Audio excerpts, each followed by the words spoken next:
in a church in Owo. So, no be today APC, they throw mumu party. As far as I'm concerned, an unconstitutional president cannot operate under the constitution. You cannot tell me, you will no go school. Okay, look at it from a lawyer's perspective. You're a lawyer. You read law 5 years. With 2 years strike, 7 years, went to law school, came out. You have been an upright member of the judiciary. You saw what this government did to Onogen, the former Chief Justice of Nigeria. You saw this government use DSS and break into judges, their homes in this country. You saw Kashim Shettima being invited for the Nigerian Bar Association conference. This was even before obedience or anything.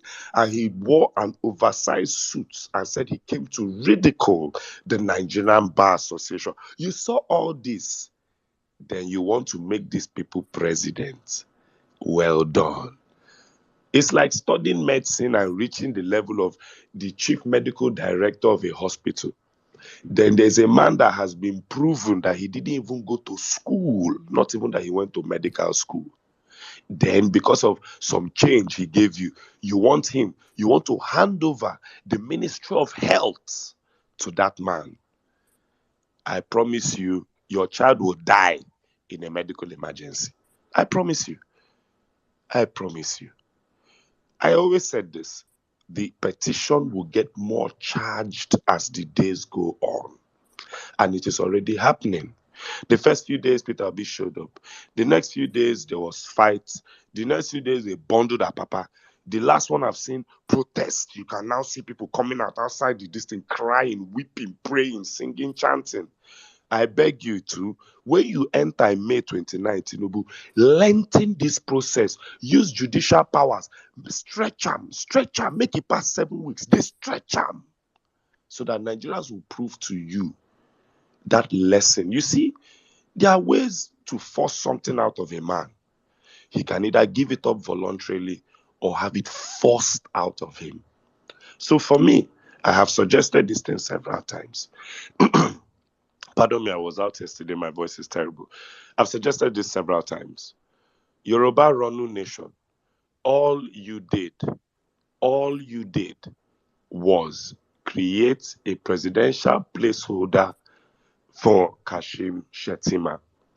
I repeat, you did not run a race for Tinubu to be president of Nigeria. What you did was you put a man with more of his foot in the land of the dead than in the land of the living into power.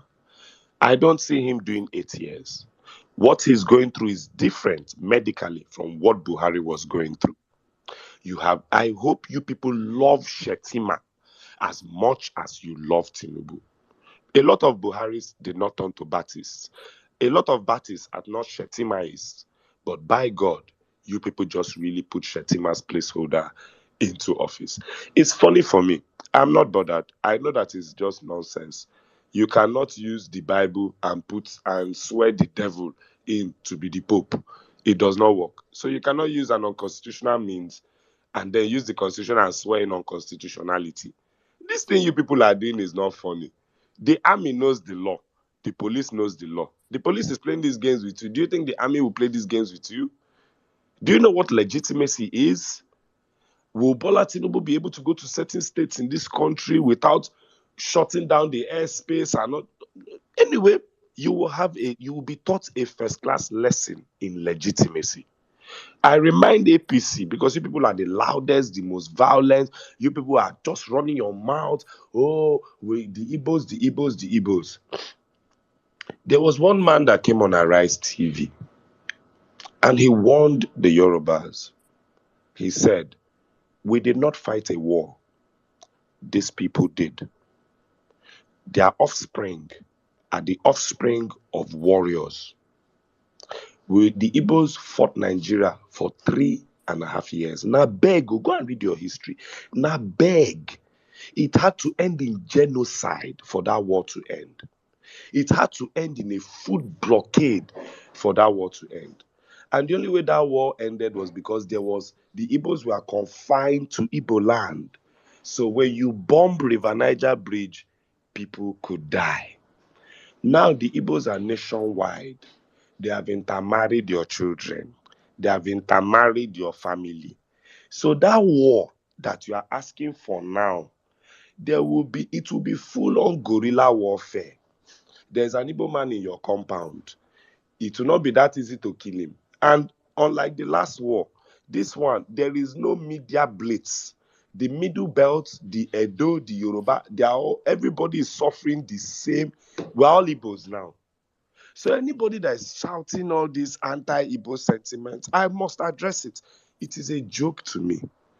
If that war you are looking for in Nigeria might consume you more. God know they expire. There is no Igbo family I know that does not have an armory of pump action in their grandfather's house. Yes, they go shine them. Don't take Nigeria. Look at the Southeast. They got one terrorist group, and that terrorist group is one of the biggest problems in Nigeria currently, IPOB. Get more sympathy. The foolishness Nigeria committed in Operation Python Dance that led to Nnamdi Kanu becoming more popular and led to IPOB becoming a full-on terrorist organization. Please, Yoruba Ronu group, galvanize more. Come on, Simon Ekpa and Nnamdi Kanu, we know the chaos they cause. Create more hatred. This country, we were brought together to be one people. I don't understand how one tribe is trying to commit genocide of another tribe in the Middle Belt, unchecked. Buhari has never got up to say anything categorically about those killings. That is why anything I do, I'll always link it to Buhari. We can shout Tinubu up and down, but if Buhari even forced INEC to do their job from day one, Tinubu's form would have been torn to shreds. A man that said, I went to this primary school, this secondary school, and this university in 1999 and became governor. Then we found out that the primary school, the secondary school, and the university were fake. Then in 2023, when he was running to be president, he left the primary school part of his form blank, left the secondary school part of the form blank, and then put the fake Chicago result as the university. Then his lawyer, Mr. Mugu, is coming to tell you that Tinubu did not go to primary school and secondary school.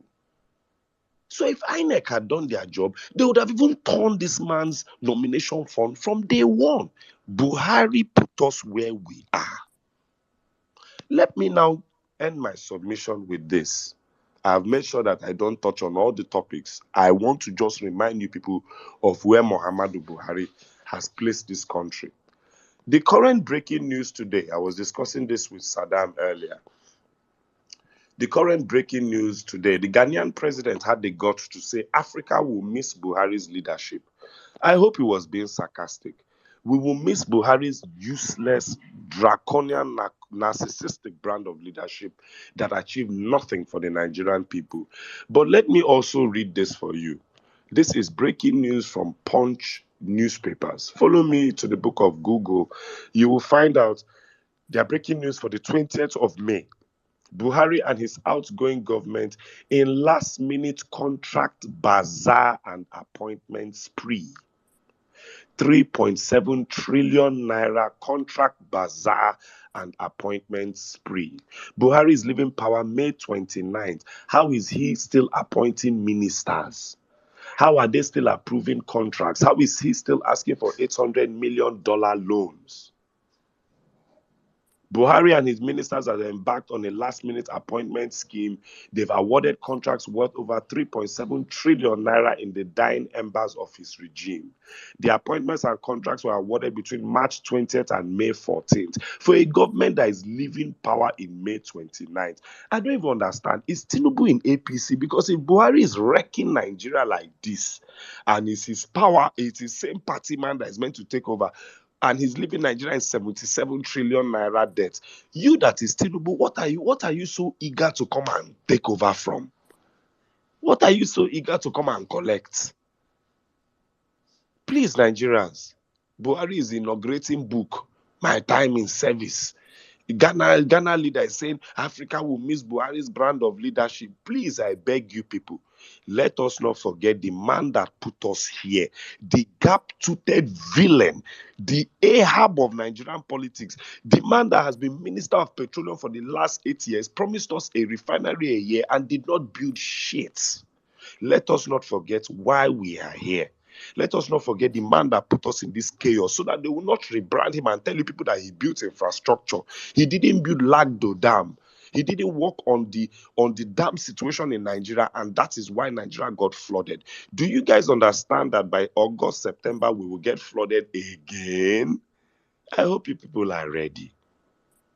One more time. Please, we won this election by a landslide. If you play football, there are 22 men on the pitch. But if the ball is in the hand of one man, that man becomes the most important person on the pitch and everybody tries to bring him down. Peter Obi won this election. We worked hard, we donated, we created support groups, we won this election and our mandate was stolen. Get ready, Nigerians. Hate these people as much as they hate you. Hate them, despise them. Let the word APC bubble in your stomach with hatred. These people hate you. 63,111 of you died in 8 years. The APC has never apologized. The APC plunged us into 77 trillion naira debt under Buhari's administration with Oshibanjo. They have never apologized. The APC did not build any refinery. They have never apologized. They led us through recession with Buhari 3 times. They have never apologized. And now they want an current drug dealing, no school attending, divisive, ethno-religious, divisive person, Muslim ticket, a man that currently wants to put in a criminal, is considering criminals for Senate president, and a Boko Haram as vice president. That is who they want for you to continue the legacy after Buhari. You must be a fool to let this happen. And if a Supreme Court judge sitting on this issue, you must be a particular brand of bastard to sell your country out. All eyes must be on the judiciary. And as far as I'm concerned, we must have phones and voice recorders in the courtroom and in the court process, and we will fight for this. Thank you very much for listening to me. God bless you all. Thank you very much, my brother. Thank you. It's always amazing listening to you speak. Thank you for bringing the conversation from a different angle. Thank you so much.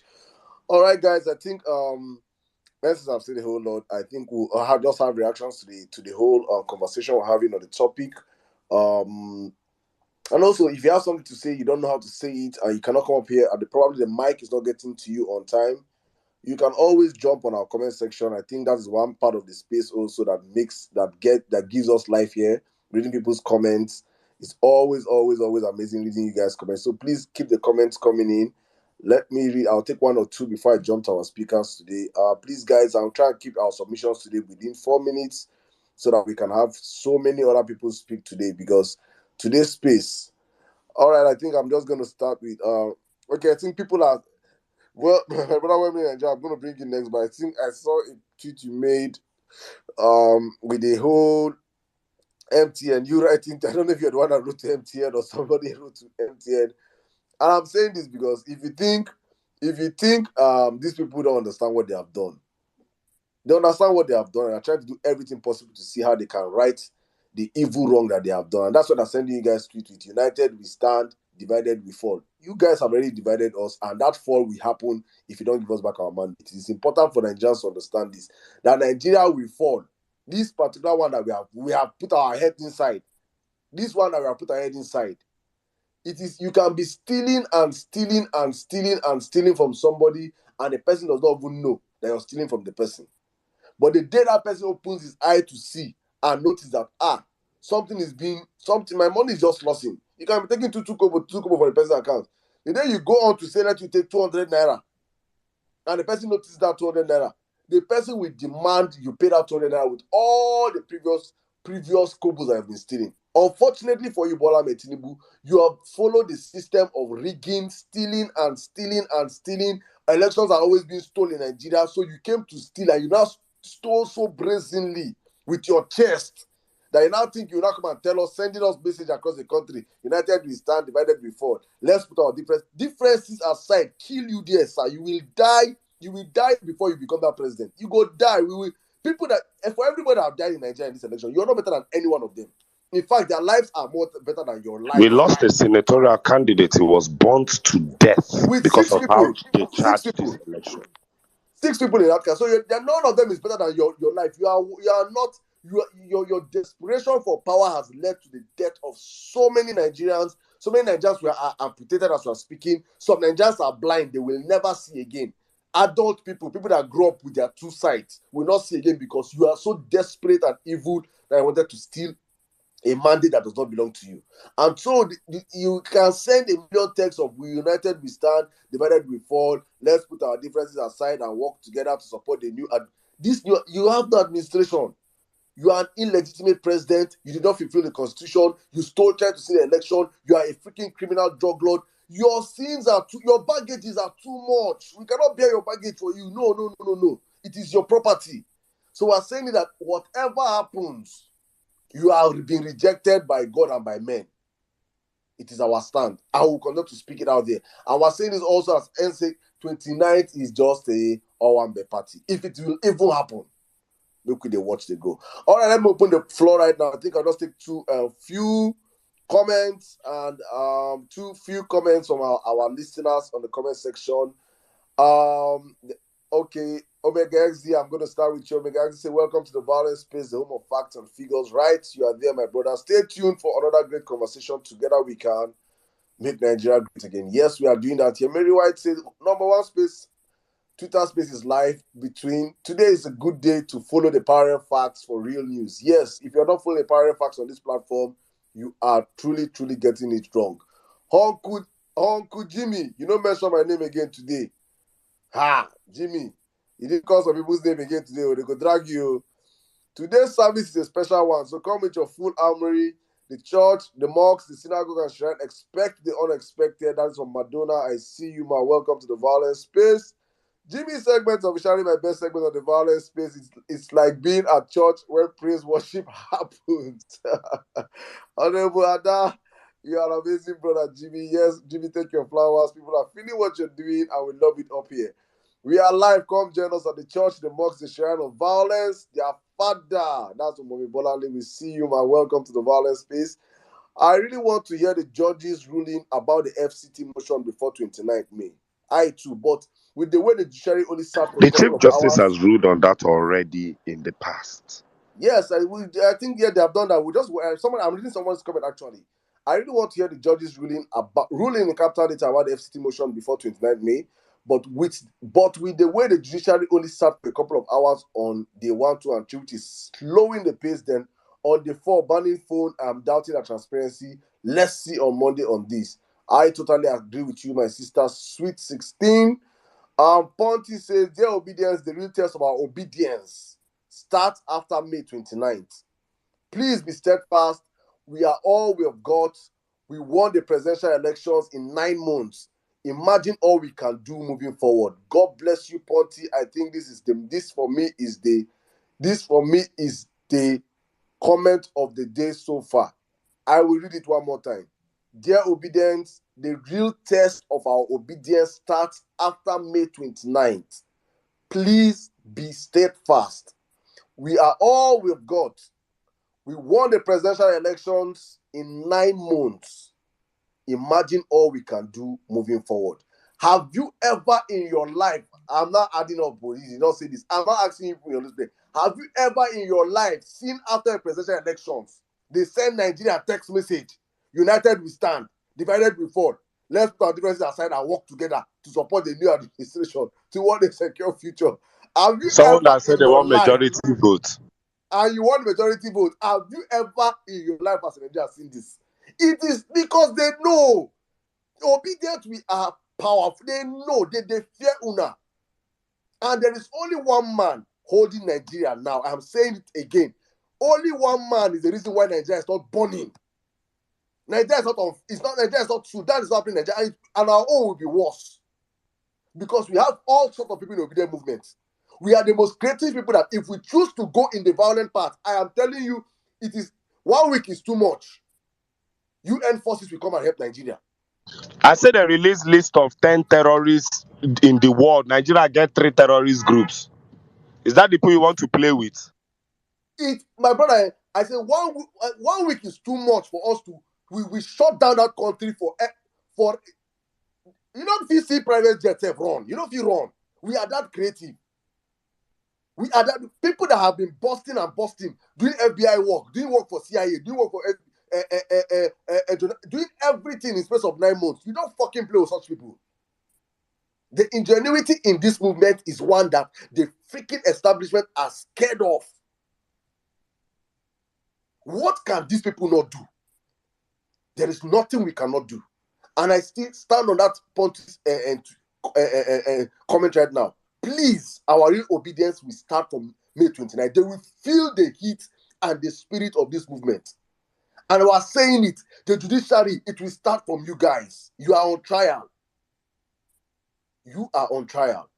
And with that, I welcome all of you to the Vawulence Space one more time. Thank you, all of you on the platform. Thank you for those that have paid your tithes. I say this all the time. Joining this platform, you have to pay your tithes and offerings all the time. And if you don't know what we mean by tithes and offerings because you came to the church and the mosque and our shrine late, it means you have to retweet the space. You have to share the space. Let's get more people into the conversation. It is important Nigerians to understand what we're discussing here. If you are in the midst of people on your loudspeaker, let them listen to what Nigerians are saying. Because what we're saying on this platform today is very, very important. Thank you so much, guys, for sticking with us on the platform. Let me yield the mic right now to our speakers. Please, everybody, if you don't have what to say, if you want to join us in the comment section, as I say always, I will read your comments today. All right, let me ship the mic to you, my brother. Well-meaning Nigeria. Well-meaning Nigeria. Thank you, my bro. Thank you for joining us on the platform. Good evening. Yeah, good evening, Saddam. Yeah. There are violent species and there are violent species. I mean, every time we come here, we say it's a church, it's a mosque, it's a shrine. Indeed, Saddam, the submission you gave today was really a sermon. I mean, you came to my forte because I think I've seen myself doing this in the recent time, trying to, and I've seen a lot of people as well doing it as well. So, I mean, thank you for that sermon. That was a sermon, to be honest. It's just almost like you came to somewhere and you heard. I know NCC was not here, so NCC at the beginning of the space, I know you can hear it.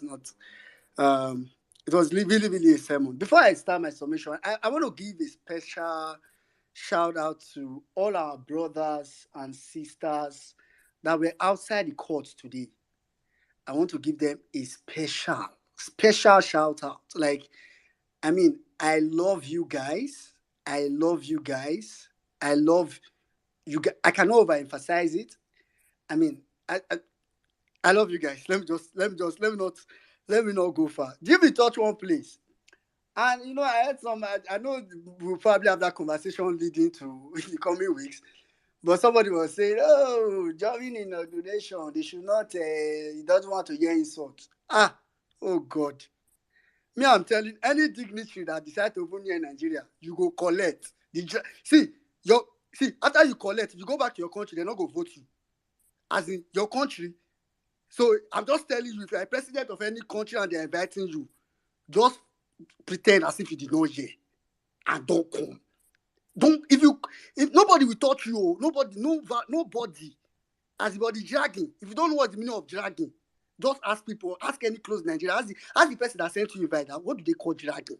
What you will collect, your citizens. I bet you will know. Me, I said it that if I don't even know what day that is. Me, I have a strong feeling to know, but make it not like I said nobody won now. Anyway, I'll start with the submission I'm going to make is something I touched in our normal 1 million man march crew space. And shout out to the 1 million man march crew people. Our Big Mag, Waymin, Elu, Ngozi, Lamin, Uncle Dakaji. Those are my other family members down here. So shout out to you guys. I'll say 3 statements that 3 people have made. I'm really paraphrasing. So David Undein said, there is no legal path. I'm saying this as just imagine say Saddam don't preach. I can't collect offering. Those people don't want collect offering. Don't just summarize the preacher message before they collect offering. Don't imagine it like that. David Undein said there's no legal pathway to a Tinubu's presidency. Dati Baba Ahmed said, and I heard this from Nello, our sister Nello. He said the last hope of the judiciary, the last hope of the common man is not the judiciary. The last hope of the common man is the common man. And, that I've been thinking in my head. Then lastly, I'll say something that our brother here, I heard from our brother here, Joe Bident.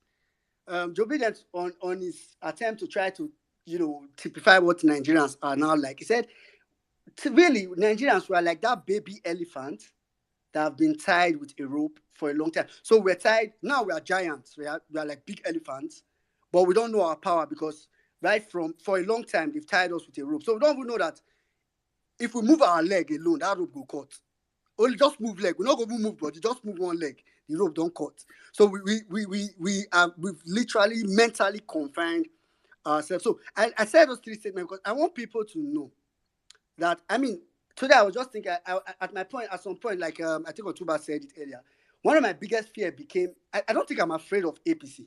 I don't think I'm really concerned about what APC wants to do. I think my biggest fear is the hyper fear that maybe some obedience, which is legit. Like I say, I'll be here if I'm telling you that if you believe what APC does not do, what APC cannot do does not exist. If you believe it, it's legit. It's okay for you to believe it. So, but I think we have to find a way to tell ourselves that it's a lie. It's really a lie.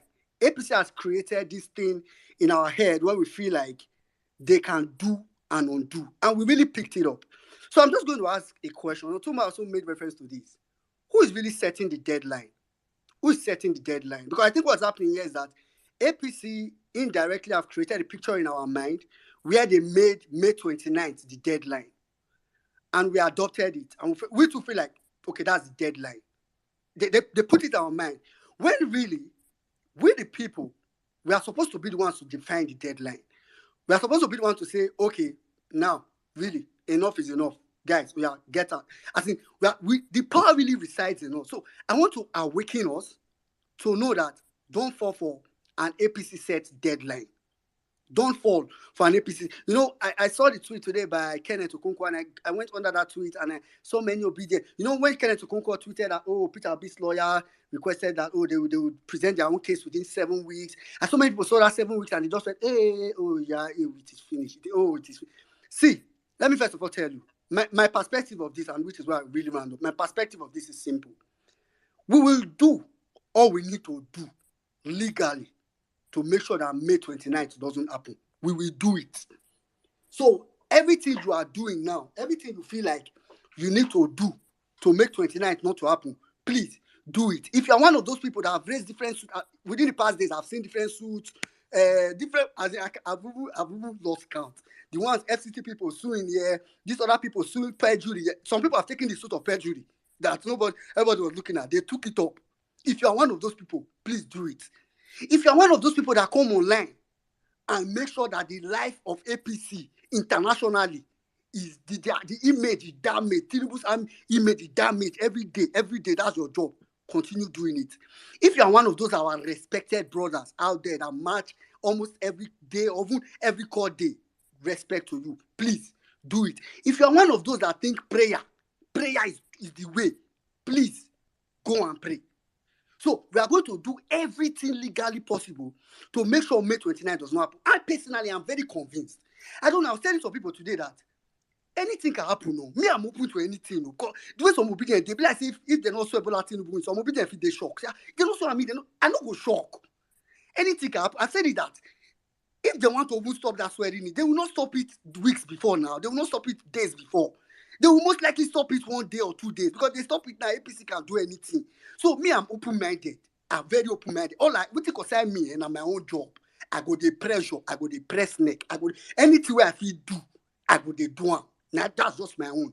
But to say, and I think if that May 29 just reach, people not collect sense. The CGN not receive sense. No say enough we go use. I don't have pigeon. Enough we go use our constitution to swearing an unconstitutional president because of Dr. Jeff. Let me speak English. If the CGN does not arrange himself and say, he doesn't know that he cannot swear in an unconstitutional president and he goes ahead, no wahala. Shey if person say na president and the people will be president over say they no be be their president, he go first, he go come tell me now say, oh God, this pidgin dey enter me. He go come tell me now say, oh, I must be your president, whether or not you like it. So I just want to tell us, obedient. Our job, I say it every time, is very simple. Don't give up. Don't give up. Don't set yourself up for May 29th failure or May 29th heartbreak. I agree with you. Believe me, I agree with you if you feel like, oh, if this man gets sworn in, it's going to be difficult. No wahala. But I've even seen people begin to overestimate what he can do. I've heard people say he will change the CJN, he will change all the justice, he will make sure that the case does not. Come on, guys. Una just they give these people power where they no get. If APC go they look at sometimes go they reason say, these people they fear also. I am telling you, I say it every time. APC, nobody knows how this is going to end. We don't know, to be honest. I don't know how it's going to end. But I can also assure you that APC does not know how it will end. So the same way we think we are looking at them, they are more afraid. So I'm telling you, don't set yourself up. Don't set yourself up for that old May 29 charade. We will do all we can. Let me repeat it before I give the mic. We will do everything. Don't stop. I don't want to even hear that. That's why in my head now, I can say, okay, May 29th, I'll push. No wahala. But that does not mean after May 29th, it is all over. And for NCC, I put it recorded. All those are not nothing that they do. MTNT say nah, those are not smoky bo. They smoky bo. They don't know what they do. I use the mic at this point. Thank you very much, my brother. Thank you very much. Well, in Nigeria. All right, let's keep the conversation rolling. I think we'll be doing it. That be gender sensitive here. A guy, a lady. Please, if you're up on the platform and you want to speak, your hands should be up. If not, I'll have to drop you for other people to come up and speak. Please, we see all the requests. We see all the requests. Everybody will be coming up to speak. Please, it is important. If you think you cannot wait, drop it on the comment section as it is hot. I see my brother. Savior, I'll bring you up when the space I get clearance of the space. Thank you. All right, let me go to you now, lady. Chini, you've been here for long. I think you're the first lady. Atumba, I don't know what's wrong with your with your network. You keep going on and off. Please, sorry. Abi, you don't come back Nigeria. You don't move, go Bodilon. All right, Chini, you have the space. Good evening.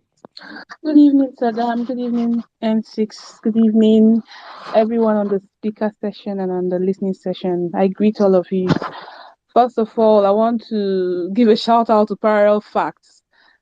It's like my go-to place every day, and the kind of news I see there, I feel that we've lost, when you feel like you've lost so many years.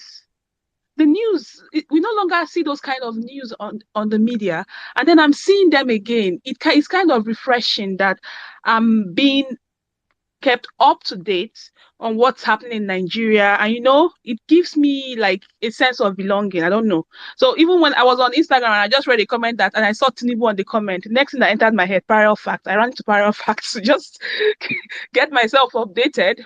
So thank you very much, guys. You guys are doing a great job. So I would just make my submission in form of short, but in form of a history sort of. So I know as a child I experienced a bit of the military regime, and I remember Abacha's regime. I remember all of the military governors. I don't know what they were called then, but I know they were governors. I remember I experienced a very good military governor then, Ikenwosu of Abia State. Military administrators. Thank you, N6. Military administration, yes. I experienced Ikenwosu. I had, that was like the only time I ever experienced what governor means, because he was, in as much as he was a military guy, he was in charge of the state in full. Like, we felt his presence in a very good way, in a very positive way. Then, since 1999, the past three governors of that I've seen, I don't feel like something has happened. It feels like nothing. It feels like we've gone back, like way back to pre-colonial era.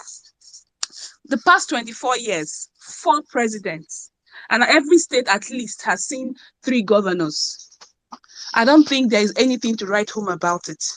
All we've seen is impunity, marginalization, killing, division, just everything that can break people down morally, mentally, physically, just so that they accept the barest minimum. They just get used to the let's move on. This is all we can get. At least we can eat, at least we can feed. Most people can't feed, but people have gotten to that point, or they brought most people to the point where as long as you can see dawn, there is hope. And when Saddam was talking about the whole leadership and power, I seriously do not think most Nigerians think they have that power. I think most Nigerians have been brought to that point where they are just living and moving on and hoping that something good comes out tomorrow. And if nothing good comes out tomorrow, they still keep moving on and keep hoping that something happens. But something changed on 25th of February. In less than 9 months, these same Nigerians changed the narrative. These same Nigerians brought these people that have been in charge for the past 24 years down, brought them down on their knees. I was listening on 1 Million Man match page, and somebody said Tinubu's smartness, how long they've been smart and planning. What the hell? If 4 people tweeting in a room could bring down this country in less than 9 months, what else can't we do? What else can't we do? So what I see happening now is that they have seen that they have lost it. They have lost the power, or the power they thought they have, because what they did was people were not seeing, people were not aligning to the right path. That's where I'll put it. People are not put to see what they are missing, what they have lost, what they stand to win. And that is what PO brought to limelight. And now people have seen, and people are moving together, no longer in parts. People are moving as a group. People are moving with common goals, common objectives.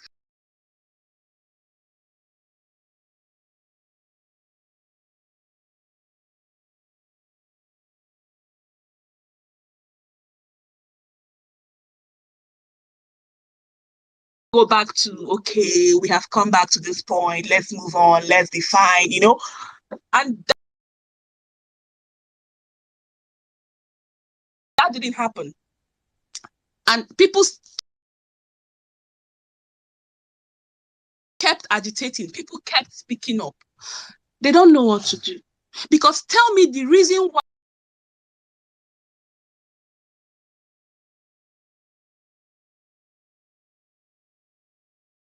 court to strike out paragraph 9 to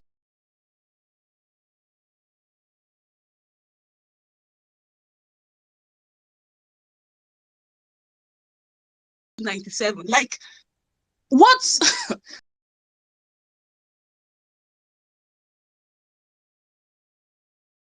That, because if that happens, it means we have no case. But that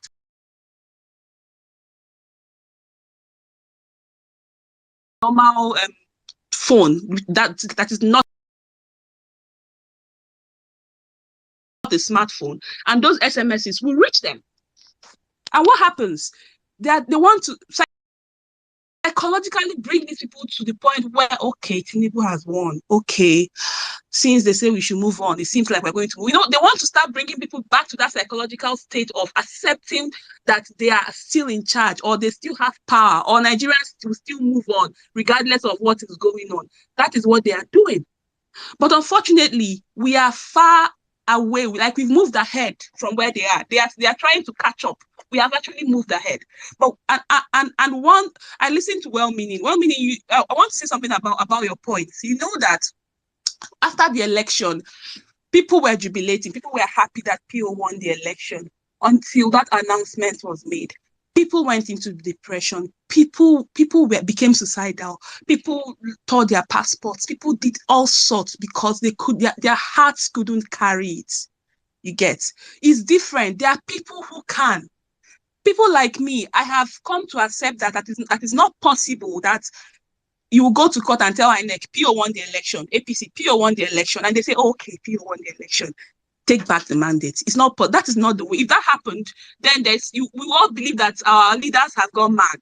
You get? So we expect that they will fight back. We expect that they will do what they are doing right now, even as unreasonable as it may sound. This is what they are doing, and this is what they should do as people who are fighting a case. You get? So having said that, I need us to understand that we all have different capacities when it comes to what we can handle emotionally. So while people expected the government to hand power over to PO, just like that, and it didn't happen, people went into depression and did all sorts of things. And now we have moved on. Most people did not continue to move on with most of us. Other people moved on with most of us. At this point, May 29th is coming. I also expect that there are people who think that the tribunal will give a ruling in favor of PO or not swear in Tinubu on May 29th. And if that happens, we still expect that there will be people that will come to that point, like that breaking point where they maybe they will lose hope, like there is no point, you get. So while we are talking about this from our stance, from our strength, from the way we feel, because we have maybe seen it all, or we have hope, or we are better than them in terms of carrying our emotions and believing in what we are fighting for, we should also find ways to allow those people understand that we are still in this fight until, like Jimmy said, the supreme ruling happens. For me, I would say until PO regains his mandate. At this point, I yield my mic. Thank you very much for listening. Thank you very much, my sister. Thank you. I think you have put it very, very, very well. Many of us, we like, how do I put it? We underestimate these evil people that we're fighting. When people say we are fighting against the structure of criminality, many of us understand that structure of criminality. When they come out and say you people don't have structure, is that structure? For you to dismantle a structure, it entails tears, blood, soul, everything. We have to understand. We have to prepare our mind. You don't expect people that have been stealing. That have been stealing for since let me say for the past 30 years now. Their job is to steal. Then you just come out and say stop stealing, and they'll stop stealing. Well, how do they're not used to any other system, so they must put up a fight, which they are putting up right now. It was never going to be easy. That is the sweet part of this, our victory is that at the end, where those of us that we hold on to the end, because I know that many people after May 29, many people will fall off. If it ever happens, though, because I prepare my mind pass. I don't prepare my mind detail, because even that May 29 itself, we'll go host Vawulence space that day. We go there here, host space that day, for those that are strong enough. So for us that are willing and ready, that we understand this is a battle, that this is not a sprint, that this is a marathon. Sprint is 100 meters. No. This is one a of the marathon. easiest ways to even remind them of this is the fact that state governors get sworn in all the time. It does not stop the tribunal from holding. And when the judgment is given, I have never heard that there was a governor of a state so powerful. After 3 years or 2 years or 1 year or a few months, he was in power. When they brought him down, they did. Bro, it will never happen, fam. They'll throw their whole one there. It will happen. And when the court is done, they will pack his load, he will return the mandate, and he'll go back to Bodilon, Iragbiji, or Guinea Conakry. Somebody say, I just want to talk about one or two of the first ones. Say you will have the DSS. You have the. I say don't worry out the DSS. Don't worry out the army. They don't want to hire a new one. It's not the same ones that are here now. I mean, is there new ones that are importing? Or they'll make MC Olomo and his squad the new DSS. They'll bring new ones. The ones that are here now. Why can't Buhari use them and say, I want to remain in power? Why can't Buhari use the same ones here now? These ones that in your mind of that have deceived you that new power will come in November. Why can't Buhari use the same people that they have this power now and say, I will stay for 10 and nothing will happen? If Buhari cannot use that power to hold on to a third term, the same way Tinubu will be booted out of that place, eventually. And nothing Obasanjo will wanted happen. a third term and he couldn't do it by bullying. He still had to go to the constitution to try and do one mugu mugu magu mago. Do you understand? So The this is a constitution is their psychological thing. father. I mean, I'm very, very cautious when I was saying this because many people just try to abdicate power to that these people don't have. Honestly speaking, but let's keep the conversation rolling. We read comments after like 3 or 4 speakers. Let me come to again. I think we're taking the lady. Dr. Olu, my brother, good evening. You have the speech of here for the longest, and probably I know you'll be speaking to us from the hospital. So I think let me give you preference for you to come in right now. Thank you, my bro. Good evening. You have the space. Salam, thank you very much. Unfortunately, these two don't speak one of my main points. The guy just spoke as in, I was trying to refer to Obasanjo's time. As powerful as Obasanjo was in 2007, he wanted a third term. And he almost got it. But he couldn't. So what I'm trying to say is that everybody believes that the Nigerian president is very, very powerful. No doubt about that. There's a lot of accumulation of power that has been allocated to him, whoever become the president. But the point is, no matter how powerful you are, as powerful as Obasanjo was, he couldn't get a third term. The only problem the reason why we are here now is because Buhari happened to us. That is just it. Buhari has bastardized Nigerian system so much that people have lost faith in every sector. If you guys don't know, doctors are on strike currently. Warning strike. I think they started maybe on Friday. And everywhere is silent. Nobody is even feeling it. Nothing. Before it was just 5 days, then they will now go for full strike. So if you don't have a good health sector, education sector, every economy, everything is crumbling. Now, you now have judiciary that we are looking up to. And indirectly, I don't want to believe that it's crumbling. I don't want to have that belief that judiciary is crumbling because there is no way, if I have that belief, automatically it will affect my belief and my optimism that PO will get his mandate back. But if care is not taken, this is likely to happen. And that is the reason why people are being apprehensive. People are afraid because you don't believe in what there's practically nothing we can believe in Nigeria at the moment. I think that is why we are obedient. Fine, we are very, very passionate, emotional, attached to our mandate to believe that we actually won the election. So a lot of things is running through a lot of people's mind. If they saw this guy in, what will happen, what we did, what we did, what we that. When I started when I look at the tribunal setting, the adjournment or keep on adjournment, what they call it, keep on, has really given me the clue that most likely this guy is going to be sworn in. But we have somebody we are looking up to, which is PO. He has never given us any reason for us to be perturbed or be afraid or doubt our credibility. And I can assure you that he's not going to be, PO does not have the luxury of time to be wasting his time and his resources in something he did not believe in. And that is the reason why we need to keep on remain resolute. It is unfortunate that we have Buhari as our president. A lot of people have died. People are dying like chicken. And there is no official statement from Bashir or what is his name, or Femi Adesina or Garba.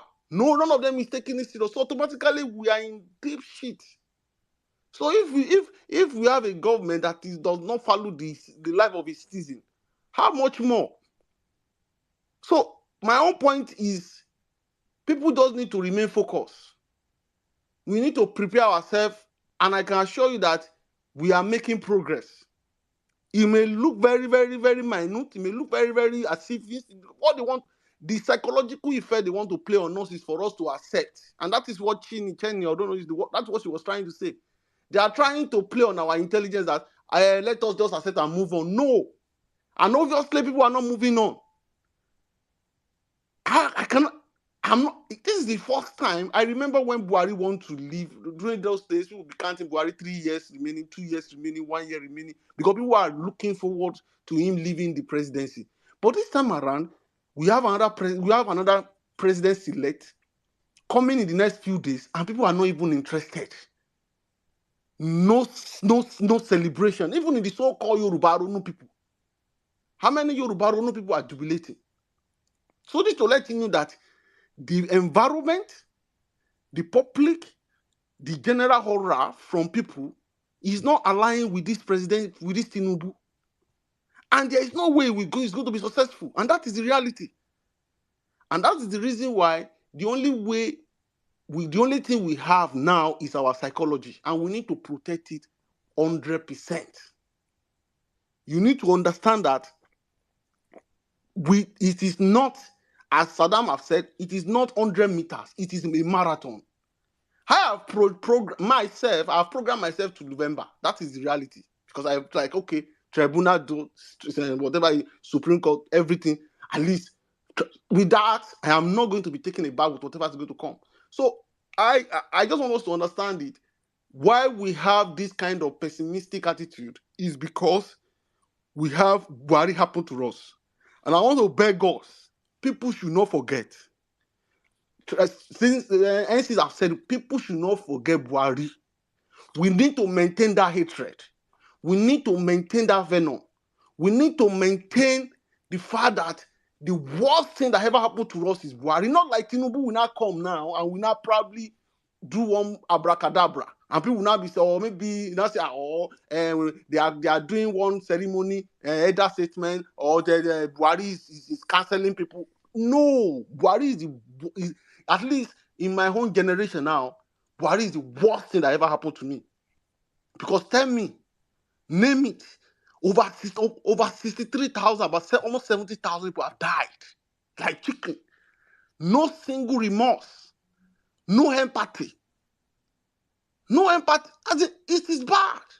That is the kind of presidency we have.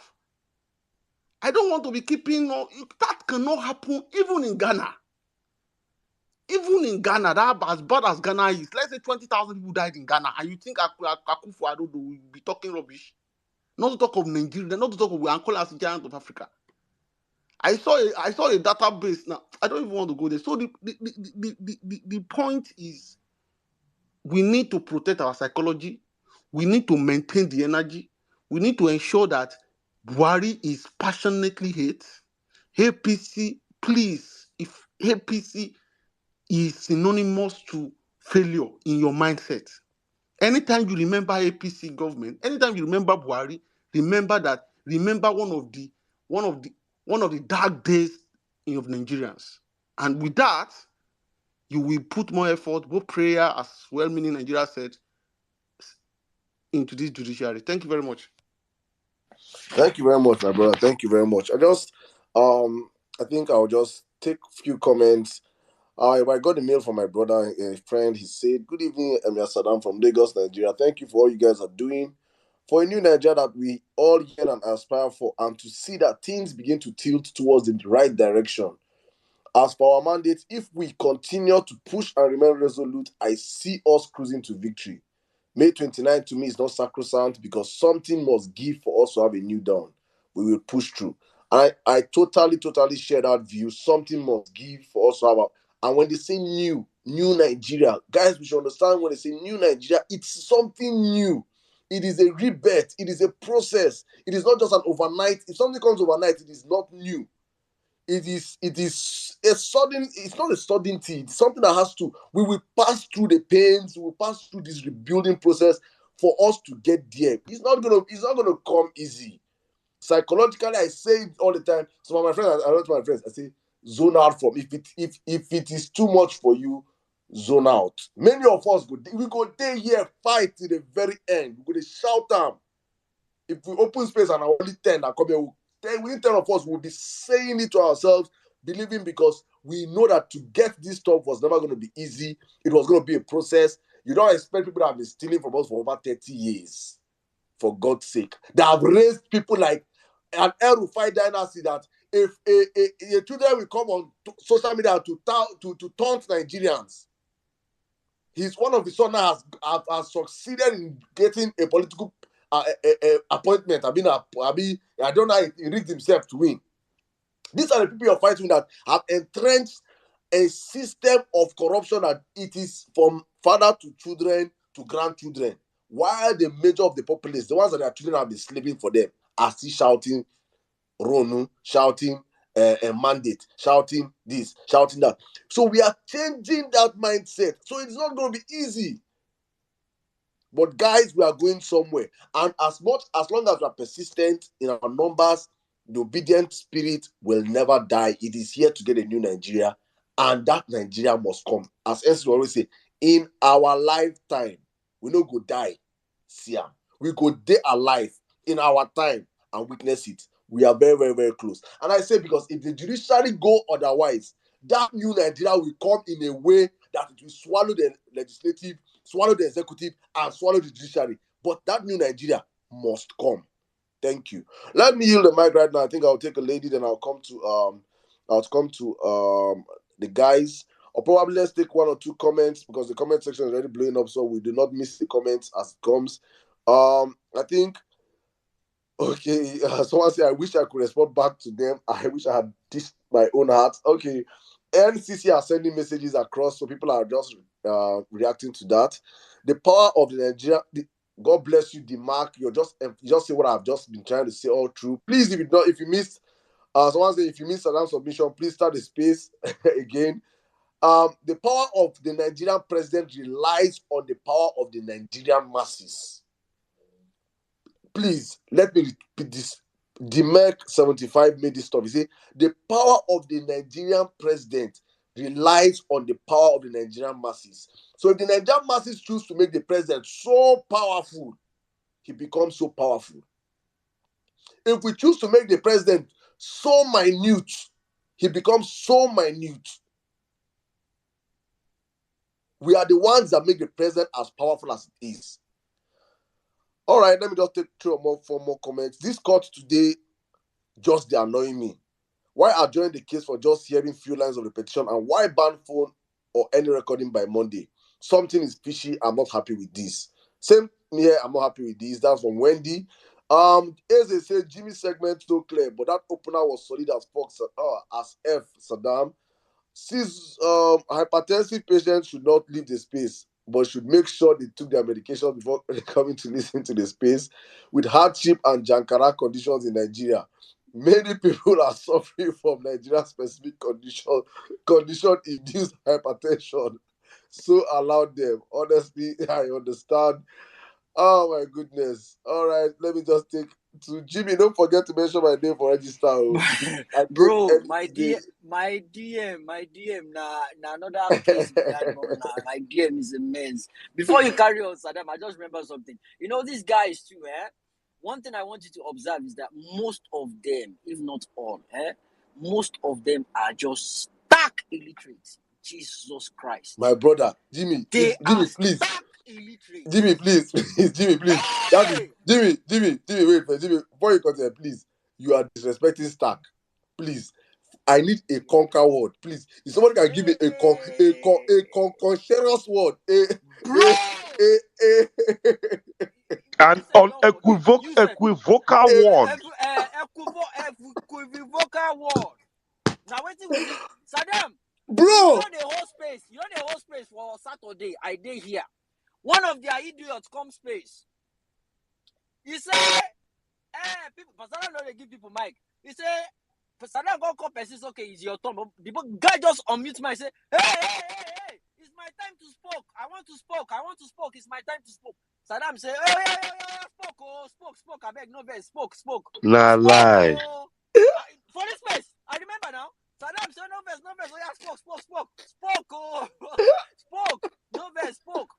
And you have another idiot saying, we'll meet on court tomorrow.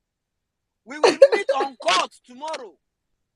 No wonder they are confused over and A-N-D.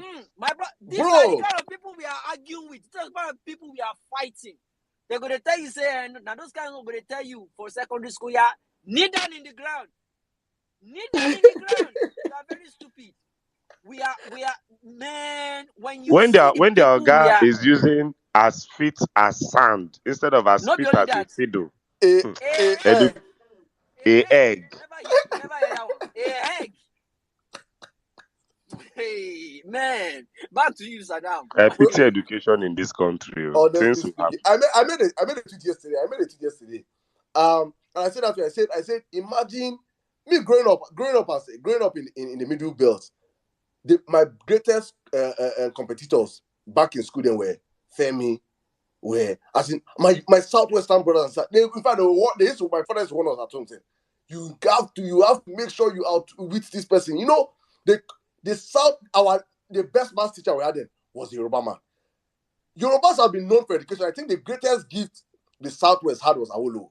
And I this took my West, studies serious because when I relocated back to Nigeria, I met Yorubas that knew book. There's a friend of mine called Yomi Orimobi. They call him Yomi the Law. He's the greatest young lawyer in this country. He was my classmate. There's another one called Kunle Anjorin. He's currently a professor of physics at MIT. These are boys I went to King's College with. Baba, I had to read book. you guys read. Yoruba boys. Now I'm guys in read. Lagos and you see young Yoruba people telling me, oh, boy, English. I don't understand English. A 13-year-old in Lagos. It's crazy. This man has used the past 23 years to bastardize education. Do you know what it means that you elevate people like MC Olomo in society? You can imagine. You can imagine. All we have now is the election is over. Let us face the petition and congratulate the winner. We can move on with the you know, see the kind of artists will blow during their tenure. Portable them. Portable. There will be more portables. Portable don't they sign artists? Now those kind of people now portable now they call APC call to they perform for them. There will be more portables. There will be more role models for our youth like Portable coming. Yeah, I like Portable, but there will be more portables on that Tinubu. No wahala. It is crazy because when you look at it, as in these guys strategically bastardize education, destroy education, make education not you know hear people say school na scam. Role models are now Yahoo boys. Now statistics we go chop coming from an accountant. Then you now understand what this man has been planning. Because when you don't educate the people and people take people at school as scam, in an AI generation, we are going to the world is going to AI now. We're looking at M. Solomon. We're looking at, and the same way that's how it's going to bastardize across the country. Students went on strike 2 years under APC. 2 years. See, APC is synonymous to the Nazi party. Nigerians need to say APC as the party of death. When Dr. Lu said you have to hate that party, you have to hate and wish the death. APC needs to die. I say this all the time on the platform. APC needs to die for Nigeria to work. And we have to understand that we are going to be APC dying. So they will not just commit suicide. We will kill APC. Now we go kill APC as a party by standing on what is virtuous, on what is right, on speaking the truth every day, educating one person every day, one soul at a time. You begin to open the awareness of subconscious awareness of Nigerians to understand that power resides with us, so now we get power. Let's not forget that Nigerians killed APC, Saddam. The same way we killed PDP after 16 years of PDP, we killed APC after 8 years of APC. Now APC, no gree die. It go die now. We are zombie. We are dealing with them no gree die. They will die. They will die. Never know. We don't kill them. We don't kill them. We strangulated them and we thought they died. They were in coma. And they are trying to find a way to get back. But we must make sure that the death is final. As in, that party must die in Nigeria in the next couple of months. And in fact, the next election cycle, because I want to collect our mandate back. Once we get our mandate back, the next election cycle, APC has to die. You have to renounce APC as the Nazis are doing. You have to say, I and my family, we renounce everything APC and all our actions. In fact, every of the politicians in APC, we have to put an end to them. They should not smell power anymore. Because I believe inside me that when we get back our power, when we get back our mandate, Peter Obi will set Nigeria on the pedestal that Nigerians understand what good governance is all about. You will see good governance. You understand that it's not miracle. It's not miracle for you to have light, I say that my greatest shock. God will see. Have mercy on me, God. Satan will kiss APC members because nothing comes from Satan that is good. I go comment for Tunde.page where they say the person open a tap for Lekki. Now tea they come for the man tap tea brown tea. I go comment say you see why you need GRV for you people to have water. Hey, the children of the roasted rotten corn. Now so they come under my this thing. You don't know anything. Now so I'm gonna talk nonsense. Is it government work to give you water? I say what? You don't even know your basic amenity right as a citizen that water is a basic amenity, that it is your right as a Nigerian that you should have water. You are fighting your fellow Nigerian on the sake of a government that refuse to give you water. Bro, not even as a Nigerian, as a human being.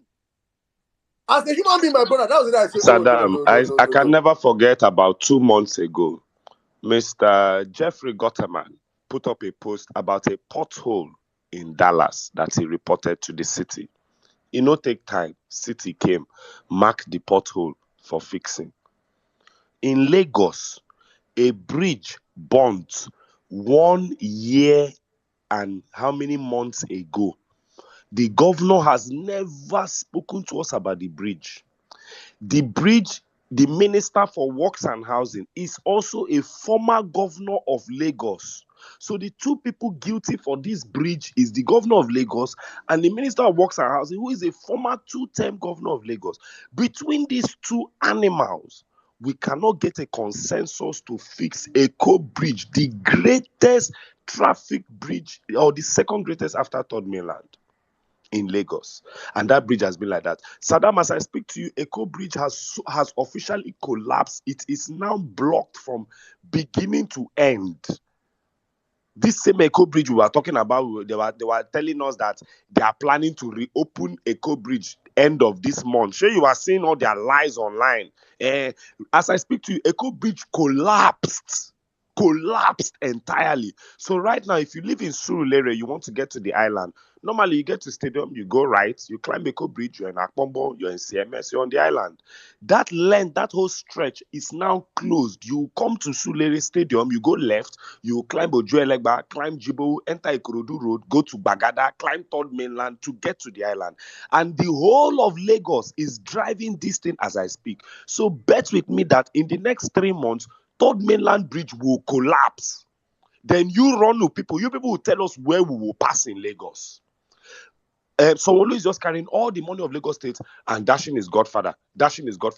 Look at that bastard Oyetola in Osun State. Oyetola was paying people 1/4 salary. He was owing gratuities, owing everything. Adeleke entered that state and has paid all the salaries.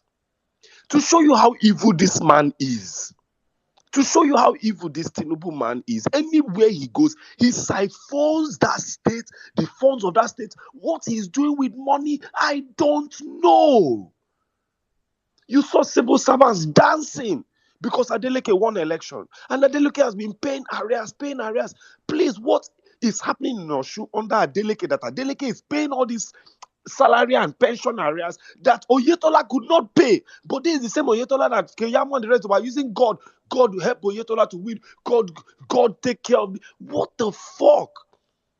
The day we will release Lagos from the hands of this man, that's the day we will know that Lagos can be Dubai in less than 48 hours. Because I still believe that Lagos has a lot of funding tied up. The roads in this city are dead. Saddam, I bought 2 tires. You people can understand. All the money you want to donate for me for birthday. Now, motor now I use everything fix. One day I was driving on the road, 1 tire blew up. I bought a brand new tire. Tire now, as I speak to you, is 48,000 naira for 1 tire. I bought tire. I was going again. Another pothole. I enter pothole, come out. Tire went again. Okay, now, shock absorber you fix in Lagos State. There are some of these things that we should actually take the cost of this into the Lagos State government because, God damn it, man, I cannot keep fixing shocks. Bro, let me add to that. The tires you're buying, they are not original. The shock absorber you are buying is not original. Everything, standard organization, they are not doing jack. Quality control is nothing in Nigeria. Everything you're buying is Bless fake. you. God bless you. That one, God another bless you. cabal on its own. Now, another cabal on its own. Fake every single thing. I just told you about my dad. All his medication. Chalk. Now, chalk this man they swallow. Let me say this Jimmy, before I hear guys. when Dora Akunyili was in Go on. NAFDAC, Go she on. was fighting fake drugs. Dora Akunyili left NAFDAC, and NAFDAC has not fought fake drugs one day ever since. Is it that Dora Akunyili solved all the fake drug problem in Nigeria? Or has NAFDAC now been so compromised they are no more fighting fake and counterfeit products as hard as they were under Dora Akunyili? When last? But every day you still see fake Hennessy was made here. People were caught making fake cough syrup here. One people were caught making fake alcohol here. This one was caught making fake products here. Where is NAFDAC like they were under Dora Akunyili? We are in trouble in this country. We are just in trouble in this country, and it's sad. I see only one solution, and that is Peter Obi and Yusuf Dati in Asu Rock. If you ask me right now, NCC, what is your concept for security in the Middle Belt? What is your this for economy of Nigeria? I have no idea again. I have no idea. My idea is remove APC, put Peter Obi there. That is my own idea. I don't have any other concept. I don't have any idea again. Because we have to really just purify this system, and we cannot put PDP there because we know what to expect. Neither can we put APC. Let's go and put a neutral man there. Let us know what's inside the books. I yield. God bless us all, and God bless Nigeria. Thank you, my brother. Saddam Abeg, give me just 2 minutes. Let me just round up real quick. See, one of the best way to achieve justice is by exposing injustice. Guys, let us have that at the back of our minds. One of the best way to achieve justice is by exposing injustice. Obedient. This new so-called administration coming in now is in chaos already. They will give you reasons for you to hate them the more. They will give you weapons. They will equip you with things you can use to fight them. Hold on to it. Let me say this lastly. If there is only one person standing right behind of Peter Obi, it will be me. Write it down. If there is one person standing right behind of Peter Obi, it will be The only way you go to stand only you behind Peter Obi, and say me carry Peter Obi for my neck. So if there's There you anybody go. standing under Peter Obi, now me, so that you can be the only one standing at his back. Any other Correct. person will 100. argue that one with you. If he argue, 100. I agree with you, my brother. But this is the thing. Look, you've spent a lot of money. A lot of us, we've spent millions. But guess what? All that money means nothing at this point in time. What we do from now on is going to pay off the money we've spent. All the money we spent is just the phase one. Now we need to spend our effort, our might, our spirit. We need to resist at all costs. And the sweetest part of victory is knowing that you stood on the right part of history. You stood there. When nobody believed it was possible, you believed in yourself and you stand your ground. That is the sweetest part. And whoever drops, whoever leaves now, even if you spent 20 million during rallies, trust me, nobody's going to remember you. It's the effectiveness of how you keep pushing. During the time everybody believed, no, they don't inaugurate them. This is the time we need people to stand up against the odds and tell them this guy is not our president, he did not win. The zeal, the spirit you put out there, henceforth from this moment on, is what's going to determine a true Nigerian, the new Nigerian we want. That is what will determine it. It's not how much you've spent in the past. This is not about money anymore. It's about spending your energy, spending your spirit, spending your mindset, protecting your mindset to make sure you let them know, you know what? I am not fucking moving on. You stole from me and we deserve justice. We deserve justice. We deserve justice. Are you? Thank you very much, my brother Jimmy. Thank you. We deserve justice, and justice we shall get. Honestly speaking. All right, let's keep the conversation rolling. Guys, please, if the mic is getting late to you, please, on the comment section, we just have to do this. That's how we do on the platform. We'll try to bring everybody up to speak, but please, I need more ladies up. Ladies request the mic. We'll get you guys up. Okay, let me start with Mommy Bolande. Let me just take a quick cue Mombolali, you go next. Then see when you'll be here for the longest. Then I'll come to you. Oladipo, then Kunle, then Mr. Strong, then Undurated. So Mombolali, have the space, please. Good evening, ma. Good evening. Good evening, MS Saddam. My brother Sizzle, Jimmy, Aburo, me, and everybody else on the space. I hope you're all doing okay.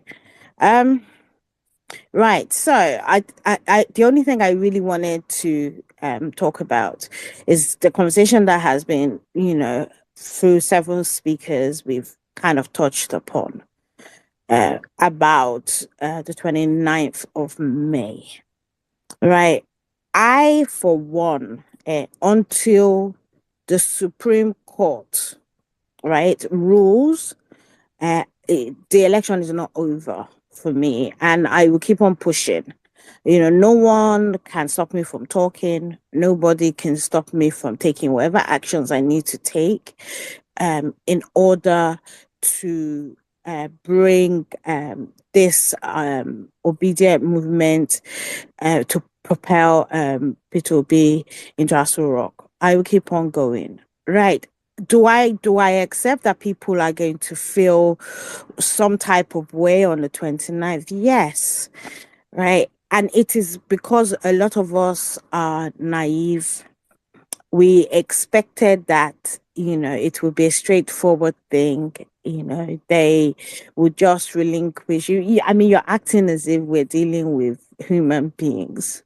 We're dealing with demons, and demons, they will do whatever they want to do to try and hold on to power. What they never envisage, and what they have never had to contend with before, is the obedient movement. Right. And let's be clear about this, right? The 29th of May, right? In as much as they want to push ahead and do it, I mean, we're doing all we can to stop it. But in the event that it happens, right, I need obedience to take one step back, right? And breathe in and breathe out, and then keep on going. Right. We are not quitters. Right. We are not quitters. We didn't come this far to quit. I mean, it's like I remember at the conference the other day here in the UK, right? When GRV was coming up, or he wasn't supposed to be a speaker. Man was low-key in the audience, just listening. They made him come up and all the rest of it, and it was very interesting the way he was introduced.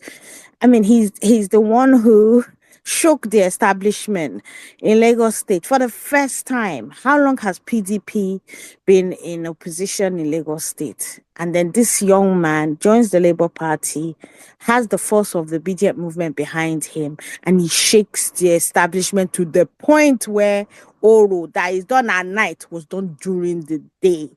Right? That is the power the obedient movement has. Right. And that is why they're pushing in every way, shape, or form to get the kind of legitimacy that can only come from the people. We didn't vote for him. Right. And as such, since we didn't vote for the drug pusher, right, he as far as we're concerned, even if they sign, even if they swear him in, on what constitution? The same constitution that they're trying to bastardize, they are taking the piss. Right. So I need people to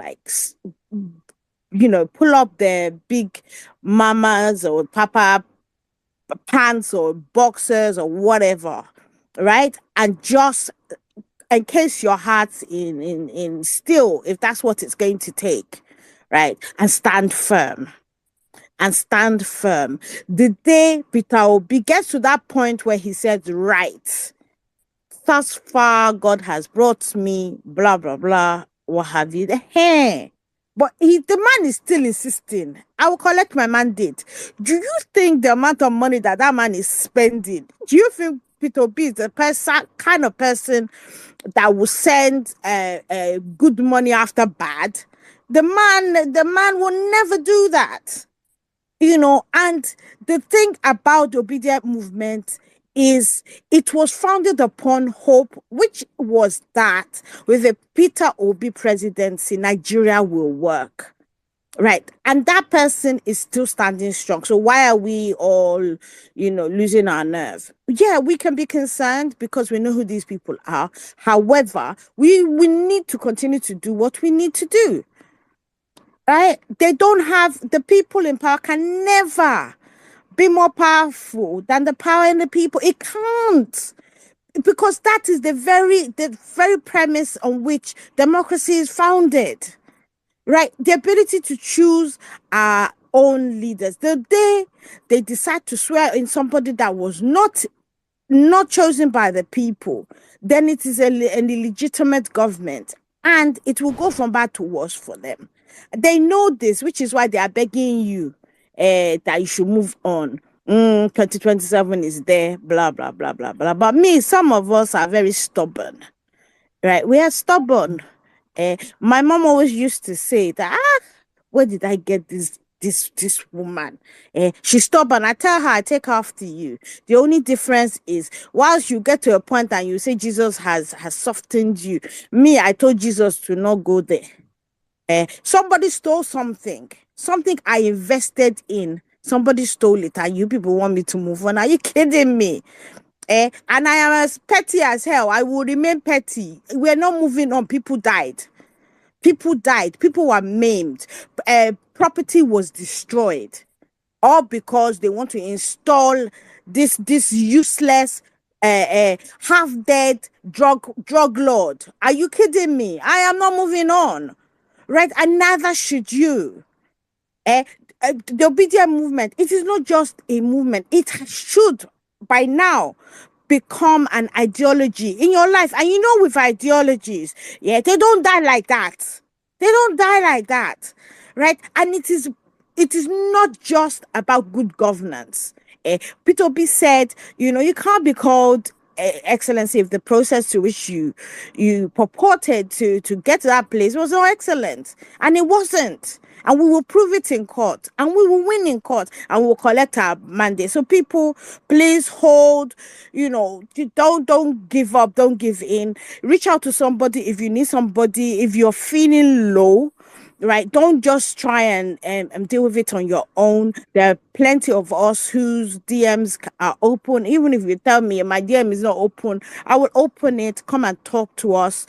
Right, we will support you.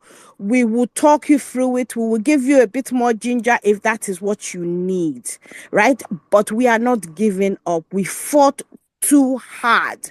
We did not buy votes. We convinced people that with Peter Obi and Dr. Dati, that Nigeria will progress, Nigeria will move forward. So since we convinced them and people voted accordingly, so why should we now say, oh, because they're trying to cheat us, we give in and give it to them? I beg, it's not possible. So that is the message I wanted to bring to you today. We're doing all we can behind the scenes. They've asked us in the diaspora. That's one thing that Bradele said at the conference, and so many others. They said to us, look, we have an ideal position in the sense that nobody can stifle our voices in the diaspora. So if you're in the diaspora, it is your voice that should be loudest.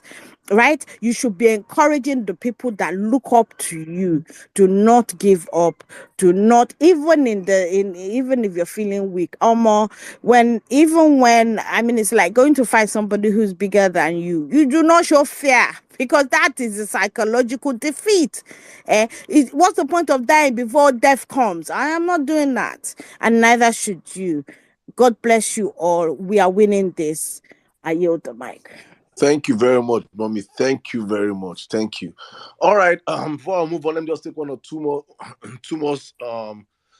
excuse me, sorry, comments. Okay, this is an interesting one from O.O. Akinrinsola Esquire, a lawyer, apparently. He said, I was at the protest in front of the Court of Appeal today, and it is a pity that all the major media outlets have not reported on it. The same thing happened with the underreported news of the massacre going on in the Middle Belt and Southern Kaduna. It is all left to the judiciary to save our nation. So when many of us were speaking and screaming and shouting that, listen, the media are complicit in what is happening. People don't understand. When I was shouting, I say, if you like, look at, there's no protest that happened in Nigeria now that is as big as what happened in Nasarawa State. We had our mothers unclad. We saw, did you see them air it? Did you see any of those? That was meant to be breaking news across all the news networks, but no. They are accomplices to this thing. So we should understand that even if we mount the most giantess of protests alone will not work. It has to be a coordinated effort. Saddam, and INEC rec came out and gave an election to a woman that did not win the election. He had no sheet of paper in front of him. The media reported it. He called no numbers. This man disappeared and was carried away in a private jet. As I speak to you today, the media has not told us what happened on that story. Whether that lady has been taken to court and where that INEC rec currently is. It is crazy, my brother. It is crazy. It is crazy. BBC said that somebody who was involved in this election, a doctor who was prescribed from a university, does not exist and cannot be found today. A man that's involved in Rivers State election. But the university, the vice chancellor that he said he came from, that should be held accountable now, saying, where did you get this man from? INEC that should be telling us. If INEC is telling us this, that means all those professors are suspects. All those doctors they use are suspects in this election, and could be cohorts of APC from day one. They will tell you, Professor this person, Professor that person. How many Nigerians verified all 36 professors that were used in this election by INEC? If a doctor is fake in Rivers, we will revisit the 2023 election. A man cannot win 12 states in the presidential, but somehow only ended up with one governor. I repeat, a man cannot win 12 states by INEC's 419, but somehow produce only one governor in the governorship elections. But no wahala. Let us continue deceiving ourselves in this contraption called Nigeria. Continue, Saddam. Thank you very much, brothers. Honestly, I'm just imagining Nigeria without Twitter. So you can understand how they succeeded in destroying. After the election, they would have led Nigeria into a genocide to start killing Igbos like they did in the 1960s. I swear.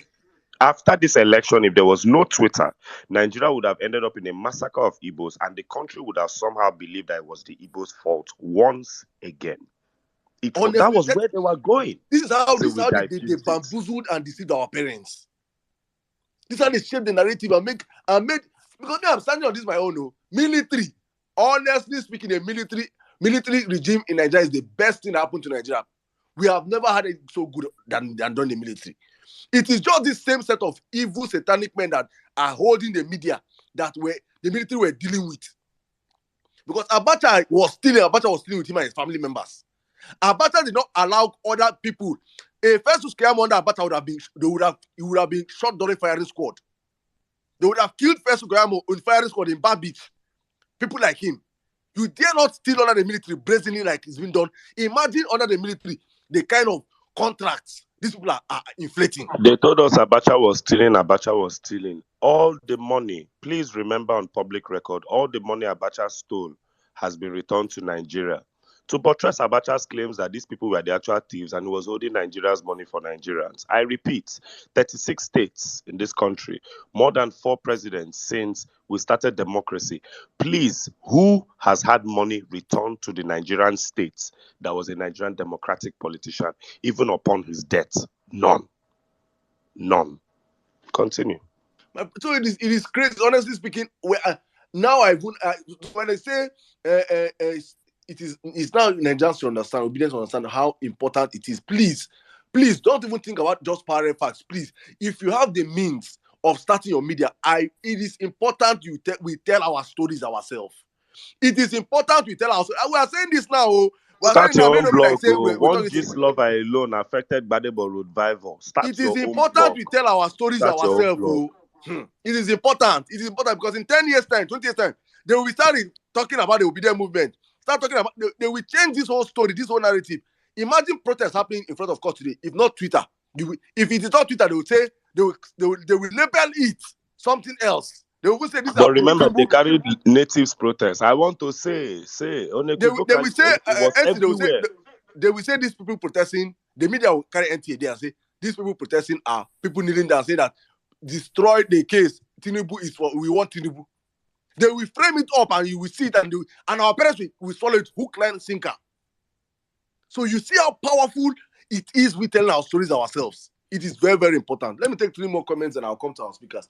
Mr. Wale said, Saddam, you are so on point. I have said it over and over. Yoruba Ronu is a product of a failed educational system in the Southwest, especially Lagos.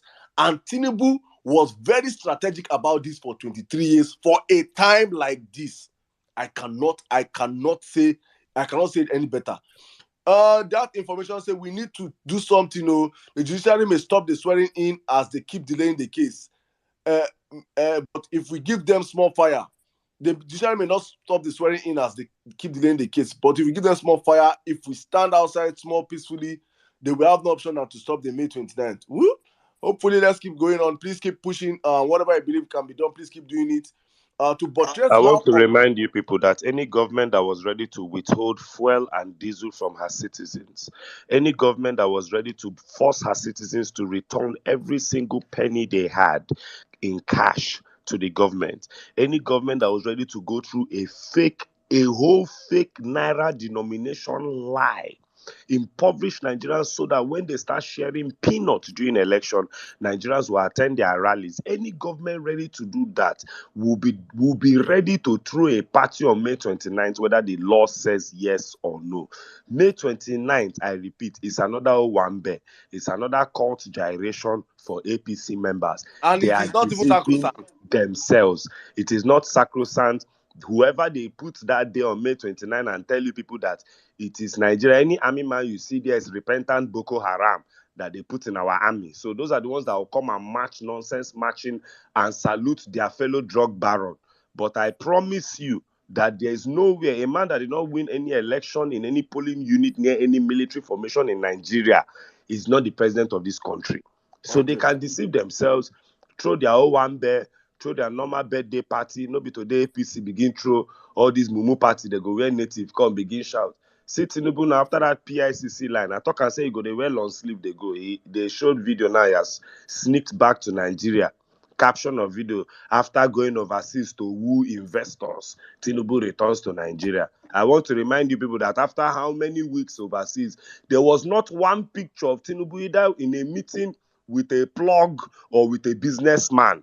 Nobody, from who they sell Igbo for France to who they actually do Bitcoin to who they do business. He no meet one, he no post one picture, but he went to do investor, to look for investor for Nigerians, and he has come back. All his native now are long sleeve with very tight this thing, cuff link at the end. That PICC line was a mistake that they will never make again. I wish him well with this delusion.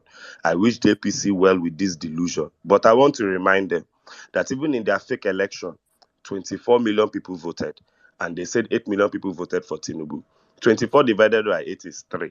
There are 2 people or 3 people for every one APC fan. So this violence, these threats, this hard man talk they keep talking, there are more than 3 people that will whoop the ass of every APC person the day they turn this thing more than violent. There are NNPP fans who are angry at them. There are PDP fans who are pissed at them. There are LP people who are in a murderous rage towards them. So one more time, APC, deceive yourselves. You will May 29 people will throw your regular party, swear on constitution. Keyamo said you cannot build legality on illegality. So if people want to build on constitutionalism on the constitution, you and I know it's a lie. So keep further. You see, when they catch you in a crime, it's best that time they hold you, because when you start running, you are adding more cases. So please, it would have been best you drop the mandate and Peter Obi. But now we are going to go to Supreme Court and you perjured yourself in 1999, which is 14 years imprisonment. So this Supreme Court matter, I laugh. I repeat, obedience. If you are tired in this movement, you are free to step down. If the daily suffering of Nigeria is too much for you, you are free to go back and face your hustle.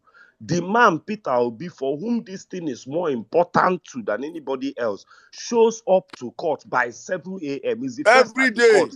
He's the last to go home. In Anambra, there was no obedient movement when he was fighting for this mandate 3 times. He went to his court and fought for it. This man took APGA and made APGA a superpower in the East. He has done it again. He has taken Labour Party and made Labour Party a superpower nationwide. He has gone to Supreme Court 3 times. He knows how to hold person for blockers. So I repeat, it is not by force to be an obedient. It is not by force to have faith in the obedient movement after May. After May 29, if your spirit no fit get faith in this movement, no wahala. Come down from the downfall. Thank you for riding with us so far. Make space, they make breeze fit blow us for inside this bus.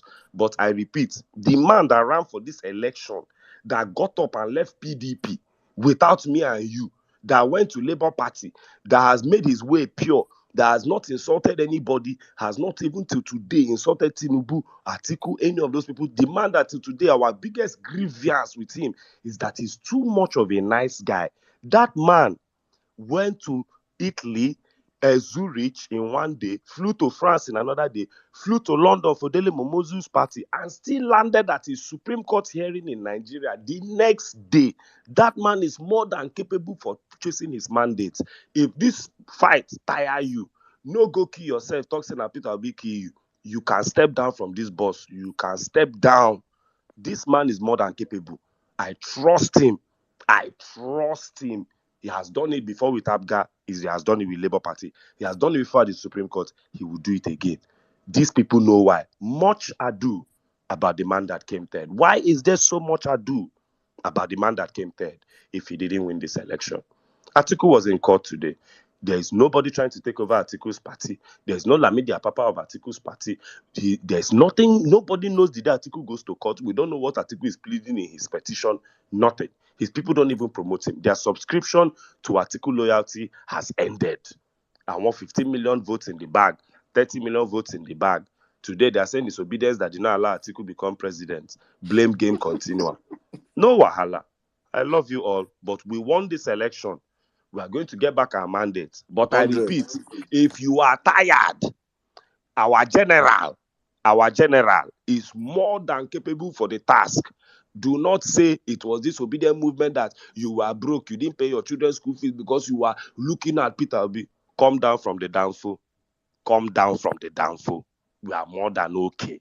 God bless you as you comply. Obedience is not by force. Cheers. Thank you, my brother. Thank you. And as you come down, people will occupy your position. Simple. It's very, very easy like that. Just a drop. You go see person. You know how many people they celebrate 18-year-old birthday for Nigeria every day that are now officially eligible for PVC? I think I'll find out our space, the space we had immediately after they declared that man, that drug dealer.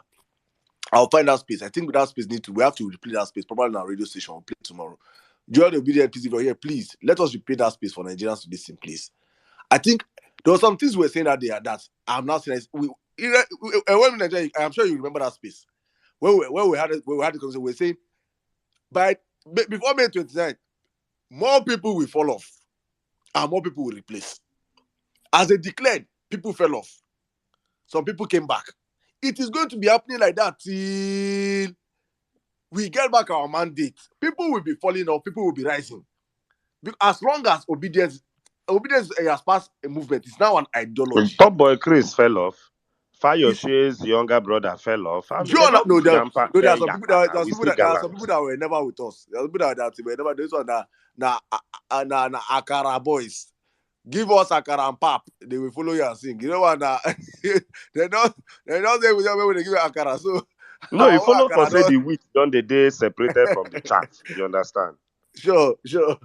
All right, let's just take 3 more speakers, 3 more comments, and I'll rush to your speakers. Our comment people said, we'll see the. So now, am I audible? Wait, sorry. Yes. So where is the N6? N6, this is your submission. This thing you just said last time. Please, I don't know if Joe there can cut that part again.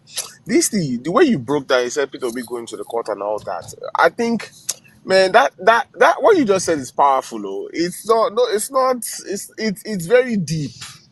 no one, apart from those that have lost their life, no one has been through more than Peter Obi has been in the crossfire of these people since 2019. We got on in 2022, 2023. He's been in their crosshairs because God bless they him. talked about how the first person, when he was working in the media in Nigeria in 2019, the person they were attacking first, he saw that I was wondering why they were spending so Him much to lie. time. Remember the name, him to lie. Yes. So and at the end of it all, I understand this is our mandate, is our petition, but there's someone that bears that name, and there's someone that has signed up for this when he didn't need to. This is a billionaire that can decide to go and retire in Aruba and just chill and do his philanthropic work or become a reverend father, because I see Peter Obi as a reverend father. He's a reverend father that has billions and a politician. That's why I see him as. He's just a reverend father to me. The way his nature, the way he talks, his character, the things the way he goes about his life and his service. He's a reverend father with a billionaire that has a wife and is a politician. So, at some point, I know we're in a very tough, precarious situation, and I know it might be tougher from Saddam and N6 saying, me, I don't have a problem with people taking breaks. I've taken some break. I still want to take some. Like it's okay to take space to feel emotional, but don't get overly consumed by this. Like, we're already consumed. I can't even say we don't go, but we're already consumed. But I think understanding how to pace yourself, which is why even parallel facts, there's some things of mental health to start writing on. Like, find a way to, we're in for the long haul. We're in for the long haul, man. Like Peter Obi doesn't need, I know he appreciates the movement, he loves the movement, won't be anywhere without him. But this man took a lot of steps. If this man decided not to throw himself open, what would we be talking about? So yes, so like you said, NC, Imagine, uh, Otumba, imagine a man that can pay to, just imagine a man whose flight itinerary for the last few days was Italy, Zurich, France, London, then last of all, and I Nigeria. know Just imagine a man that, as you are seeing him in court, 6 hours he ago, he wasn't. was with Toby Adekoyega, hmm Dele Momodu, in that kind of setting hmm in And giant. again, Baba, also, and he's not fighting for this thing those for me and flights, you. it's not like flights that were bought 6 months like us, where we buy flights 5-6 months ahead of time. These are flights God on bless. this, They find flight So deals. and I get, it's we're in for the long haul, man. This is we don't, like, we dey talk. I say, Jimmy, we don't sign. We signed. Now it may come in different forms. Like I said, we're going to do everything we can legally to stop it about 29. But I've said it. If it doesn't happen, it doesn't. If it happens on 29, fine. If it doesn't, we'll keep moving. And the people that dropped, that doesn't mean they're not any obedient, or what they did or what they gave to this movement is not, it's carved in stone. No one can erase it. No one can. A lot of people are dealing with things personally. A lot of people are dealing with a lot of things. And so I understand when some people take a step back. Like, initially I was insensitive to that, but with time I was like, wait a minute. A lot of things people don't like. Saddam, I had a conversation with Saddam how many days ago? Was he, when we and you talk, Seth? Was he Monday or when? The whole work stuff and all that. Like, Yeah, people Monday. are going through things, So I understand. I would never. I know everyone, and Otumba, I know everyone bring this thing up, but one person will even carry this matter for it. He don't take step back from everything, step back from Twitter join.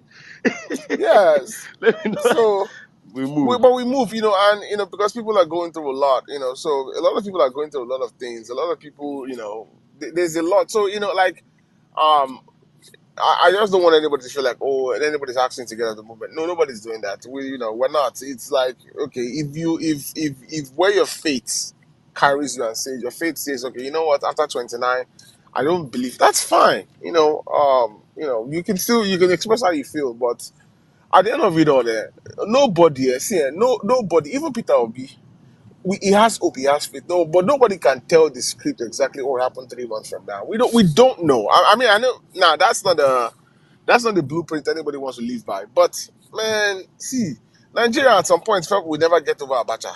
Like, we've been through so many examples I can give. So let's just keep moving on. We're on the right path. Um, yeah. So I just wanted to jump in. And also because fatigue is contagious. It Some is. people, It you see, when is. they go through fatigue in this movement, they start double guessing everything. Then they'll come on space and ask questions like, "Hi, are you sure when they put Tinubu in after May 29, there is a way we are not going to? How will we get? Are you sure that he cannot delay this process?" This, you see, that is your fatigue speaking, and such energy can be infectious. So you weed yourself out. Take some time. Do you understand? There's But nobody that Essex, when I Essex, don't know. I've never heard say, I actually don't mind those yeah. that come and wanna like that have No, questions. you know there is a difference between the ones that need That assurance based on data and figures me, and fatigue people. I think my I will explain it. I think where sometimes I become more vocal is when it feels like you're now trying to impose that alarm you're raising as I told you people. Nah, see, I don't know. I don't. Especially if you have a lot of followers. Yeah, and to me, this is where sometimes where I don't want to. You guys are just saying what I'm thinking. I don't want to. I was going to I don't say, want to. Yeah, sorry. I don't want to mention. I'll mention Jack. The reason why a lot of us have, me personally, I have issue with Jack. Even not as a person, but the way he tweets is. And me, why I'm cautious with a lot of things I tweet. I'm very cautious, and it's strategic. It's not because of me, it's because of people that follow me. You know, my Twitter account before this obedient movement was at like 3,000. It was made, it was friends. I swear I knew like 3/4 of people that followed me on Twitter. I followed. It was friends. I follow a lot of politicians. I follow sports. I follow some other actually. Like that's just me. That's my life. That's who I was on Twitter.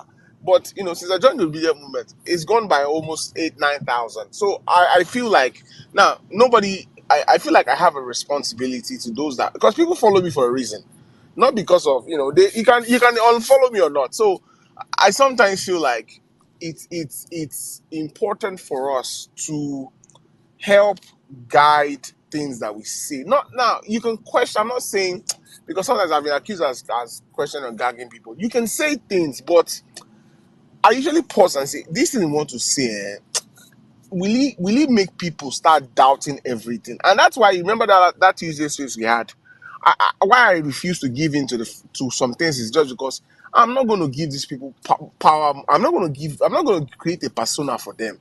Like I'm not. They are evil, but they're not as smart as you think they are. They are illiterate. They You remember when I was always fighting it, said they are yeah, not smart. yeah. Never give them that They are level. conniving bastards. All they know is evil plans.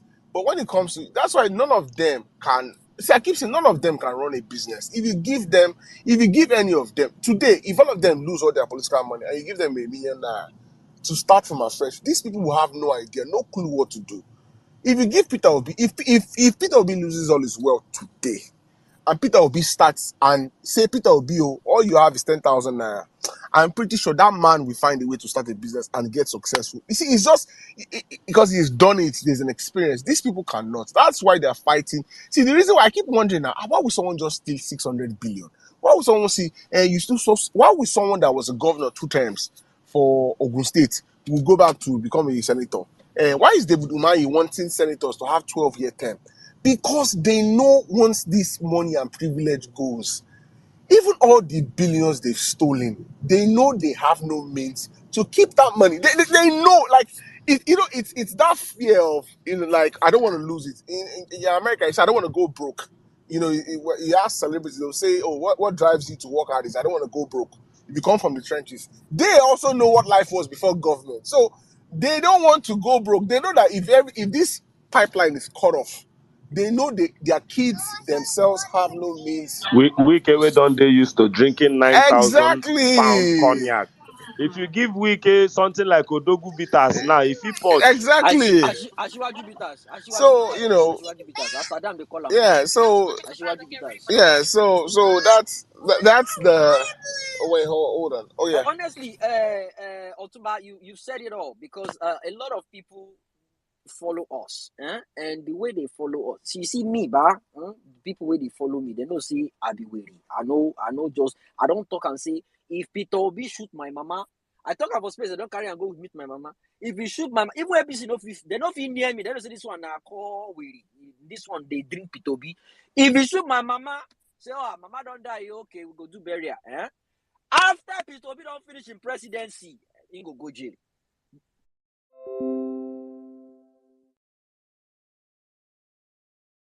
refuse to fix the country. And that's the only reason why I'm behind him. I don't care who he is. I don't block my papa for this app. I don't block my papa. I don't block him. I'm telling you guys, now they laugh. I don't block my papa. Now Your Sunday, papa haven't got either Twitter. he did Twitter. He called me. I go work. Last Sunday, when I come back, I reach out. He say, hey, you won't see me. I say, what's happening? He sit down. He say, he first throw all those proverbs. You just throw everything for ground. He say, they send down something. Say me and IG. I say, hey, what's happening? He say, they say they abuse IG. I say, hey, they tell you what I talk to IG. You read them out. He carry the phone. They show me. Put in glasses. They show me. I say, so now you want to tell 40-year-old man how you gonna take tweet? Abi, I bet you don't chop. You never chop. Okay. Yahoo, let me do pandedian for this man. He needs to eat. Give him his medicine. Let him go and sleep. I just left the place. I don't owe anybody any explanation. I don't owe anybody any explanation. I'm an adult on my own. I can do. I say the stupid IG. This stupid, I asked her, say they play where I play Kukere for her yesterday because now Sunday and I know since Saturday we play Kukere for him. Or should I don't even forget self. I said they play where I play Kukere for him. This useless man is saying he wants to defend democracy. He was there when people were getting shot at, when people were getting beaten. Democracy, which kind of stupid democracy? You were there when people were snatching ballot boxes, when MC Oluman was threatening Igbo people. What did Igbo do for now? What did them buy from the market? And now you are saying you are defending. God will punish that stupid she-male. We don't even know if it's male, no.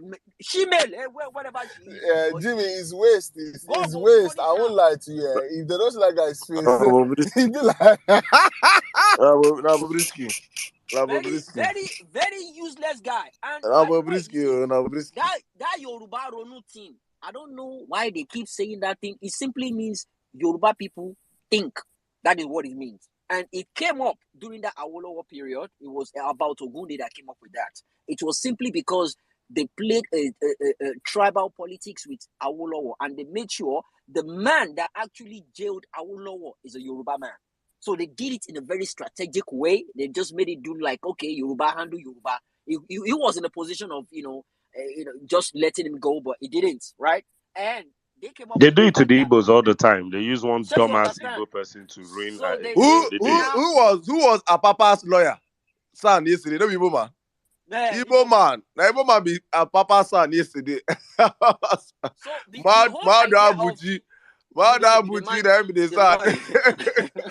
you didn't mind that one. So the whole point was Yoruba think use your head.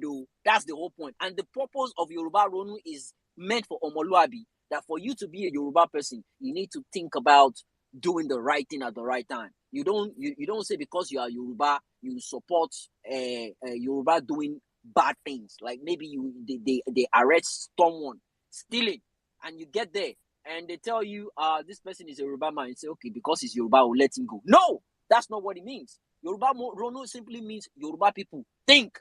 I don't think.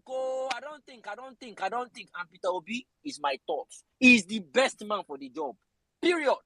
Guys, be careful of the people you follow on social media. Especially influencers. See that useless Insta blog. That one too. They talk rubbish. Say me. I don't forget this useless English when you say one policeman, they correct me. I tell that one, say, bless, say you say won't collect. He don't send me DM. I know sabi you. If I sabi your name, you are done. I don't care what you don't they do with people. They expose me. I go expose you. I'm a ghost. You cannot find my details. Go search for them. I go expose. Now where one person juju finish, now there another person start. No can look for my trouble. Nigeria a day. I go destroy your career.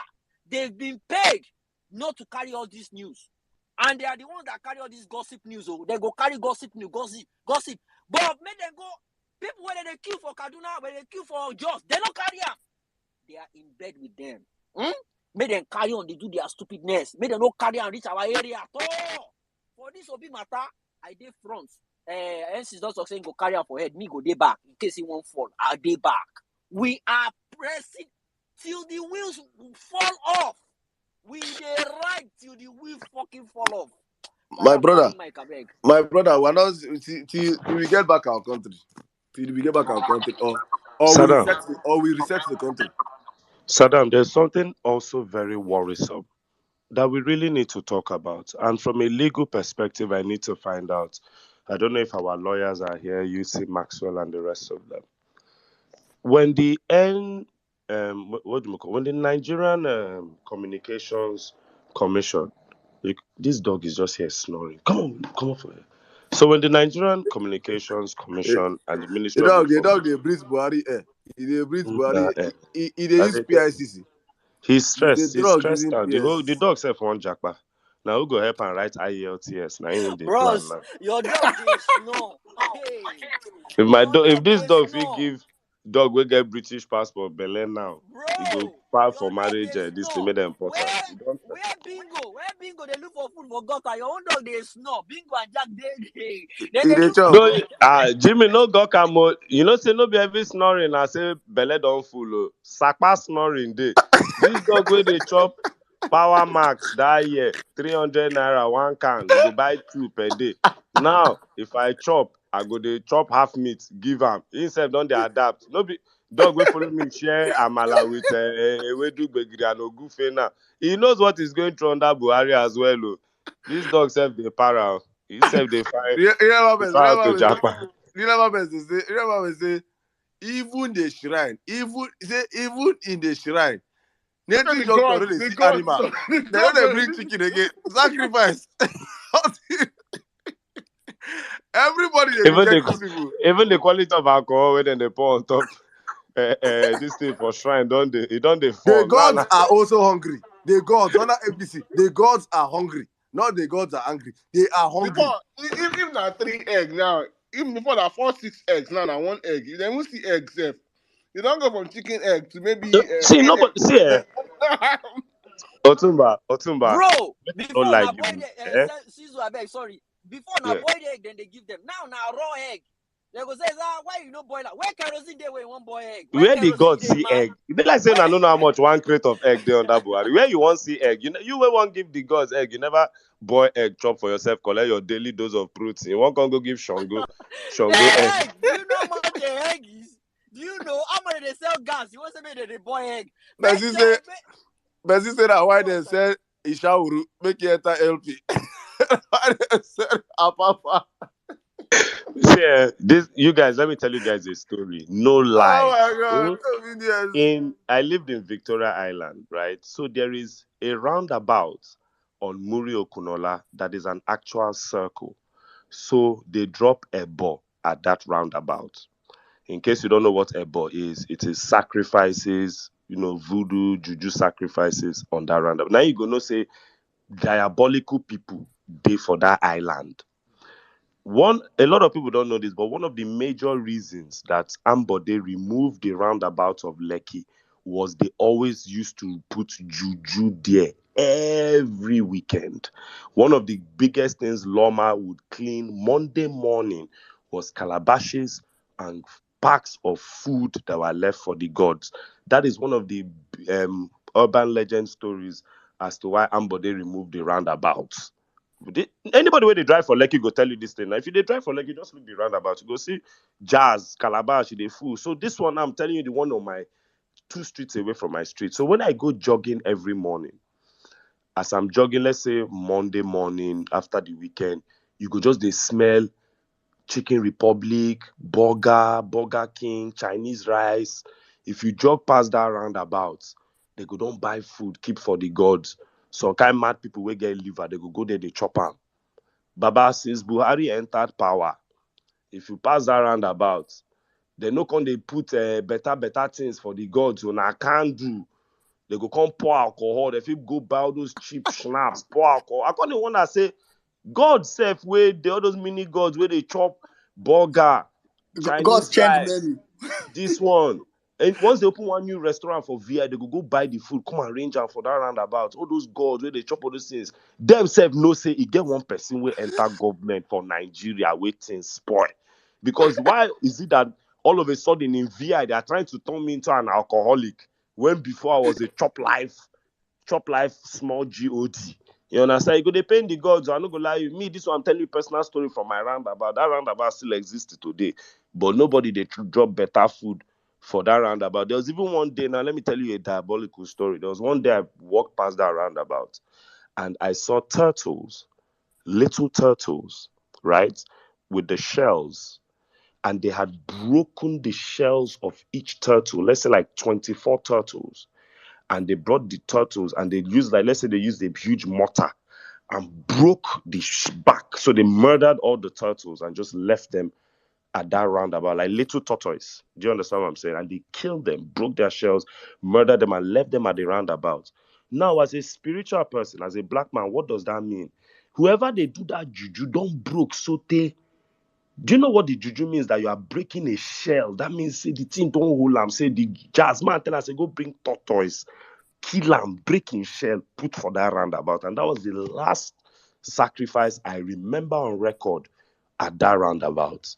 So to tell you, say even the person where they do juju for the gods, in being this celebratory mood juju, celebratory mood juju, celebratory mood juju, as Buhari enter, the nature of the jazz can't change to Gobe jazz. I did Gobe, unlocking myself from poverty juju. This is the true story on my mama. This is a true story of jazz at a roundabout near my house over a period of 4 to 6 years before this administration entered and after they entered. I yield. Thank you very much. All right, let's just go back to our speakers right now.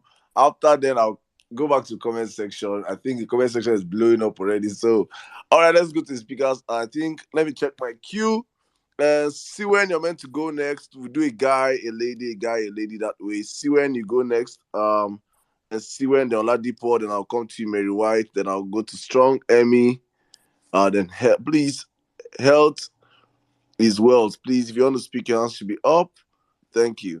All right, see when you have the space, please. 4 minutes. All right, thank you very much. Good evening from my end, and a wonderful tag team we have here. The four of you give life to this space crazily. All submissions duly observed. Oh yes, today is my 1-year-old's birthday, and he has decided that he's going to space with me. So I am spacing with Happy my birthday, young obedience. Thank yes, you. so okay, so I am glad we have brought these topics up. Thank you, Sizzle, for your submissions. They bring life to the fact that do what you will do, but remember why you started this journey. Thank you all. Jimmy, your fire is don't reduce the Wait, fire. we should play birthday song for Sinwen. Sinwen is one of the first people to get in church. Because I didn't want that. No, I bet you Jimmy has something loaded up. Don't worry. Continue. Yeah, no wahala. So, very, very quickly, I'll say this. I'm going to be speaking today as an aggrieved obedient and as a psychologist because I'm a Sorry, psychologist. the only problem I have is copyright issues in the midst of the space based on our YouTube. People that are streaming. Oh, makes sense. Yeah, that's the problem. So they have advised us to stop doing that. Okay. But God, but I hopefully our next place, our baby, a early birthday song. No I wahala. promise that. That's Thank you, no God bless. But all those cutaways we play, like from the news and Arise, are those allowed? Are those okay? Yeah, these I are know for most public copyright consumption is without copyright. okay. Thank you. All right. Thank you. So I said I'm speaking like an aggrieved obedient and as a psychologist because I'm a psychologist. So for those people, I bring you hope. So my message today is the message of hope to all obedience that feel, oh, because May 29 is some days away, everybody should be sad. See, let me help you. This is what you should do. Pace yourselves. You guys need to pace yourselves. There's no harm in retiring for a short while, then refiring. And stay frosty. That is very important. Know why you started this journey. So for me, for instance, I started this journey about 2 years ago. And I started it because I knew I was getting into another phase of my life. And I didn't want my offspring to suffer what I have seen first. So I keep that at the back burner. My wife had to do her registration barely 6 to 7 days into the birth of my child for her PVC. She voted. That's how sincere and strong my struggle for this is. So nobody's going to take me away from it. Surround yourselves with people who are obedient. Stop having friendships with mad people who will keep telling you, forget, you're just wasting your time. No. Surround yourself with obedience. Join spaces that will help your mindset. Don't go and be joining every space because you are idle. Don't do that to your mental state. Join only spaces that would help you refire yourself. Hold on to. Hello, am I still audible? Yes, Yeah, yes. you are Very good. audible. Okay, Fire up. perfect. Okay, hold on to what you believed first and stay true to it. In fact, infect everybody around you with the bug of obedience. Infect everybody. For me, for instance, my entire family, I have had to even speak to people that are abroad to let them know the truth because many of them have the false narratives. So recently, about 2 weeks ago, my elder brother was getting married and it was like a reunion. So I met my aunts that are abroad and they were talking about stuff and they're telling me about how smart this asshole that stole mandates. Oh, in fact, when he was working with this company, they left his position for 1 year. I'm like, auntie, where do you get that information from? Like a lot of people have wrong information. Please put them right, put them straight, give them parallel facts to read. Let them read up the truth about these people that they do not know anything about. Get the right information to the right people. Sift whatever message you are receiving. See, people will keep feeding lies. People will keep feeding lies to our system. Don't take everything. Only look inward. Think about who you are dealing with. When you are thinking about Peter Obi, nobody is deep in this struggle than he is.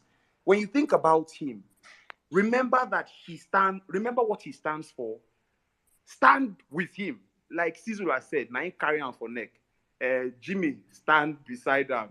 Me, I stand in front of him to ensure say anybody we won't do anything. I carry my Captain America shield. They block anything where they come from front. Make sure you don't allow the wrong information into that your brain because it's a psychological warfare.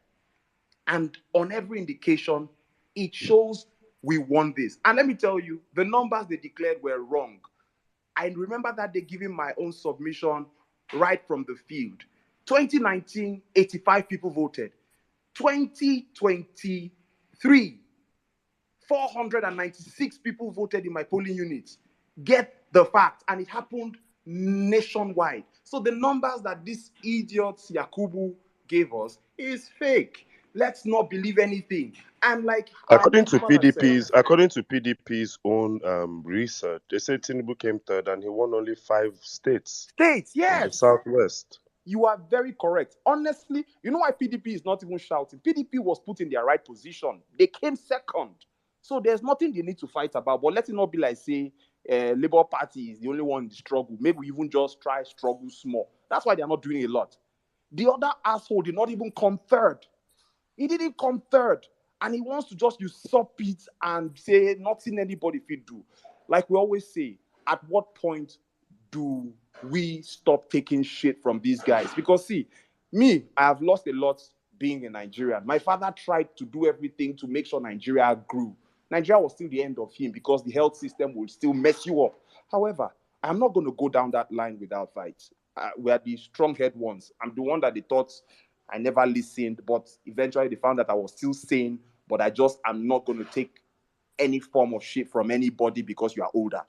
But I'm not going to continue down this rabbit hole that Nigeria wants to put us on. And it's the same thing we all should think of. Are we going to continue down this rabbit hole?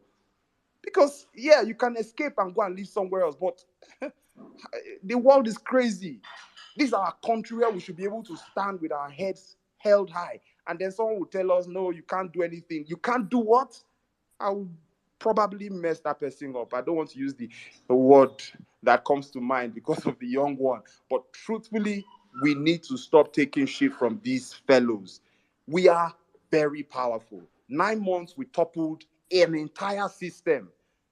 Don't let anybody take that away from you. Remember it. Infect as many people as you can with this bug, including those nitwits that are telling you, just laughing. And when they find out they don't have anything sane to say, they start calling names and throwing slurs. Don't worry. Don't banter with people like that. People that don't even understand English, for crying out loud. Don't bother yourself with them. You're not at their level. Even if they went to university with you, don't banter with them. Keep the grudge. I know entire businesses that are boycotted because of this shit. Because you can't stand against what is wrong, and someone is standing on the side of wrong and expecting you to be friends with those people. Keep those grievances. Keep them, because you need them. You need them to stay sane. You can't have people that keep laughing at your own truth because they are benefiting from one small person here and there. Because all these politicians are small men. I know these guys, they are small men, they are small thinkers. They don't have anything in their heads. They can't survive without politics. They can't survive. That's why they are always junketing for power. That's why they are always standing at the corridors of power. They can't survive. I run a business, for instance. I know how I struggle to keep my business afloat because of the system. These guys don't run anything, but they live affluent lives. How much longer should we let this continue? I don't think it should continue any further. And like it was submitted earlier, Emir Saddam said, the party should die. Let that party die. APC needs to die. Thank you. I yield the mic. Thank you very much, my brother Simon. Thank you. Well spoken. Thank you. And happy birthday to our baby. We owe him a birthday song on our next Vawulence space. I will not forget, hopefully by God's grace. Thank you very much, my brother. You're always an amazing speaker. Thank you. All right, guys, let's move on real quick. I have a Vox Pop to play. NC sent me something. I think it represents exactly the mood of everybody here, every obedient, every true Nigerian that came out to vote. And I'm going to play that Vox Pop before I come to you. Oladipo, you're going next, then Mary White. But let me play that Vox Pop because it's very important.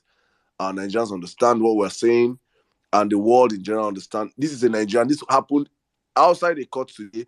Real Best, you're waving. I think Real Best was. He's not an able man too. Yeah, I think Real Best is in at the forefront of what's happening in the court. So I think I'll bring Real Best next. Please, Oladipo, you have to spare Real Best. After this Vox Pop, Real Best, you come in next. Please, just give us a minute or two to listen to this. Take it away, guys. My name is Promise. I am here. Get into a meeting, no. We voted. Mahmoud told us that we should come out and vote, that the election, the result will be transmitted. Now, after voting, there was no transmission. We are here to demand Mahmoud to confess that actually he didn't transmit the results, and that this selection was done by him. He was paid, and then he selected someone. And we are here to say we reject that person that he selected. We voted in. Nigerians voted, and that person we voted for is the person who have come to demand. So let that certificate that Mahmoud gave to Tinubu be returned. And Tinubu should never be sworn in. We don't need him. Nobody, a thief cannot come in to lead those who have integrity. How? Anybody that is paying to become president of Nigeria is the wrong person. We want the person that his hand is free from history. The person that his hand is free, even in this election, nobody paid. We know that Peter Obi never made any payments. We came out with our own money to support him because we have seen integrity in his life. We have seen leadership in his life. We have seen that he has economic background in his life. So he's the one we are voting for. He's not who voted for. That is why I am here to say I voted, I prayed, I took the contest, and to also state that Tinubu will never enter in that place. Rather, they should give this to he that won the election. Peter Obi is the one that was. I've never voted in my life. I used to feel like it won't count. But this time I came out to vote. So why should they deny us our rights? Why should they deny us our ability to choose our leader? We are saying that Mahmoud is the most wicked person in Nigeria, the most forceful liar in Nigeria. His children will suffer and suffer. Himself will suffer. And I want to promise Mahmoud that if he doesn't pass this point, he will never escape it in Nigeria. We are saying that Tinubu will not be there. Mahmoud will not be there. Mahmoud will never eat. He will never be there. Even that money, Mahmoud will not eat it. So let Judiciary know that Nigerians are here. We are here to demand the person that we voted for, that let him come and lead us. We all voted for Peter Obi. 95% of Nigerians voted for Peter Obi, but they are denying us. We are saying we don't want Tinubu. We don't even want Atiku. It is Peter Obi who voted, and it's enough is enough. The youth are here. The men are here. The women are here. Even children are here. And we are here to say, Mahmoud, you are a wicked person. Peter Obi, that is who we want. Thank you very much, ladies and gentlemen. I think that guy, I will have to be playing this back and back. This represents the thoughts of every Nigerian. I say this all the time that Yakubu Mahmoud must end up in jail. That's one. There is no even going back and forth about it. He must end up in jail. Yakubu Mahmoud will not escape what he has done. You don't take the lives of 200 million people and use us and play dilly-dally and just expect to go scot-free. You will never, ever. That money will choke you. You use it, you won't even eat the money except say you got use it and take care of your health. No, you will vomit that money that Tinubu paid you, and justice will be served at the right time. We did here. No, while let's just move on real quick. Real ever best, you have the space right now, my brother. You've been waving your hands, so I think I'll come to you then. For me, I'll go to Oladipo, the Mary White. Thank you. Real ever best, you have the space. Good evening, my brother. How is it happening? How is Abuja? How is Abuja treating you? Can you hear us, please? Yes, good morning, good afternoon, good evening, depending where you're speaking from. It's good to be here. I would have been here all day, but I've been on the road. So I just needed to get, back to my station before I could actually be on space. So, Sadam, Abuja is treating me well. Abuja is good. I think UC Maxwell showed me some round this evening. So Abuja is good. I just want to report to you because I just want to take off from what you played. The sound you just played now. I think that yes, that is the thoughts of almost everybody that I've met, in the course of this journey to the courts. Every driver that take me, every boat driver that I would just like start a conversation by saying, oh, maybe if I price him and he say, oh, don't you know fuel is, I say, you guys voted APC. The guy, in short, one of the guys that I thought voted APC almost slapped me and like, who voted APC? Everybody I've met in this town, nobody voted these people. That is to tell you it's a reflection of what actually happened. I know somehow because that our mandate has not been given to us, some of us, are beginning to lose hope and all this. But I want to tell you, you guys did so much in this election. You guys have changed Nigerian political landscape forever. Nigeria is not going to be the same because people have woken up. There is a lot of things that this election has given answers to. It has given answers to the fact that people, when the people rises up to a demand for what rightful belongs to them, that can get it, the power of the people, and it has also trashed that lie, that there are certain numbers that come from a certain part of the country. It has also given the lie, that somebody cannot just come, and win election if that person is not deeply rooted, it doesn't have structures and all the rest of them. We defy all this us. We won this election and they know it. Everybody knows it. Everybody knows it. I saw a Buala in court today. I told him that, if you watch Buala, if you're you will know that, yes, this man is an intelligent somebody. He has eloquence. I told him, you're not supposed to be in PDP. You're supposed to be in Labour Party if you truly want to speak on the side of the people. I saw Michael. Even the PDP themselves. I met somebody today who I'll bring on this space. I told him he'll come on this space. Even PDP people, even when they're in court, they know that Labour Party won.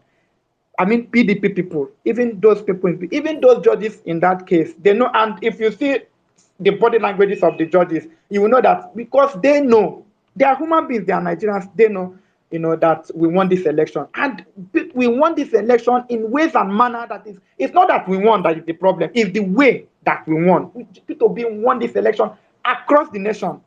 Tinubu didn't get 25%. We are talking about not getting 25% in Abuja. The truth about the matter is that Tinubu did not get 25% in Lagos. Everybody knows it. But it's just like the Nigeria being a criminal state, like I continue to say that Nigeria is a crime scene. That is how they did it. What they did, I think somebody made this point. Bola Ahmed Tinubu actually came third in this election. What they did was to actually share P2B's votes. They shared P2B's votes to Tinubu, and also Atiku also took some of P2B's votes. So it was P2B's vote that they were just sharing. And that is why, from the way everything has played, it has been P2B that everybody is talking about. Everybody who is talking about Atiku, nobody talks about. The only time you know about PDP is when their case is called up in court. Nobody talks about them because they know that they are not in the country. So APC stole the election. That's why we're talking about APC. PDP know that they lost. It's only when their case is called up in court. But actually, the court started today, but I went there very early because I think it's always good to come to the court early. For those who stay in Abuja who want to come to the court, come to court early because some of us came to Abuja. We are visitors in this town, and somehow we have getting used to waking up early and going to the court. That's the only way you can come because one, the court cannot contain. Even if they want to accept everybody cannot be. Come 5:30, go there 5:30, go there 6 o'clock. By 6 o'clock, you can just walk across the gate. But immediately after that, you're not going to, have an easy. It's not even easy for party officials, and the rest of them. So what happened today was that Real ever best. So you are the Supreme Court 5:30, 6 o'clock every time we have a hearing. my brother, I applaud you, my my brother. brother, God now bless we, you. sweep, we don't want to be sweeping the court to clean the seat. God bless Now you. then they sweep the Yes, court. Now then you don't see where he you God don't see bless did you not see you. that video of Apampas? Their first video that broke out across the nation. Parent Fact crew. Now we give a press interview. You know say the man see camera for his life, for 70 years of his life, he never see camera before. As he see camera, he just jump, put his face, I want to talk. You know say that. You know, say for in life, clean people never host them before. No, just show those small I'm telling oompa you, loompas. Continue, real ever that man best. is a clown, because they wanted to come to the court very early that day, but that day was, thank God, something was pushing me. I said, no, I must go. I didn't get 5 minutes. I go to that court, that man showed, and we just decided to interview, and he was just busy talking. So we were asking him, he's a fool. But anyway, so if you want to come and join us to clean the court, sweep the court, keep the seat clean. We don't have job now. The only job we have is to reclaim our mandate. What other job is more important than that? So today we got there early today, and the police people came. What they do in the morning is they come and they go to the court. They use their bomb detective, go and make sure that the court is clean. But today, the police people have to come. At some point, it was like maybe they should tell us not to enter the court. I don't know, because even lawyers themselves will come early. Nigerians are interested in this. As in, lawyers wake up early for them to be able to get a seat in the court. They come early. So they come there. So at some point, the secretary to the tribunal now came and announced, that people should not, they don't won't allow phone inside. I think it was because of the fact that when that lawyer came to do his yeoman job yesterday in the court, I think people snapped him or something. That video leaked and all the rest of them. So, and you know that in minutes, the man's name, everything about that man was on social media, because they are toiling with this generation. So that was what made them to say, they don't want phones inside the court. So when they gave that this thing, people were like, I made a video of it when the woman came. I was like, how are they going to? Sorry, real ever best. Sorry, my brother. Speaking of lawyers in the courts, I heard that in this Labour Party proceedings that there are a lot of lawyers who have nothing to do with the case but are just interested, and that there are even young lawyers who are coming there to learn part of the judicial proceedings for the case. So please, can you confirm to me that a lot of lawyers actually come to this case? They have nothing to do with the case, but they come to sit down and observe. Is that true? Yes, that is true. That is normal with lawyers. That's how they learn. That's normal with lawyers. But the thing is that the interest that this case, a lot of people that come there just want to wear their legal robe to have an opportunity to listen to the case, because at least one of the things that can give you a passage for you to wear your robe and come. But yes, students come and lawyers also come, because this case is unprecedented. It's unprecedented in the sense that a whole lot of things are going. So it's actually going to form, a whole body of knowledge, for upcoming lawyers and all this. But aside from that, a lot of people too, even in our team, there are a lot of people who are there pro bono, just to make sure that they fight for the money. It's just an interesting time, in the political history of this country. But they were there. This announcement was made, so we are now wondering. Please, if I'm thrown out of this space, please try and bring me back, because I don't know whether it's network. Can you hear me? Yeah, go on. Perfectly, brother. Perfectly. Continue, sir. You are not If I'm breaking thrown at all. out, please bring me back. So we are now wondering how they are going to actually what they're going to do. How are they going to safeguard our phone? How are they going to carry out with the information they've just given us? So I wanted to make a video of what was happening. And the one lawyer was telling me, "Why am I?" I said, "No, this."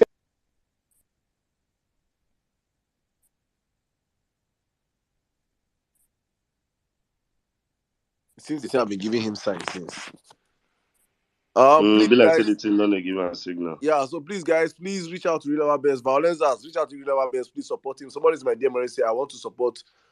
Please, I would like to support him with talking for transportation. Please, whatever it is, if it's feeding money, you can say, okay, let me feed Real Our Best for a day. Please reach out to me, reach out to him. You can reach out to me in the DM. Please, I could send you his account number. You can go to his pin tweet. His account number is on his pin tweet. You can show him some love. Then send me receipts here, because I love seeing the receipts. These are the ginger ram for the backside. So please send me receipts. I use it to motivate him more and more, let him My understand how brother, much real love. ever best, they go court 5:30 5:30 in the a.m. morning, the guy go leave, come up hotel, move. People did this movement. God He bless they you. wake me up for call, wake for Saddam.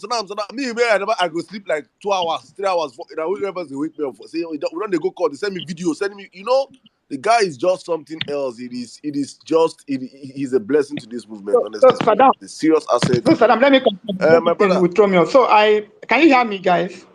yeah, go on. We lost you, go on. Saddam, please, any video, just break the news on. Please, just break it. Any news, even if it's 2 minutes, 2 seconds. You guys should just break the news. It's important to. We're doing it. We're doing it. You should be seeing it on Powerfast. I'm seeing your work, man. Okay. We appreciate it. All your fans. Your fans. There's one name you used to call well. You know the name. Is that? The name say they call the name. Call the name. Let me see whether you know the Sweet name. Angel is here now. No, Sweet Angel want to. Hey, Wants you to buy say me a car. what's the name? She wants to buy me a car actually. She wants to buy me a car. Hey, yeah, man, you don't need to only about twist. Now this thing, now what we talk about with that. I beg, let me You finish. say Let me finish. I don't forget things I need to say. I have a lot I want to say. So okay, so I made a video. Even a lawyer was trying to say I'm videoing him. I say, are you the only one here? Videoing him is worse. So they wanted to tell me that I'm not a lawyer.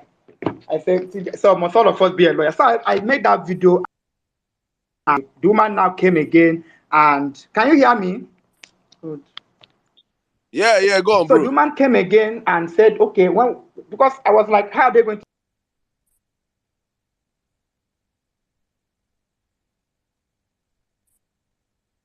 Oh, now wow. Oh yeah, fall down, fall back. I've gotten like 3 people that I want to send you something. It seems Abado. It's okay. They say Abado don't land for Abuja, so every network for Abuja will begin shaking. Yeah, I Anywhere tell you bad luck now. enter. I told you as breaking news. Anywhere My last we one. enter, things go begin to spoil. Anywhere we enter, things go begin to spoil. Please request the mic and come back. Please, guys, please reach out to him, show him love. I see all the people reaching out to me already. Please show our brother love. There's a lot of work he's doing there. Support this guy. He's an amazing talent and asset to this movement, to this family, to our Violence Space family, to Parent Facts family. All those videos you see we are breaking out on the Parent Facts. Yes, all. Really our best. So please, we cannot pay him. We cannot pay him. All this thing is just human service to one service to humanity. So thank you very much, all of you reaching out. All right, let's keep the conversation rolling. Probably when he comes back. Yeah. That's the account number. Thank you. Oh, God bless you guys. Thank you. All right, let's keep the conversation rolling. I want to support. That's the kind of message. Please hit my DM. I beg, don't forget to fire that dirty speech. I beg. It's a normal listener. It's a normal. In the next hour, in the next top of the hour, we'll be dropping the speech. But let's go back to our conversation before Eva Best comes back. Oladipo, my brother, good evening. You have the space. Good evening. Saddam, good evening. How are you? Can you guys hear me? Yeah, I can hear you, my brother. Fine, and you? Yeah, I greet you. Please, Saddam, I need to quickly correct something. And the reason why I want to correct this is because Jimmy tried to touch on it, but I want to touch on it extensively. Yoruba Ronu started with the drama that was played with Awolowo. Awolowo was betrayed by the Yoruba people, not any other region except the Yoruba people. So Ubatogunde sang a song that says Yoruba Ronu, meaning Yoruba people think. Because there are some things Ubatogunde said. I don't know if Jimmy is there, if he could translate. He said, Ọgbọ́n ló mú Yorùbá délé ọlá, ọgbọ́n náà ló tún padà wá síde wa mọ́lẹ̀. As in, Wisdom lifted the Yoruba people to the highest mountain, and it's the same wisdom that brought them down, brought them to the lowest of the lowest ground they can ever imagine. Thank you. God bless you. You see, ogun àsọtẹ́lẹ̀ ni wọ́n ní kì í parọ́, ṣùgbọ́n arọ tó bá gbọ́n. You see, I would keep hammering on my people. I know a lot of people, you see, practically they hate me so much. A lot of people have confronted me. They've sent a whole lot of wrong things to my DM. You are a bastard, you are this, you are that. But let me tell you something. The reason why Nigeria is where it is today is because the Yoruba people are always too smart for their own level of intelligence. Let me tell you, the thing that we are doing is the reason why we will not progress beyond where we are. I say it again. Let me read something to you so that you people can know. I know a lot of you are so blinded by the insanity called Tinubu. Let me read something to you. You see, for anyone listening to me, if you have not gotten on the ChatGPT rave, please, you need to go and learn so much about ChatGPT. It is the next in thing. The world is going AI. We are still dealing with how to build a pencil factory. Let me leave that. I was doing some research about the effect of elevating thuggery, people with questionable ethics and integrity, on education. Now, there was something I found out that was brought to me. It said negative influence on students. The elevation of crooked individual in power can have a detrimental effect on students' moral and ethical development. Students will witness dishonest practices such as cheating, bribery, and unethical behavior, which can negatively impact their own values and behavior.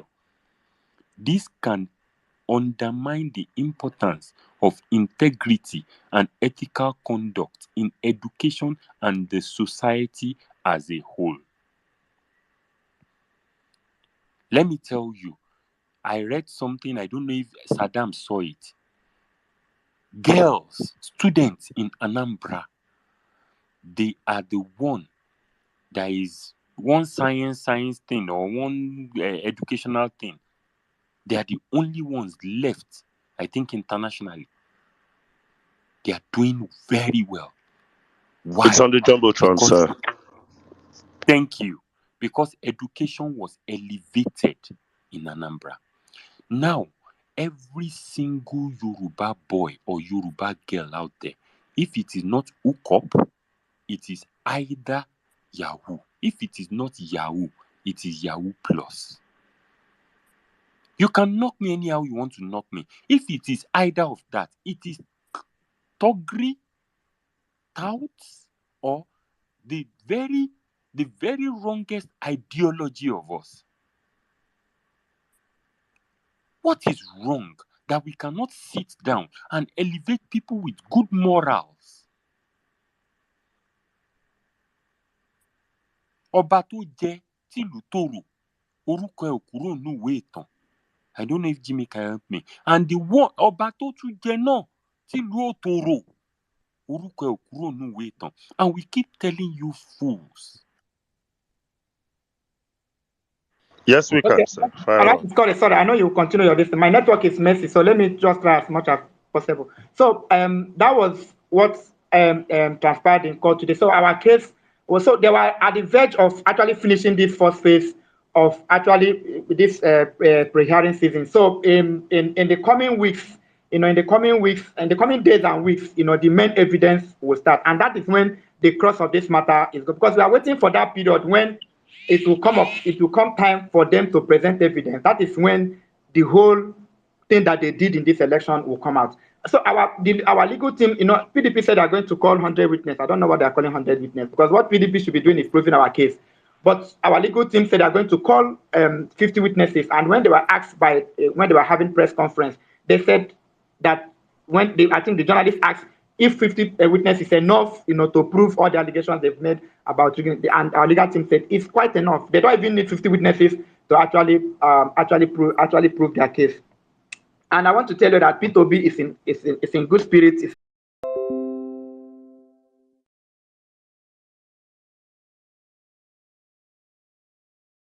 To people like that. Does P2B know who P2B is? So P2B doesn't actually know. I think perhaps he knows what he means to a whole lot of Nigeria, because that man is carrying the hope of a nation. Because what he's doing is something, P2B is not going there because he wants to make money. This man is made. P2B, you don't have an idea how much P2B, if it's about money, how much he has made legitimately. And did that man want? Do you know that in 2019, P2B, it was P2B that actually funded the PDP in 2019 when Facts. I can tell Facts. you that P2B funded, he brought money. You know, people now went to him and say, if you can bring it, P2B refused and said he doesn't want to run. People actually compelled him to run. In short, some people in PDP compelled him to run because he did, when he brought that money in 2019, he brought it and said, if that is going to save the nation, he was willing to do it. And he came, when people compared him, he came. P2B came prepared. So, why I'm saying is, I've seen people who are trying to, because we've done this in this movement. I think it was Otumba that made that movement, that make that point again. Because we've done this, we all are trying to save our country. P2B is doing his best to see how we can. So all of us have to do. That's why when people say, "Ever best you're doing," I'm not doing anything. I'm working for myself. I'm working for myself because I believe if Nigeria works, it's going to work for all of us. And I also want to use to encourage other people who somehow want to relent, they want to do, oh, this one did not give. Somebody was telling me P2B did not call you. What's P2B calling you for? You're fighting for yourself. He's doing enough for him to come out and sacrifice his life, his family. Don't you know that this thing, has exposed himself, exposed his family, exposed everybody, and this man is willing to stake his life, already has taken his life for this movement. And P2B is going to fight this thing to a logical conclusion. And when that time comes, the truth will come out and this mandate to be given back.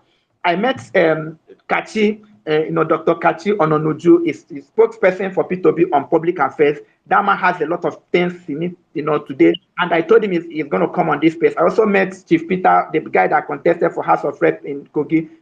Done so much, has contributed so much. Been with P2B for over 20 years now. I told him he's going to come to this space. They also, our legal lawyer, I think I sent those videos. I also interviewed Kachi today, Dr. Kachi today. Also interviewed that lawyer. I told him that he also need to come on this space. So very soon we are going to be having lawyers, who are actually in the legal team, who will be coming here to give us legal insights, into what is happening, in this case. So it's not just us now reporting. It's also going to be people who are in that team, people who are in that legal team, who is going to be coming to be giving us insights of what is happening, the way forward, the expectations, and what is happening. When people who are lawyers say it, I think they say more better than them. So anybody who comes to that court, most times I've talked to people, ask them like my normal self, everybody, almost both the young lawyers, but people just wear their robe, they want to know what. So Nigerians are interested. This case is about Nigeria and these few criminals who have stolen. Tinubu did not win. It's clear, it's crystal clear. The father did not even Lagos. It's enough to tell any Thomas that this is what has happened. So the election was stolen. All of us know that already. Nigerians know it. Just ask an average person on the streets, a market woman, a driver, anybody you ask, they tell you that we voted P2B. We voted P2B. So we have confidence in our case that is going to. And also, let me also tell you that the Apapa group, they didn't come to court today. You know why they didn't come? Because on Friday there was a case, that was held in court that the proceeding. The judge that gave them the judgment reprimanded Apapa group. What was the case? What was actually said in the day that Apapa and his group made a press conference? What the judge said was that the Labour Party had gone to court to say that the court should vacate the order they had given, that they don't have jurisdiction to hear that matter or to intervene in that case. And the judge ruled that they have jurisdiction, to hear the matter. And it's fraudulent, it's not supposed to. But he ruled that they have, that is what they ruled. Apapa and his group came out and was making the case that, he's now the substantial chairman, he's now in charge and not the rest of them. So, and this thing has gone viral. I think there's hit on that judge too. On Friday, the judge reprimanded them and told them, why are they going? He never asked him or told him or giving him any judgment that is the Labour Party or factional leader of Labour Party. The judgment does not have anything to do with that. So that was what that picture I sent in the morning. I was sitting actually with Deputy National Women Leader, and that woman came from Jos. The woman gave me her own, and what happened in Jos and not the rest of them. Some people that came from Sokoto and not the rest of them. So everywhere you go to, that woman came. It's been 1 week since she came, to Abuja, and she's been, working. These Nigerians are working. Nigerians want a change. So the Apapa group, I think perhaps that is why they didn't come. They were reprimanded. I also was trying to tell you about what happened in federal court on Thursday when the Abuja citizens, went to court. I told you the lawyer they have, very brilliant lawyer.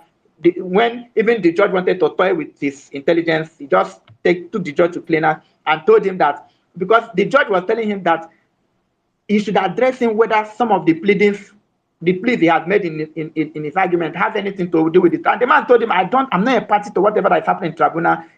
I don't have any business with that. It doesn't concern me. I have come to this court to present constitutional matter. And if these matters are of constitutional nature, and if it is true that a president should score 25% in Abuja and that president did not, then what they are doing in tribunal is a jamboree, something that should not have any effect. They are just praying. What they should be talking about is having another election. So if what they are talking in federal court that has to do with is what matters, according to that lawyer, that was his argument. That what this case is what is important. It's not what they are doing in tribunal. That what they are doing in tribunal is a mere waste of time. It's just a exercise in futility. It's just an intellectual or legal masturbation. That this is so because the judge has to hear this case, and the federal court have the decision, to hear the case that they have brought before them, and that case has to do with the citizens of residents of Abuja, saying that the president who is to be their governor, if that president should be their governor, then that president should get their mandate. And what the constitution has even required of him is just to get 25%. And that if he did not get, that's the minimum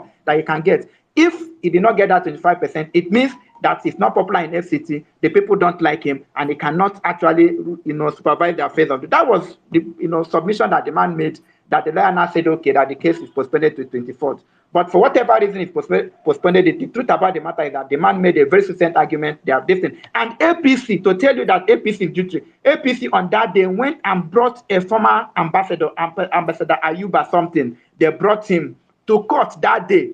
When we saw that man, we knew that APC knows that. Because why did they bring that man? They want to bring that man. That man is a citizen. It's a native of Abuja. And they did not just brought on, they brought a former ambassador to come and say, oh, we are not interested in this case. But that is not avoid. Abuja is our state. Everybody owns Abuja. So every resident of Abuja is a citizen of Abuja. So his being a native or being ambassador does not make any difference. But anyway, we know what we are going to do. I think Abuja residents know what to do. It means in the next hearing, they also have to come out in mass and bring other things. The truth about the matter, he did not get 25%. That is the contention. It's not whether somebody is a citizen or a native or not. It doesn't have anything to do with us. So that for Abuja case. And I've also talked about Apapa, and his group, because that man came to court yesterday, subdued, very humble. I wish he come. He's a citizen of this country. He have the right to come to court, listen to proceedings, and go back to his house. If he does that, we don't have any problem with him. Our problem with him is that you cannot come and put mouth in our case. So that's why he came very humble. If you saw this picture, very humble. He came, he did not talk. He was just looking sheepishly, like somebody who has been in prison and was released, for the first time. So he was humbled. He came with perhaps a DS and this. So you're saying he don't even wear cap when he come. From what I've said, he has lost the. You say he was looking like Shehu Kuti. Yes, he was looking like, but he was not handcuffed. That's just the only difference. He was not handcuffed. But I think he sat at the road, because that day he came and sat in the middle of the seat when we deny him access to have, a seat where our president is sitting. So he went and sat, but to that day he went and sat at the extreme back of the court. It was so when the court this thing finished, he just left. So that these people, they've been defeated already. They told that man, some people told him, advised him, but he will go with disgrace. You're toiling with Peter. So what Peter does these days is to represent himself and represent Labour Party. Case closed, and we'll continue from where. So what we are saying is this, that all of you on this platform who contributed your little best, your time, your effort, everything that you did, for this thing is counting. It's counting. We want this election. Don't be despaired. We want this election. And as it stands now, Nigeria has changed. I want to tell you, as it stands now, Nigeria has changed. So that is what happened. So I've met arrests. People are going to be coming. People who know more than me are going to be coming on this platform. Anytime we schedule them, they're going to be joining us in space to actually tell us, a whole lot more about the case. People inside the case are going to be coming. So thank you so much I want to also say, for those people who have given me, who have, assisted me, thank you so much. I'm so grateful. I lack words of expression to actually tell you how grateful I am, for all of you. You guys have only shown me love, since we started this movement. So Saddam, thank you for what you do. Otumba, NCC, Jimmy, my man. Chigozie is here. Chigozie, my man. Otumba, Sweet Angel, the governor in Delta State, Kimpela, I see you, magnificent dude. Anka Dede. I see all of you. I don't know where Sister Hannah have been, Olawaski, Omega. I don't know where Sister Darren, I love you. So all of you on this platform, Abokina Geri, how are you? How are you doing? Cindy, Equity, Ako, all of you. I don't know. Berry B, I don't know. Adaigwe. Saddam, please help me and call. Vino, all of you. I will help you. I'll help you. Don't worry. Real Never Best, you know, see me. Real Never Best, Oh, I'll my help you. sister that speaks Igbo with American accent. I love you so much. You know that. I love you so much. I love all of you guys. I don't know how to call this name, but we are doing our best. Never been. You never, you not You see, see me. the problem with You this not calling see names me. is I've always told you. The problem with calling names is Saddam, that you have to help me cover out. your Help me fans. out. Help me out and greet everybody on my behalf. Let me help you out. Let me tell you, say make you start. You go start something, you come bring me inside, make I help you out. Okay, I will help you out. No wahala. Please, guys. I see If I just call sweet angel like this, my head go just confused. Oh my god. Oh god, I'm messing. You never miss. Okay.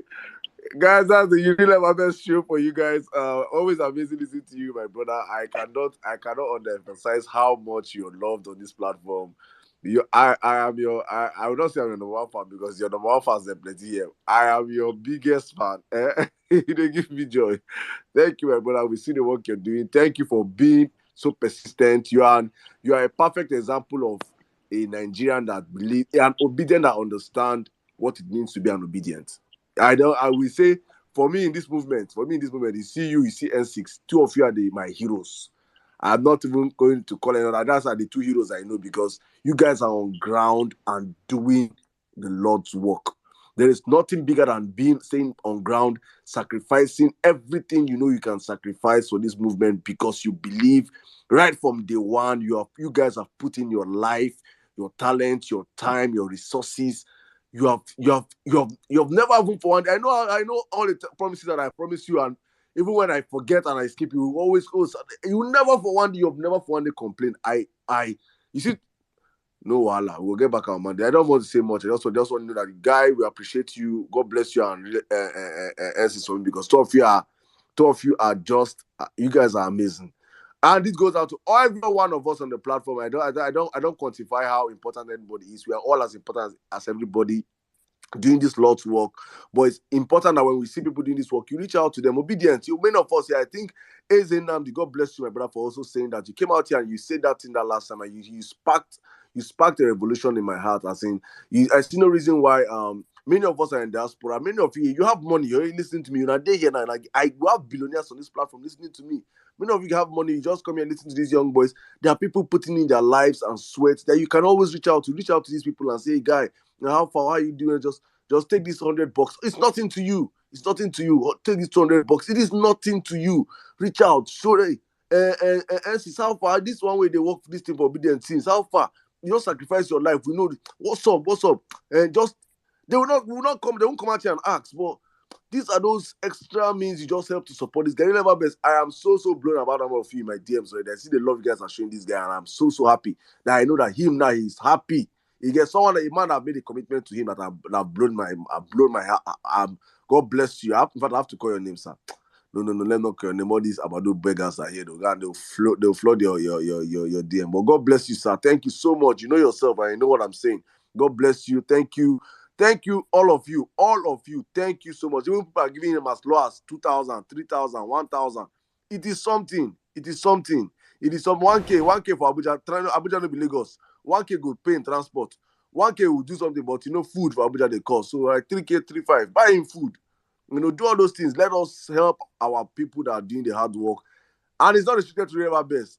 Them Chigozie, them Abokina Geri, them everybody that is putting in the work on the ground. Reach out to these people. Reach out to them. Show them love. If you're in diaspora, that's the best way you can push it. You cannot come back home and push. Just show people love. Show people love. We are all we have. We have ourselves. If we don't have government, we don't get government. We are our government. We are all we have. Honestly speaking, I just had to push this out there for one or two of you that have another person. Send me. I'll send this account number. Please also reach out to me. Send me a Burkina Grid number. Send me a Chigozie number. Send me NC's number. Reach out to me also. I want people to let's use today and bless many of these our people working the ground. Honestly speaking, they really deserve all the love. All right, let's move on real quick. Let me take a lady. You ever say my I've not sister? finished, so Saddam. Oh, Oladipo. Please reach I out was to about to Oladipo tell you also, Oladipo please. was still on hold. Please reach out to Oladipo also. Show Oladipo love. Please show Oladipo love also. He's doing amazing work on the ground In also, the please. Southwest in In the particular, Southwest, please please. remember him. This Yes. guy has been called so many names for this movement. Please, obedience on this platform. I have billionaires here. It show me die. I have billionaires here. Please share the resources around. God bless you all. All right, Oladipo, my brother, I have the space now. Go on with your submission. Go on, bro. Yes, thank you, Saddam. I really appreciate it. You see, let me tell you something. My own aim and my own reason for being here is to see Nigeria working. If Nigeria is working, what I do is enough to feed me. I can tell you that what I do is enough to feed me. If Nigeria is Please, working, Oladipo, not what do you do? Please, we have people here that will patronize you. Well, I think we say this thing on the violence piece. We have a 1 hour, 2 hour section of obedience. That please, thank you. Oladipo, send me your account number in your DM. Abuki, send me your account number in your DM. Chigos, send me your account number in your DM. NC, send me your account number in your DM. People are in my DM already. Somebody wants to bless all of you. So please just send me this account number. No. You know, see as Christmas happening. Me nko, my account Jimmy, respect yourself. I go send them all your account number to your own DM self. As you come by them, I forward it to you. I forward it to you immediately. Now these people wait Christmas week. So Oladipo, please tell them what you're doing. People on this platform now will patronize you. We have yes, good obedience here. Please advertise your business. Yes, I am an electronics engineer and I am into alternative fuel. Let me just mention this. I have said this on this space before, but I'll mention it again. In 2010, I was able to through my research, I was able to design a combustion generator, as in a generator that combusts water, not fuel, water. I break water down into monoatomic hydrogen and diatomic oxygen, and I burn it as fuel. I can send the picture. I've posted the picture before. So it's not something new. But let me tell you, my life was threatened over this project. So those are the kind of things I do. I am into power supplies. I do server applications. Please, Oladipo, please, start again. Nigeria. We cannot hear you. Please, and also release your business name or let your full business profile. Not fuel, water. Because you see, let me tell you one thing people don't understand. There is a question I ask myself, and I've asked the whole scientific environment around me. Why did God make water the largest component on this planet? Have you ever asked yourself that question?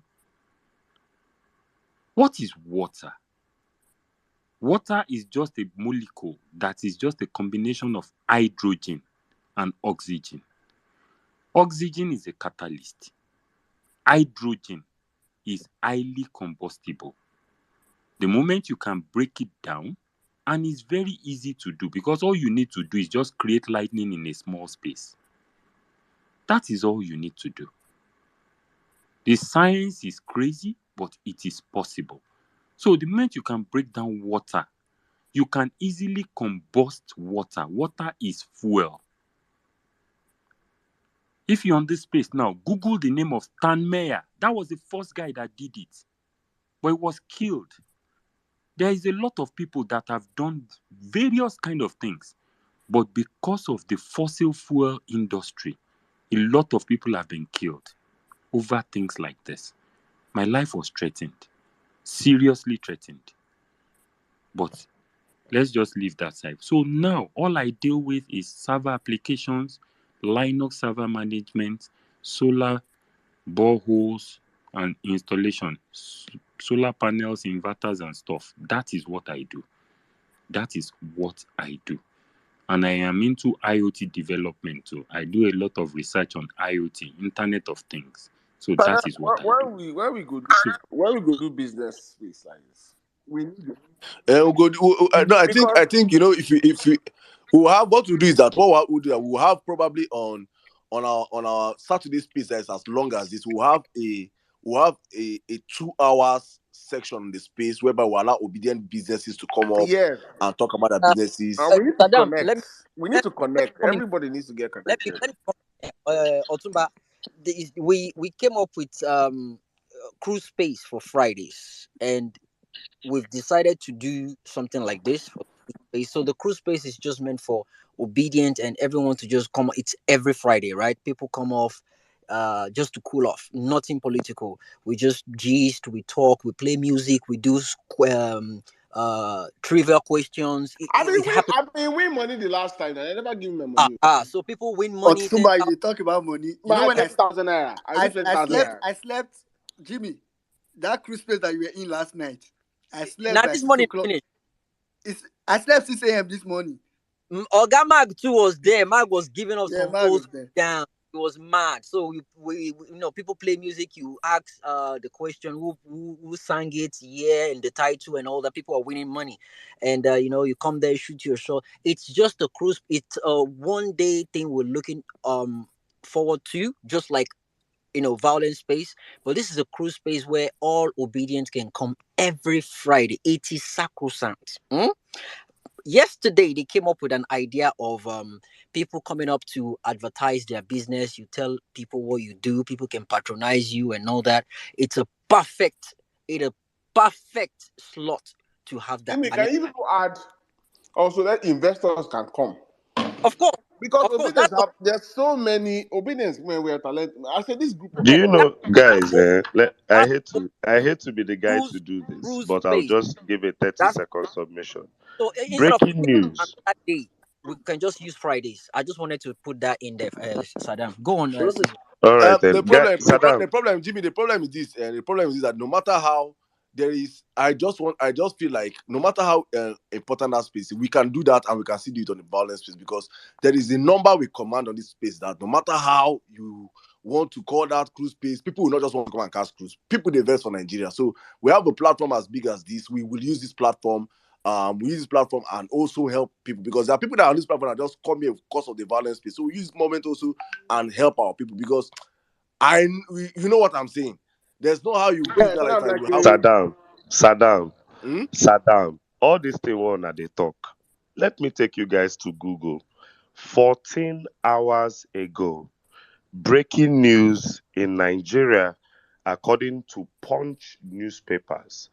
300 scientists migrated to UK.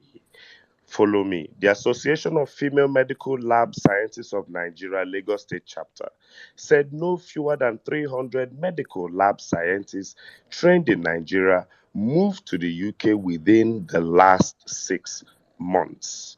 This country is losing scientists at an alarming rate. On this space alone, we have been with Oladipo for at least the last 9 months to 1 year, and we have not known that this man alone can create energy from water. We can help him and donate as much as we want, but I think it is much better we add his name to 301 scientists that leave this godforsaken shithole and move to a better place where he can science this science without at least NEPA taking light or excuse me. anything else.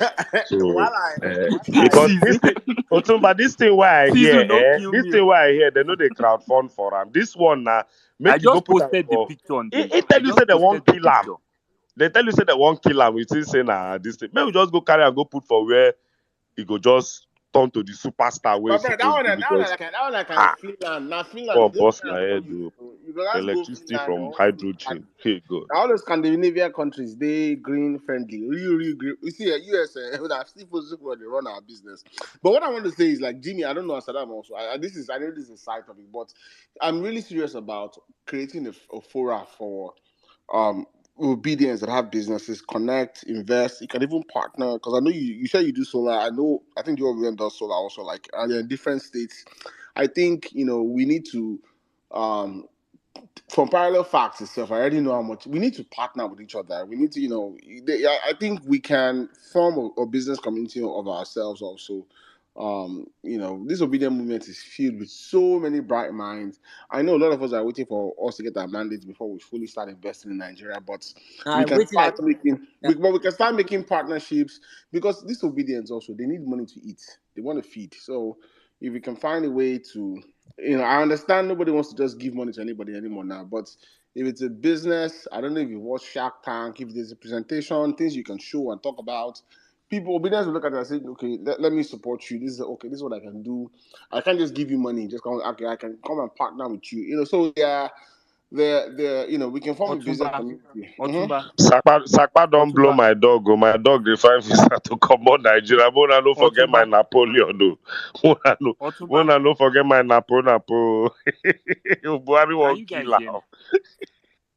Can you Oladipo, guys hear me? continue, my brother. Continue, please.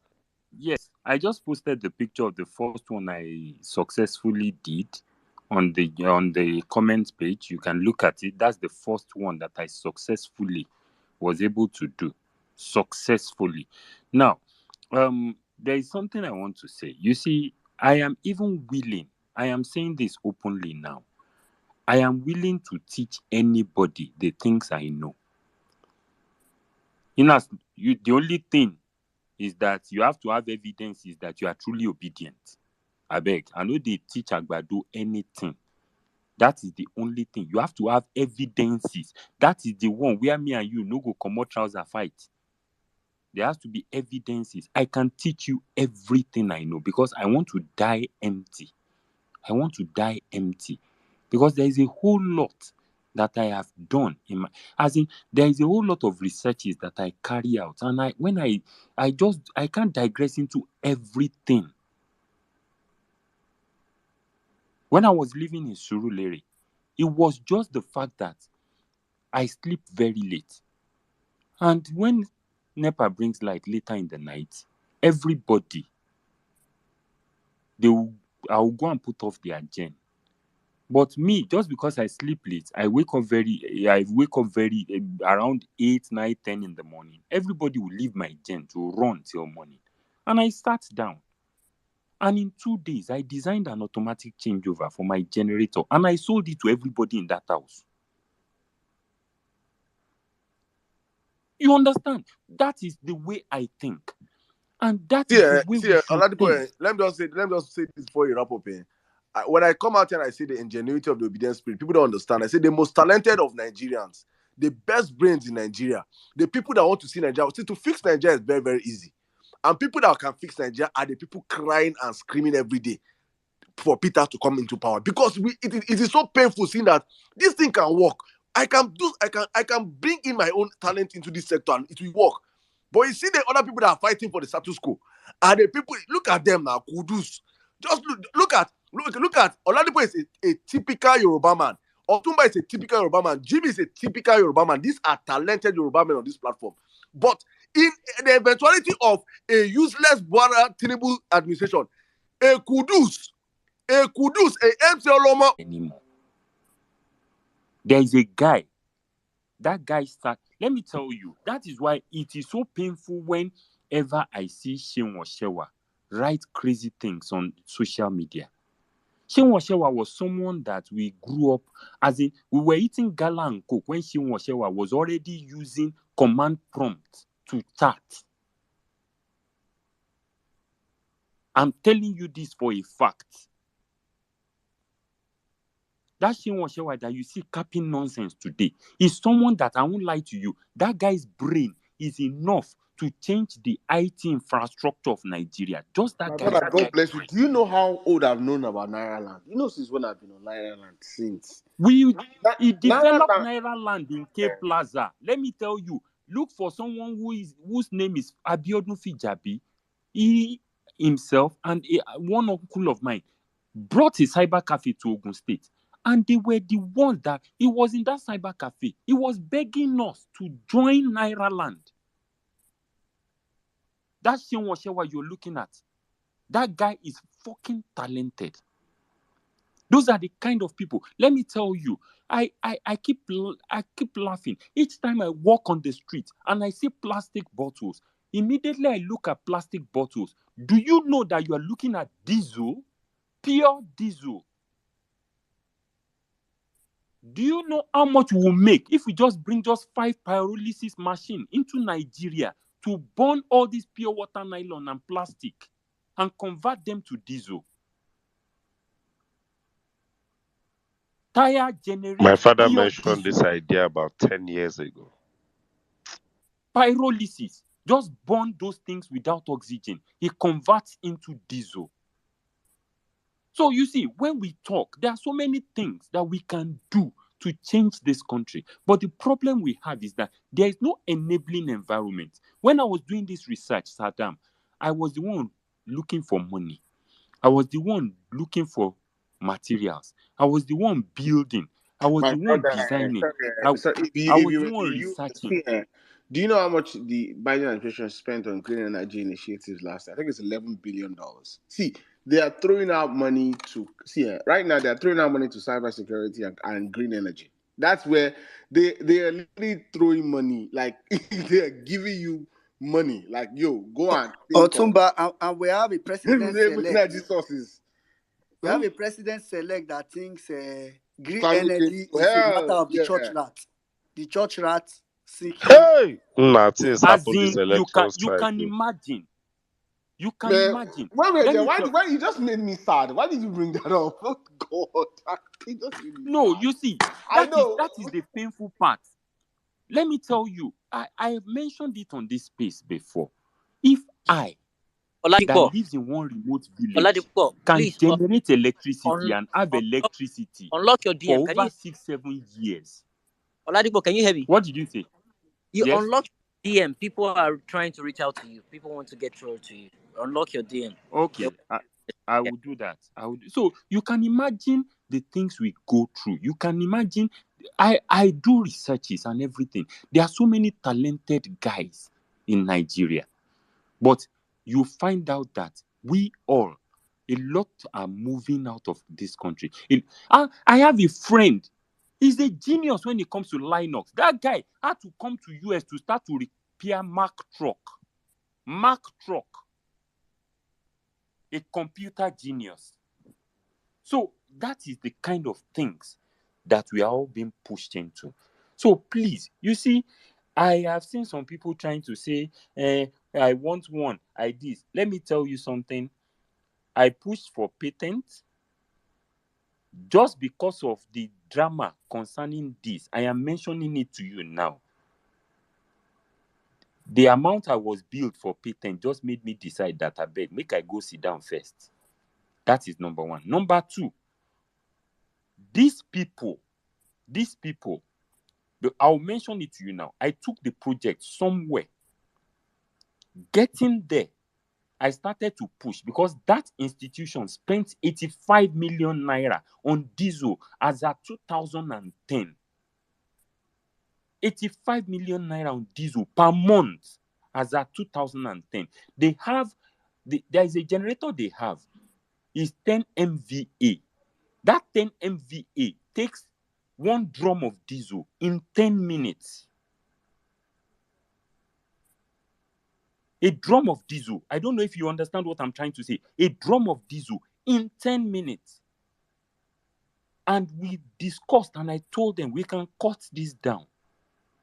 And at the end of the day, the only thing I got to find out 2 months after was that it was a powerful person that was supplying that institution diesel. The next thing I found out was me coming home to meet hired assassins, placing a gun to my head and telling me that I should never visit that institution again. So let me tell you, let us forget all this drama. Let us forget all these things we talk about.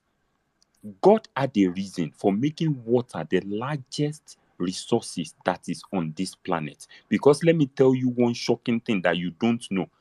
After you combust oxygen and hydrogen in a combustion chamber, do you know what you get at your exhaust? You get water. It is a resource that you cannot finish. Thank you. I yield my mic. Hey! The only thing why I want to talk now, say this mandate, we don't have a choice. Education. I repeat, Nigeria will be great in our choice. lifetime. Nigeria will be great in our lifetime. We have all it takes to have a great nation in one administration of 4 years, both by natural resources, but even more importantly, by human resources. It will take you years to plant rice. It will take you a few weeks to plant rice and a couple of months to harvest. It will take you a year or two to at least build a refinery. It will take you a few months to mine. But one human brain can create a concept you can sell for $1 billion clean. We have more than enough of those people residents here in Nigeria. I believe you me that less than $1 million and Oladipo can build a patent for something that can be sold to anybody in the world for nothing less than $1 billion. When I beat my chest and I say it, I beat my chest and I say it, that Nigeria can be great in one administration, but you need a president who is fit, who can go to Switzerland, France, UK, and be in court 7 a.m. in Abuja, all of it with Tizu, you commercial also need flights, a not president with private that jets. can understand simple terminology. You need a You need a president that president that you will bring this thing and explain to yes, him. that you can have a conversation and that is humble and willing enough, and he's not looking at it from how much if you make from this shit. He's looking at Saddam, I it from send you some voice pops Yeah, from I Tinubu want on to. I green want to energy. see the Biko, kind of check your president. See DM. the kind of president they say we need. Listen. So that no, Oladipo but can understand can I the. before you say it, Hello, everybody hello, Let hello, Oladipo hello, understand that Saddam. if Peter Obi Please, doesn't hello, enter power, these Tizu, are the people he will Tizu, explain his concept to. Tizu, No, please. no, but wait. Let Sorry. me say this. Does everyone remember when Peter Obi, they asked Peter Obi about climate change in New York? And he said, I don't know, but I'll read more about it. And then a couple of subsequent speaking events later on, he started talking about it. That's Yes, who we need. Someone that is willing to say, I don't know this, but Otumba, let me read up Otumba, on this. Otumba, please, can I say something, please? I just want to mention this so that we can always have a very curious mind. Presently, we have sun in Nigeria. Presently, there is something, you can Google what I'm saying, whether I'm lying. There's something called Fresnel lens. You can Google it, Fresnel, Fresnel lens. That thing can melt a stone in just less than 10 minutes. In less than 10 minutes. You can Google what I'm saying, whether I'm lying. You see videos on YouTube. That is number one. Number two, presently, countries are making what is called sand battery. Sand. Yepe. I don't know what is in Igbo. Yepe. Jimmy, Aja, the anybody Igbos that call it Aja sand. sand battery. Do you know what they do? They use sun to generate power. Eat up the sand during the day. Use the sand to heat water to generate steam and generate electricity during the night. Sand can retain high temperature for over 6 to 8 hours. Sand I'm battery. old enough to remember our parents always had a huge calabash of sand, our grandparents in the house. If you remember, sand is also a huge preservative. So you're very right. Thank Very, very you. right. So those are the things. And when I looked at this technology, Saddam, you know what annoys me? This is something that is duly possible, as in extremely possible. This is something we can all sit down. You do this one, you do that one. There are people that can do it here, that can build, design, research, and make these things work. We have the opportunity. But let me tell you, the only thing that is the problem for Nigeria is because everything our leaders, our rulers think about is how they can make quick money. Quick money that they can just quickly spend and throw around. Because fossil fuel is killing us. Imagine the things I've mentioned. Imagine you burning a particular fuel and the end result is still the same fuel that you just expended. Does that not make a serious sense to anyone listening? That is that. Please. Ah. I'm a village man. I don't know how to open DM without unlocking Now so why much of my privacy. I think now why we say if you come out here, you come begin to speak your Yoruba, they blast, they cause people. I cannot understand that anger. Thank It's you. deep. Do you understand? So most times when Oladipo comes over here and he speaks and he That's says where they it from point his God. heart, you understand that I can do some things, but this country is freaking limiting me. I say it here. If Saddam, you want to remember when I learn, was there? I Was it can last teach week? Please free contact me, of please. As charge. his DM is out Free. open, I'm please. not Is collecting money because wait, let me tell you Oladipo, something. wait. Let me. I have to become Please, if your you can't manager. reach Oladipo via DM, Please. I'm currently his manager. I mean, I'm his manager. I have to drop you. I I am have to drop currently his I self. have to drop you. And let me meet Saddam. everybody. I have to meet everybody, including Otumba and You know, say Junior, you for know, this mute business. co-host. I will I drop get you. I right. can drop you. Baba, I go drop you. I go Saddam. drop you. I This see. thing no cause fight. S respect yourself. See, you don't say me. Wait. Respect yourself. You don't come and you want to come and now. You see, if you see when Igbo man, they say Igbo man, they won't get brain. Igbo man, I won't conquer Igbo man. You see that? I saw they said a papa Igbo man. Na man they do man normally na man they do man. A papa go. They go employ a papa lawyer Igbo man. May go guy to me. Respect yourself, please. Let me collect business. Please, I'll be selling you people. Let me sell myself. I'm a good salesman. I'm a salesman. Oladipo, when I finish selling myself, he will sell himself. You will not choose. I am open like that. You will not choose. Choose ye this day who will manage you. Yeah? Choose ye this day who will manage you. Between me and Esses. First I'm of not all, doing first, opening first of space. all, Though. Mr. You see, Oladipo, we I have meet and make subpoenaed Otumba your and Jimmy no go DM. come. You Otumba cannot and even Jimmy open are your not going to DM by follow my yourself. manager. This Friday, Otumba and Jimmy say, I will personally block them. I will block them. So please. Saddam, I'm on the floor. Oladipo, I beg. Na grand idea. I beg. Oladipo, I promise you to get you good customers. I promise you that your talent will not go in vain. I promise you that I will make sure you go far and beyond. This talent God has given to you, you will reap it. You go chop the money. I just need my 10%. I am not greedy. It's just 10%. I know NCC will ask for 20% or 30%. If NCC ask for 10, 15 or 8%, I come down to 5%. Please, I am not greedy. You hear me? Thank you. NCC, you can sell your market Well, I now. don't turn this thing to dragon's nest. Oladipo. Yeah. You want See, to do eh, I don't say tribalism? Jimmy don't Jimmy, do you Ronu want to o. do Yoruba. tribalism? Say Jimmy. Ronu o. Jimmy, you want to do tribalism? Jimmy, you want to do tribalism? Jimmy, no Ronu here. No Ronu, oh, no Ronu here, Jimmy. No Ronu here. Please. Thank you. Continue. I swear I'm in So tears. I'm on the floor of my apartment. Oh, you see, ah, Saddam, you now understand my anger. You now understand my I swear to daily God, my brother, anger, I feel why your I pain. rake. I swear, I Because feel it. let me tell you something. I'm not I feel perfect it. too. I'm not going to come here and tell you that I am perfect, Ah, I'm God this. have But mercy. let me tell you, I just need people. I don't even mind. If you have money to do something, come to me. I'll give you brief. Sit down. If you can develop that, go and develop that. That is what we should be able to do. But we don't have the enabling environment. We don't have what works. Because we are in an environment that things does What not you're even saying, encourage you. what you're saying, Saddam, remember that conversation I had when I was with Mr. I Then swear, bro, yes. yeah. What Otumba, Oladipo, shed what you are light on that saying, conversation, please. Shed the light the on that conversation, please. the ranting you're ranting on, and engineer Dengs will bear me witness. We sat in a lunch in a restaurant in Houston.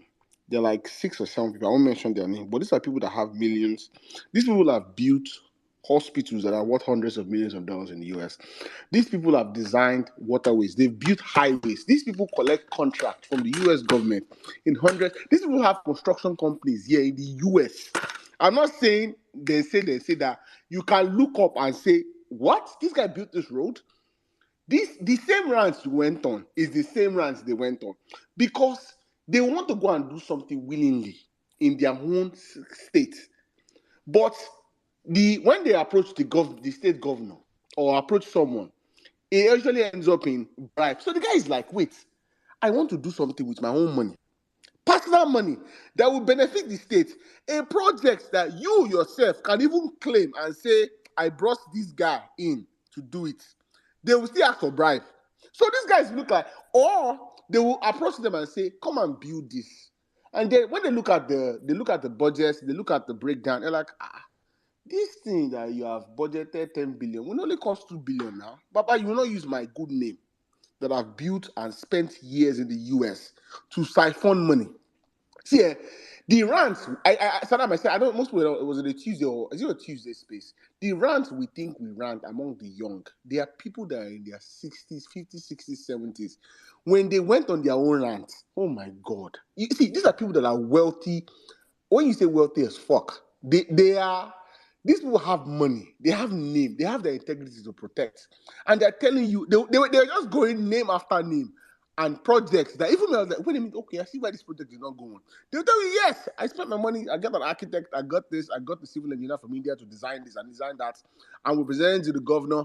And the next thing, I read on the news that the governor had borrowed loan to build the project. And I'm thinking, wait a minute, why is he borrowing 20 billion for something that's supposed to cost 5 billion? Like, and they go Speaking on of, and they rant, and this is the problem we have, which is why, and they all go back to one thing, why I keep saying one of the reasons why I love Peter Obi is the only candidate or among them that I can say understands the power of creating jobs, understands the power of creating value, understands what it means to start a business and run it. He gets it.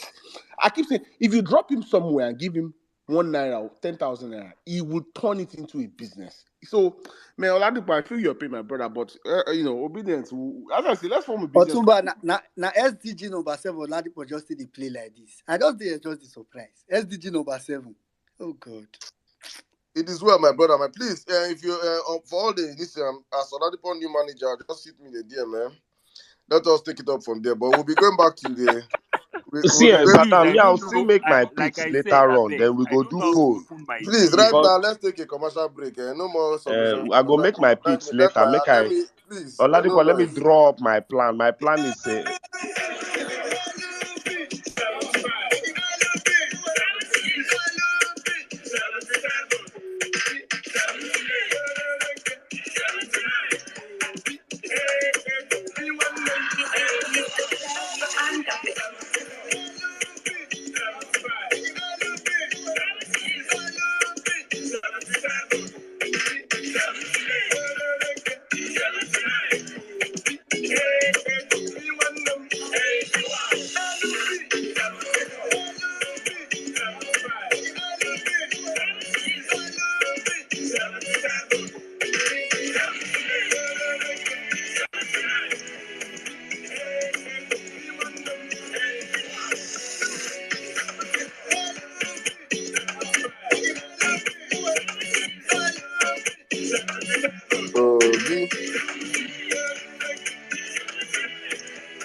Saddam, you learned a few things from APC.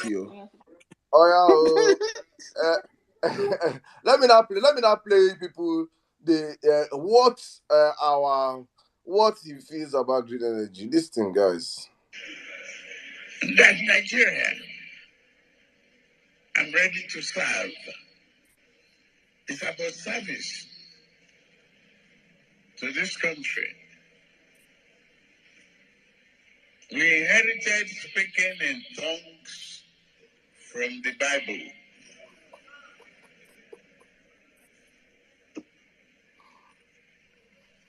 But our diversity is a promise for prosperity.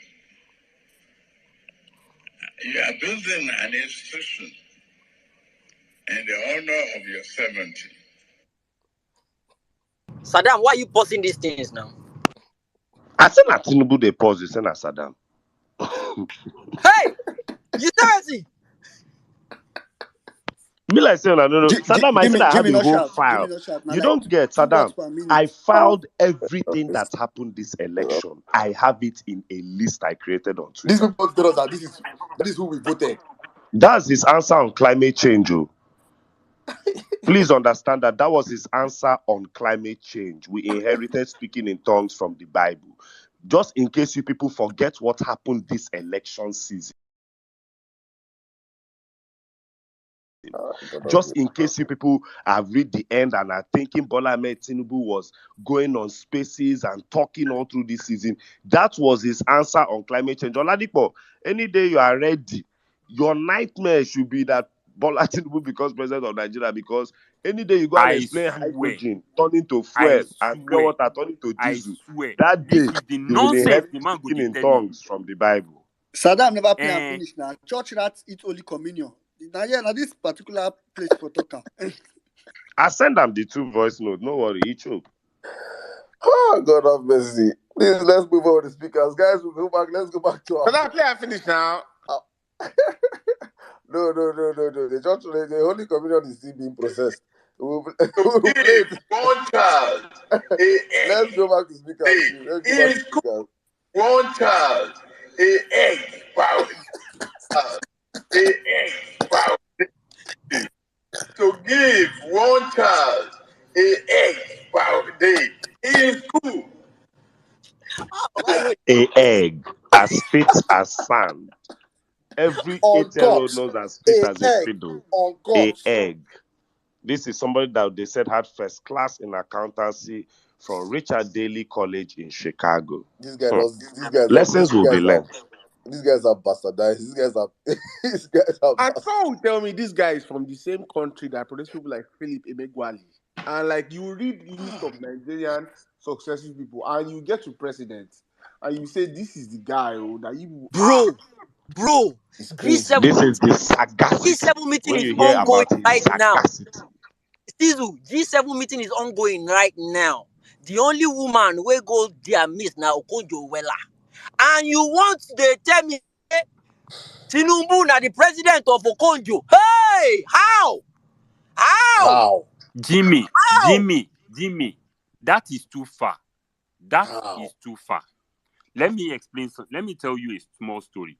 Do you know that there was a presentation done to a particular governor in this country? A presentation about the fact that why would you spend over 600 million naira to set up street lights that are still going to require generator to run? I don't know whether you understand what I'm trying to say. You understand? This is a state whereby they are extremely bordering water. The wind in that area is enough to power the whole state. I don't know whether you understand what I'm trying to say. And you know the answer the governor gave to those guys. The answer was the fact that how do you want the people in my cabinet that buys diesel to survive? Bro, let me just give that.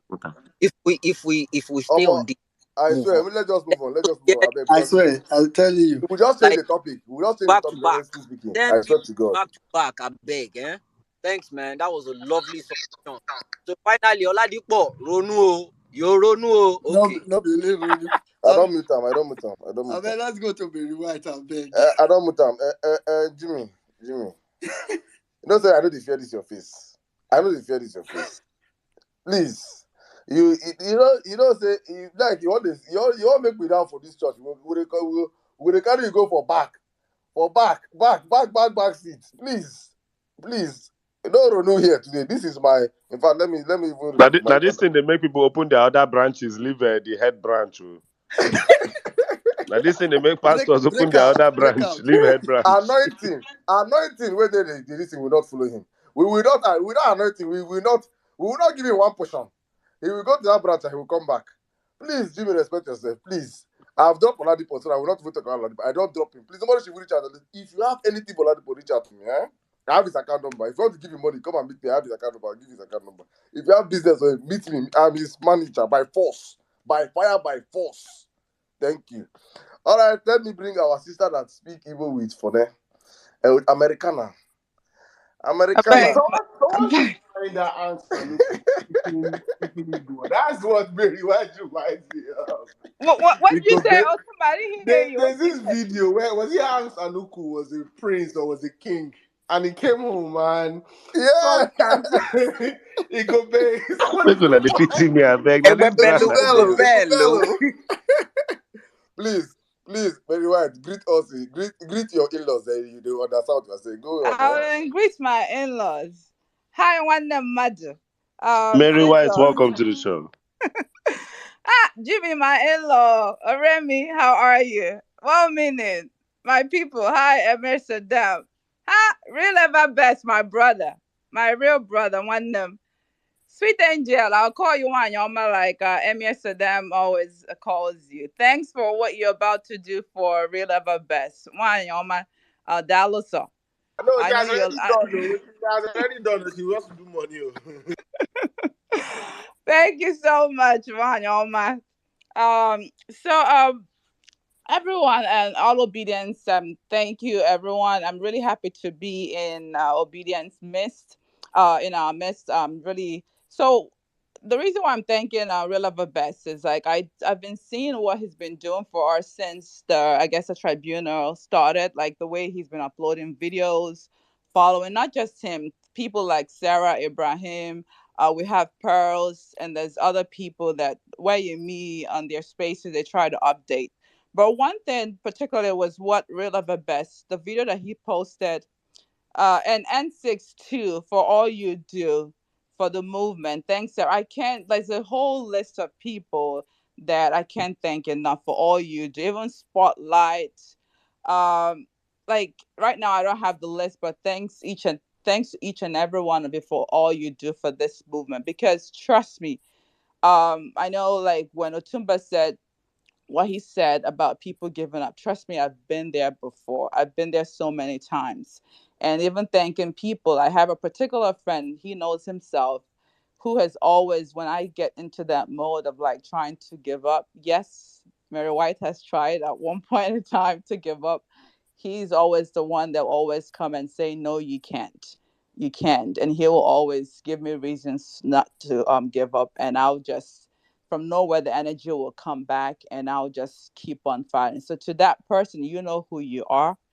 Thank you so much for being in my life. And I thank God that you are in my life for all you do. Thanks. And so what I am about to say is for the real ever best. So the video I'm talking about was a video that a lady came out saying that no phones or other gadgets were being to be allowed from in the court from Monday. And when questioned, what she said was it was from above. So my question is that who is the person from above? Because the last time I checked, the court is a public institution which is set up to serve the people and not the other way around. And since the beginning of this tribunal, we have been getting information from people in the court, especially obedience. They've been telling us what is going on. So for me, it was quite sad that she would even announce such a thing even before they could even decide on live broadcast on Monday. So my thing is that is it even legal that they are even doing this? Because they were doing it before. So what changed this time? Who is telling them? Is it just a judge? Is it someone from outside? Is it APC? Who is it? And I think the lawyers in this house should like maybe answer these questions. What is available to people like us? Can we actually fight this? Because for me, it's just not right. We need to we are all invested in this tribunal. We need to know what's going on, what is being said, who said. So I mean, they should actually, if they're not going to allow live broadcast, at least allow everything to be recorded. We see like when the court does give their, I guess, is it opinion or whatever, it takes us days to even get what they call the CTC. And talk less about now that you're not even going to hear anything from the courthouse. So I think our lawyers, please, this is a time that we need you guys. Please, we cannot allow the media, which has been bought over by the people in power or like people like APC to tell us what's going on. And that is, it brings me to my other point about PDP.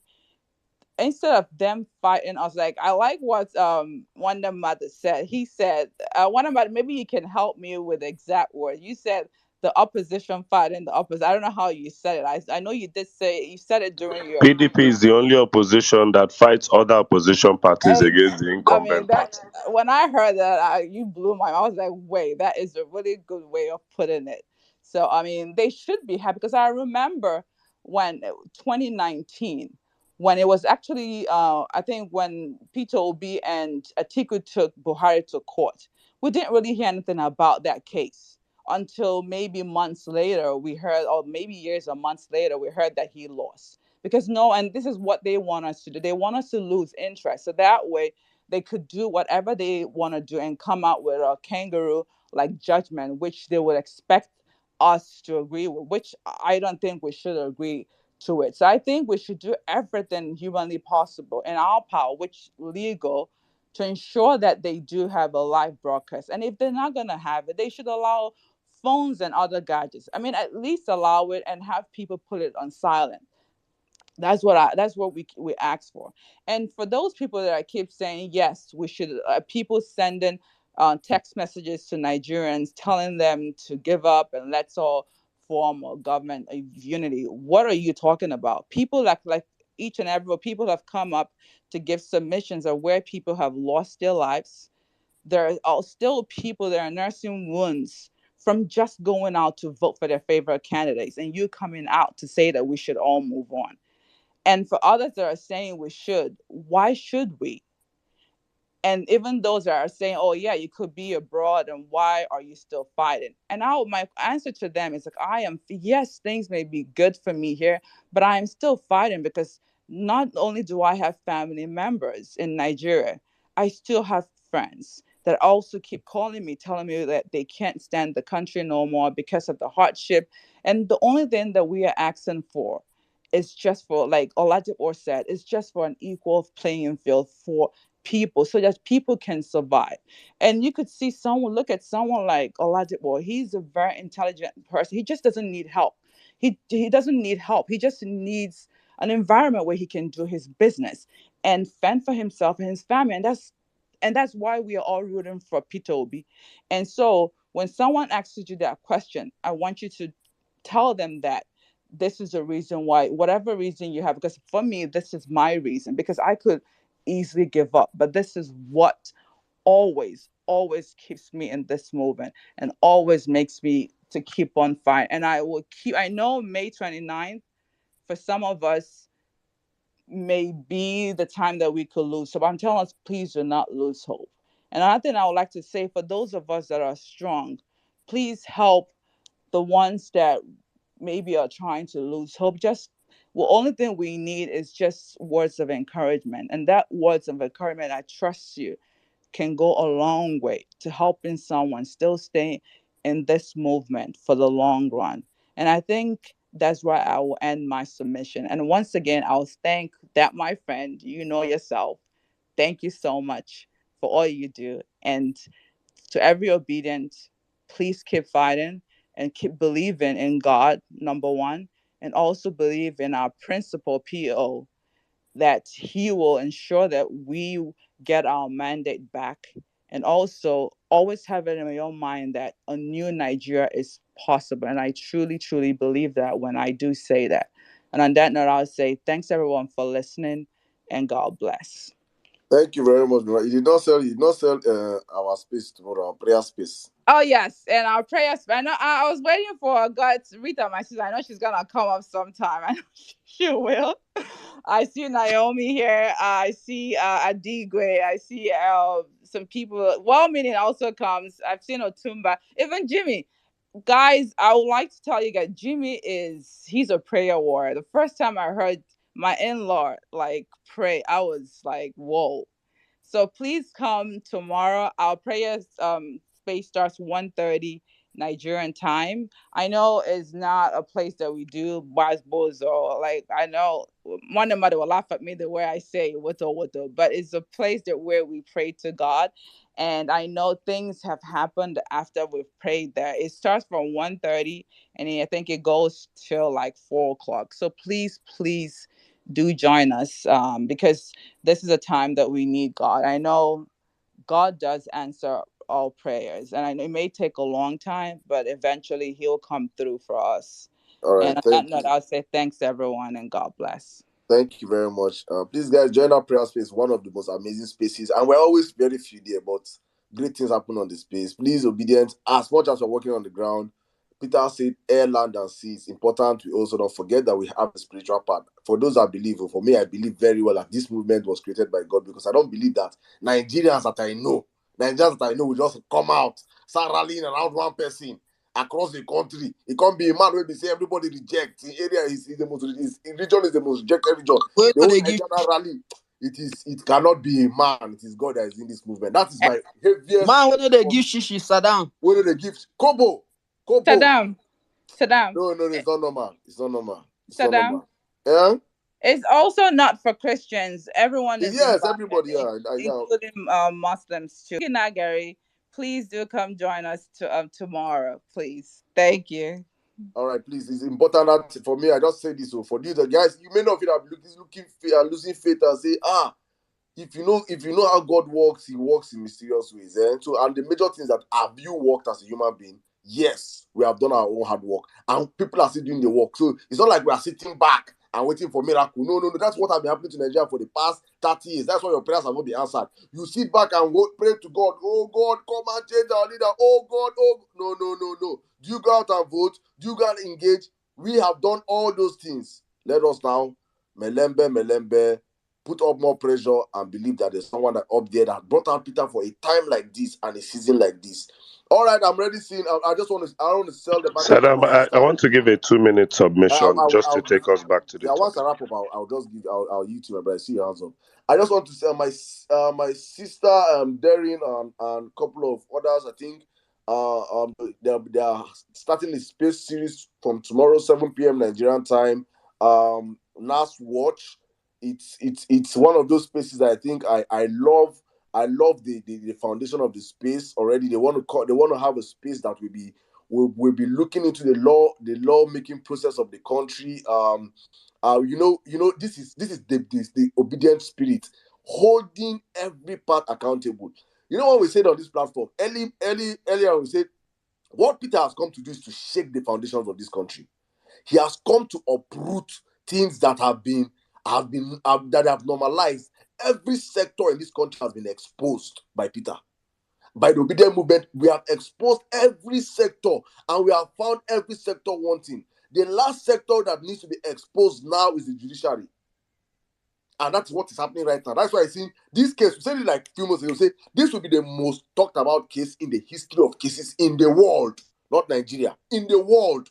How Nigerians, how 4 people sitting in a room planned and took over the government from a sitting president or a selected, INEC selected. It will be discussed.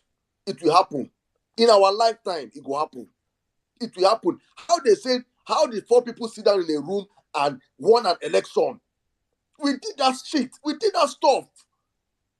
4 people, the same way they will discuss it. So every sector, we should understand what is happening in Nigeria right now. That you cannot just go and win an election and you don't. The whole system has to be uprooted and turned around and exposed for Nigeria to see the corruption everywhere. So what this new Nigeria is not a new Nigeria. The head will be well, the leg will be well, the tummy will not be rotting.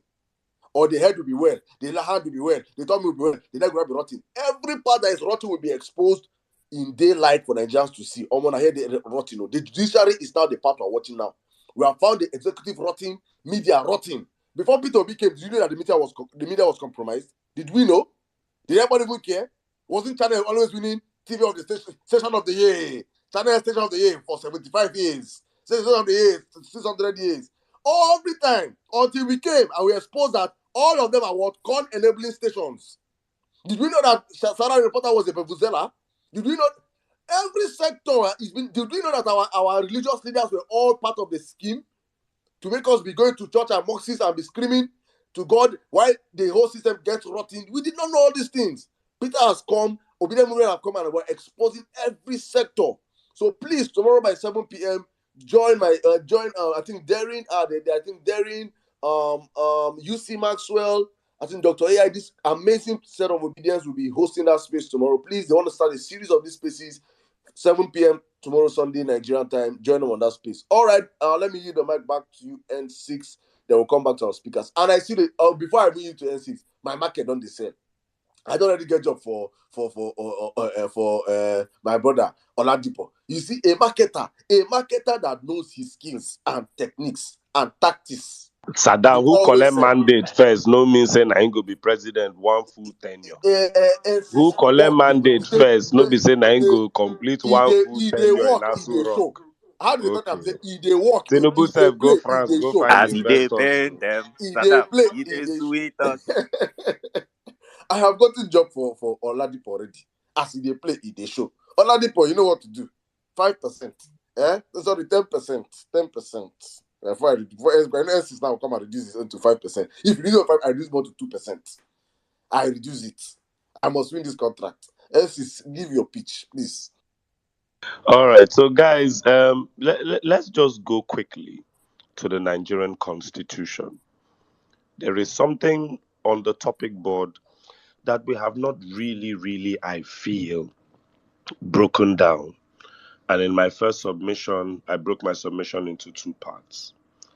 Now, I will take you guys quickly. A quick Google search will show you that as at April the 23rd, 2021, all the newspapers reported that Nigerians expressed fear that Communications Minister Pantami could use our personal data to hunt us or critics. 2021. Now, the ongoing registration for the National Identification Number NIN was going on at the time, where Nigerians were required to submit very deep information about their biodata to link it to their SIM cards, and all of this information was to be handed over to the Minister of Communications and Digital Economy, Dr. Issa Pantami. Now, Nigerians all expressed worries. So many civil societies expressed worries at the time. They said he could use his ministry's access to the personal data of Nigerians to go after government critics and those calling even for his resignation. Why were Nigerians calling for Pantami's resignation at the time? David Hundeyin had at that time released information showing that Pantami had entertained heavy pro-Islamic extremist views more than a decade ago when he was an imam, a young imam, and also Pantami had been involved in the killing of a student who was the Christian student leader in his university as a young man. This is who Muhammadu Buhari looked upon, supported, and agreed to be made the Minister of Communications. This man has the data of every Nigerian all the way down to your grandfather's hometown address. Pantami, in the early 2000s, in one of his pro-jihadi statements, has said this jihad is an obligation for every single believer, especially in Nigeria. Pantami had made statements supporting Osama bin Laden and the bombing of the United States. Oh God, give victory to the Taliban and to Al-Qaeda. These were in many of his brutal teachings from the early 2000s. A lot of these teachings, he has managed to use his position as the Minister of Communications to wipe out from the internet as we speak today. Now, why am I saying this? Today, or a few days ago, Nigerians started receiving weird text messages. Oh, let us move on. The elections have come and gone. None of these text messages had the words, I am sorry. We are sorry. They are still telling you that this is the best election in Africa. This is the best election in the world. Oh, the man who won the election won it unanimously and by popular votes. We all know that that is a lie from the pit of hell. But even more worrisome, Nigerians, if you in the South receive these pro-APC text messages, what is happening in quiet enclaves of the North who might be receiving another set of text messages in a whole different language, which you or I don't know about?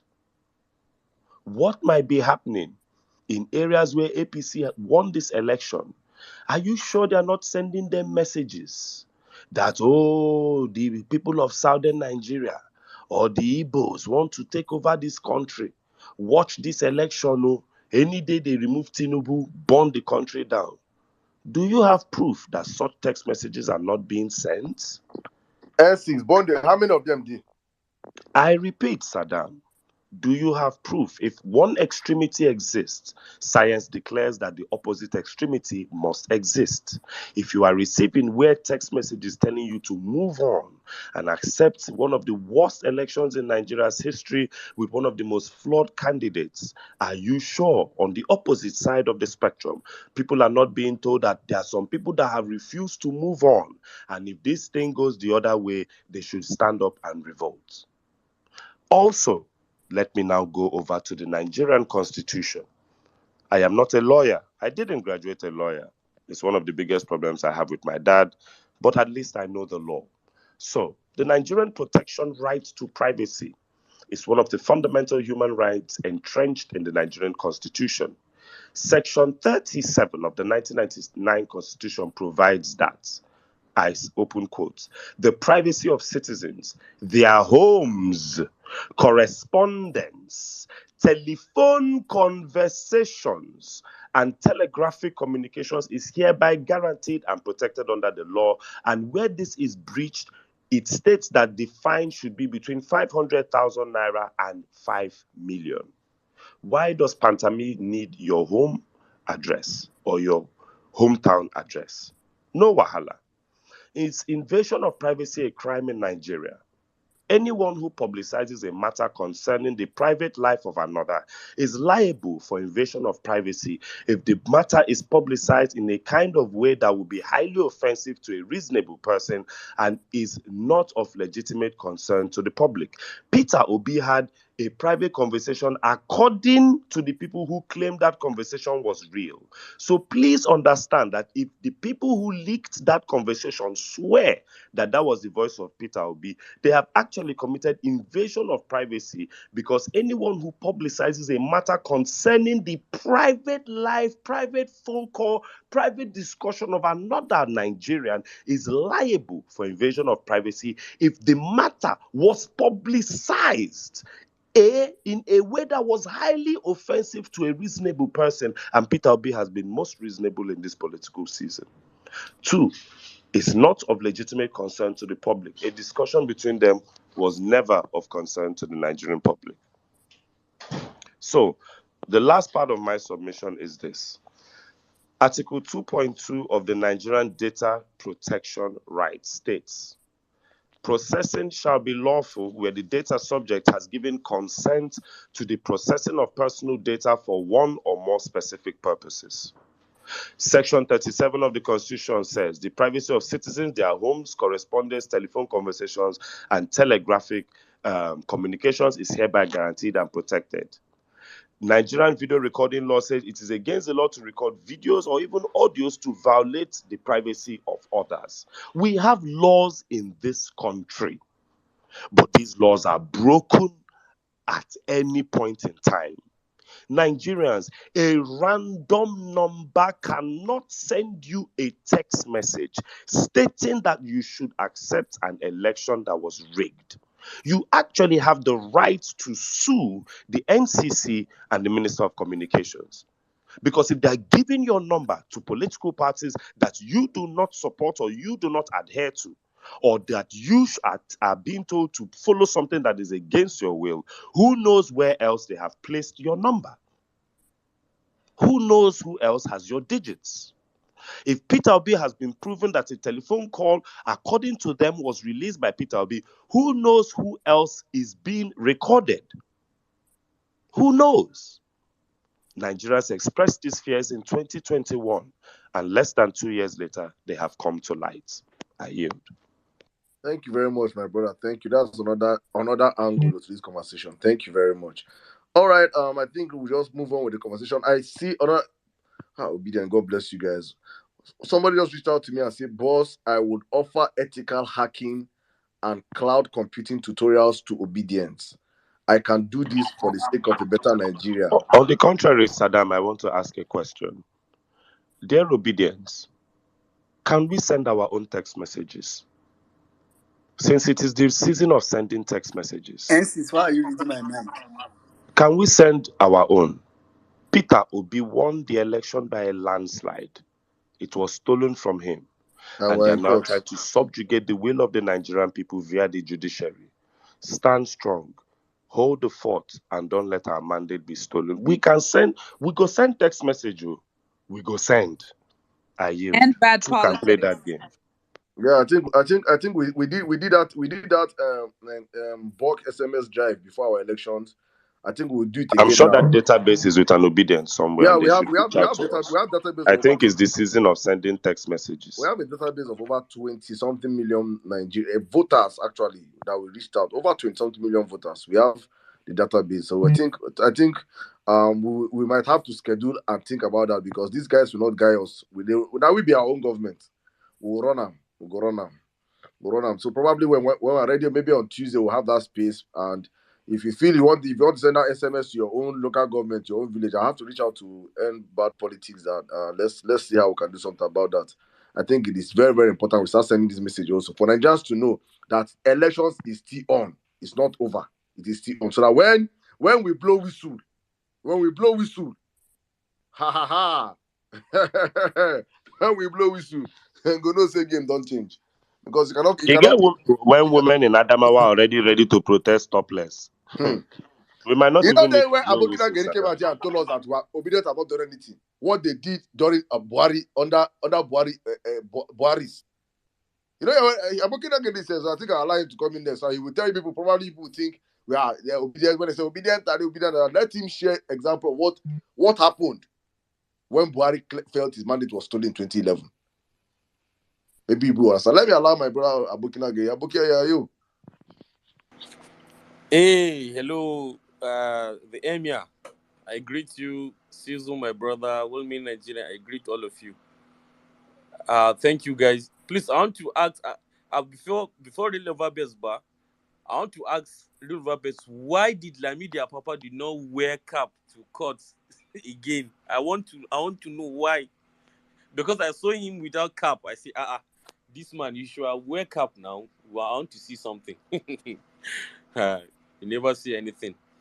Thank you, guys. I really appreciate everything you have been doing, and we thank Allah for sparing our lives to see the first segment of this pre-hearing. Honestly, let me tell you the truth. I am one of the people that did not have confidence in the judiciary, but with how things are going and with the information I'm getting, you know, it regained my my morale and everything that this thing is possible, because the way obedience are handling this stuff, I don't see but escaping from the hands of obedience, honestly. And if you are talking about Peter Obi himself, if you look at his history, he's a man that unlock his greatness, because I think he's the first person to reclaim his mandate after how many years I couldn't remember.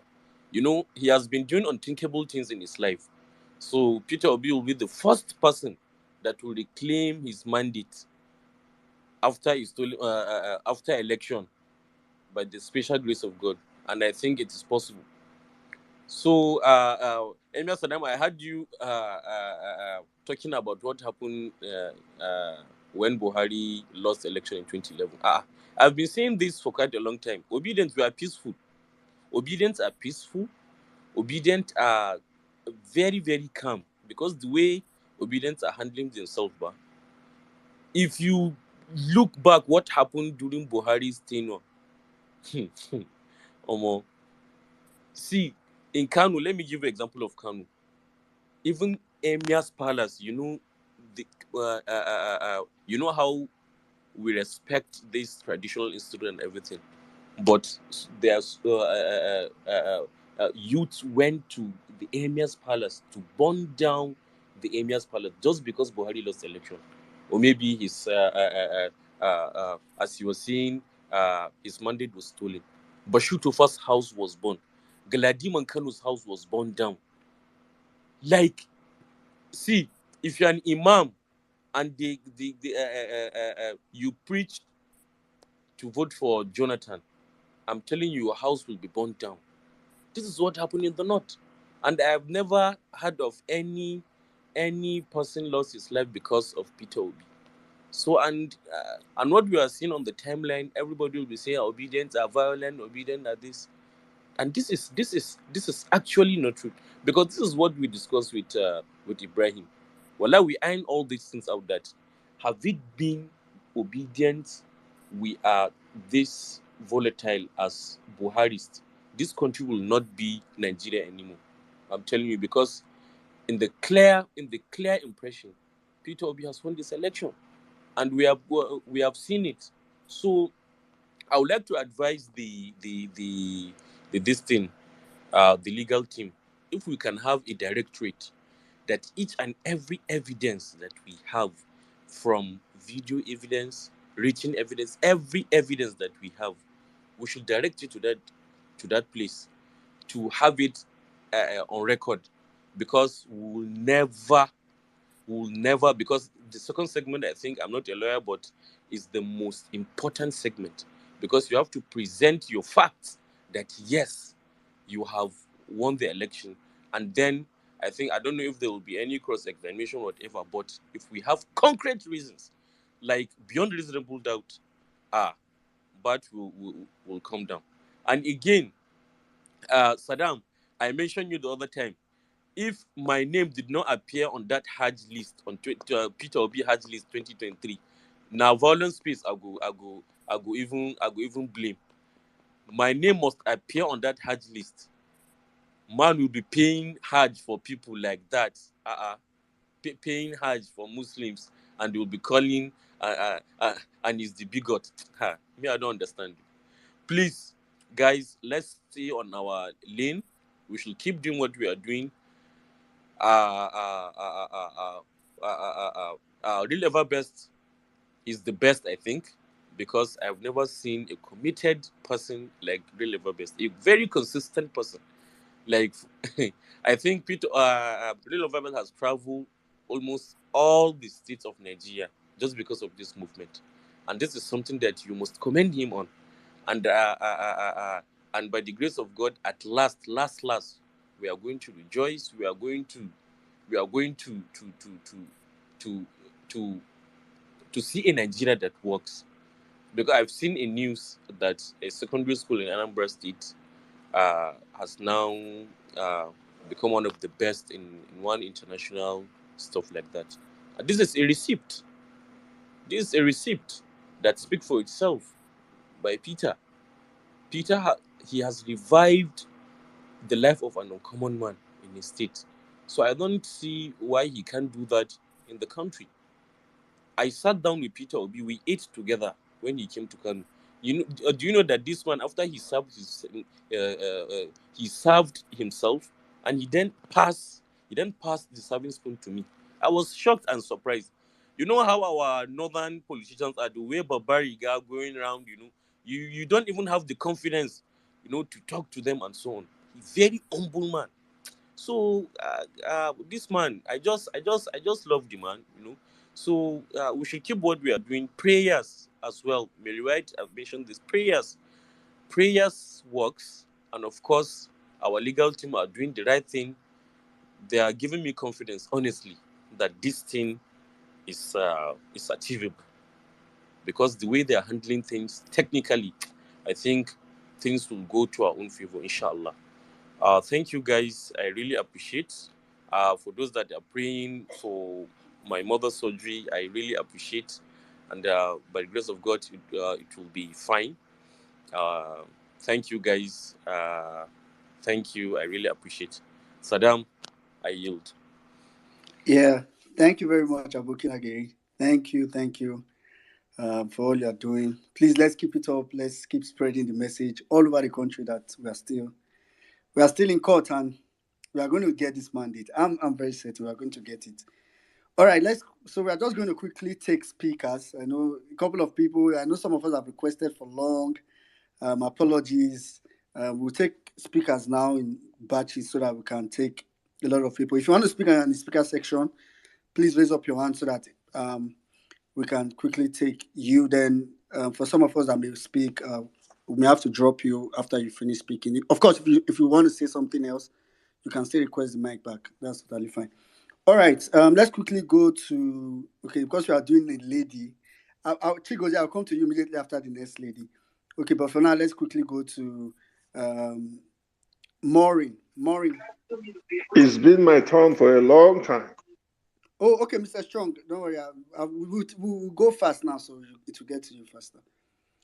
So just go, Maureen. Just go ahead for like, if you can do it in 3 minutes, it will be helpful. Go ahead. Yeah, I can do it in 3 minutes. Hello, everybody. I can see Sizzler and Saddam and some others. I just want to say that for those that are having like cold feet on this thing and are starting to start thinking that we need to withdraw or we need to let bygones be bygones, I don't agree. The fight has just started, as far as I'm concerned. I'm happy with what's going on right now. Really, I really am. I'm happy with what's the direction the case is taken. I'm happy with what's look, having been in a forum where P2B was in that forum. I know I'm Space of England, but on Zoom we've been interacting on Zoom and stuff. It's obvious that he's still he's standing by his mandate, and he's very courageous and very strong about it, and he believes in what he's doing. And like somebody mentioned here, I don't think that he would want to take his money and waste on a exercise in futility if he didn't have the sure conviction that he's gonna win this case. So he encourages. I think he himself should encourage all of us to believe in what we are doing, to believe that this mandate will be achieved. And I'm so positive about it. And like I told people before in the past, I believe that whether they swear Tinubu in on May 29th or they don't swear him on May 29th, whatever will be, and it's once he wins the case, automatically, whether Tinubu wants to leave that place or doesn't want to leave it, automatically he will become the president. And someone said to me one day that, what if he refuses to leave? And I say to the person, the military doesn't pledge their allegiance to the president himself, but they pledge their allegiance to the office, the institution of the presidency. So whether it's Peter that's there, whether it's Tinubu that's there, when he wins his mandate, automatically he will cease to be the president of Nigeria. So I don't really care how long it takes. Honestly, I want it to end this year, definitely. I want it to end within the shortest possible time. But I tell you, what we have going for us is much more than what they have going for us. And I agree with some of the speakers here that have said that they're actually scared. They are really worried because they know that we have the upper hand. Not only are we controlling the internet, we are also controlling the narrative in general. And it's good. It's a plus on us, and we have so many talented Nigerians. I've listened to people. I listened to the other guy that was talking about generating electricity from plastic, diesel from plastic materials. Yeah, these are the kind of things that you get in all these foreign countries. The UK, Europe, and all those things. We have to think outside the box, but we can't do it when we don't have a president that can't even think beyond his nose. He doesn't have the mental capacity and the mental skills to be able to even understand or articulate or even understand what it entails. Look at the answer he was given when they were talking about when somebody asked him a question on environmental matters. He was talking about different languages or something. I don't even know what he was talking about, which is completely irrelevant to the question that was asked. We inherited speaking in tongues from the Bible. There you go. I mean, what the hell has that got to do with the question being asked? You see, so we have to have somebody that, even if he doesn't know what certain things, he's ready to look them up and study and educate himself. We can't have an illiterate and a fool as a president. I'm sorry to use that language, but that's the word that comes to my mind right now. So we Nigeria can make it. I've always said it, and I always believe in my heart. Nigeria has so many talented people. There's so many of us. Majority of us, or some of us, are abroad, but we still have some in there that are waiting for their talent to be acknowledged and to be used. And it's sad that we can't. As a nation, we are still backward. We are still far from it. But we can achieve greatness. We can, in this our lifetime, we can achieve it, and we will. I always say that, a nation develops itself when the leaders up there are future looking, are forward thinking, want to take the nation from where it is to a higher level. And I tell you, among all the candidates that we've had at least for those of us that were listening to some of these discussions by the various candidates, there was the thing that even paid me the most was there was actually no debate. Because and these people knew that if there had been a presidential debate, that people would have floored all of them. And that's why they tried to avoid it as much as possible.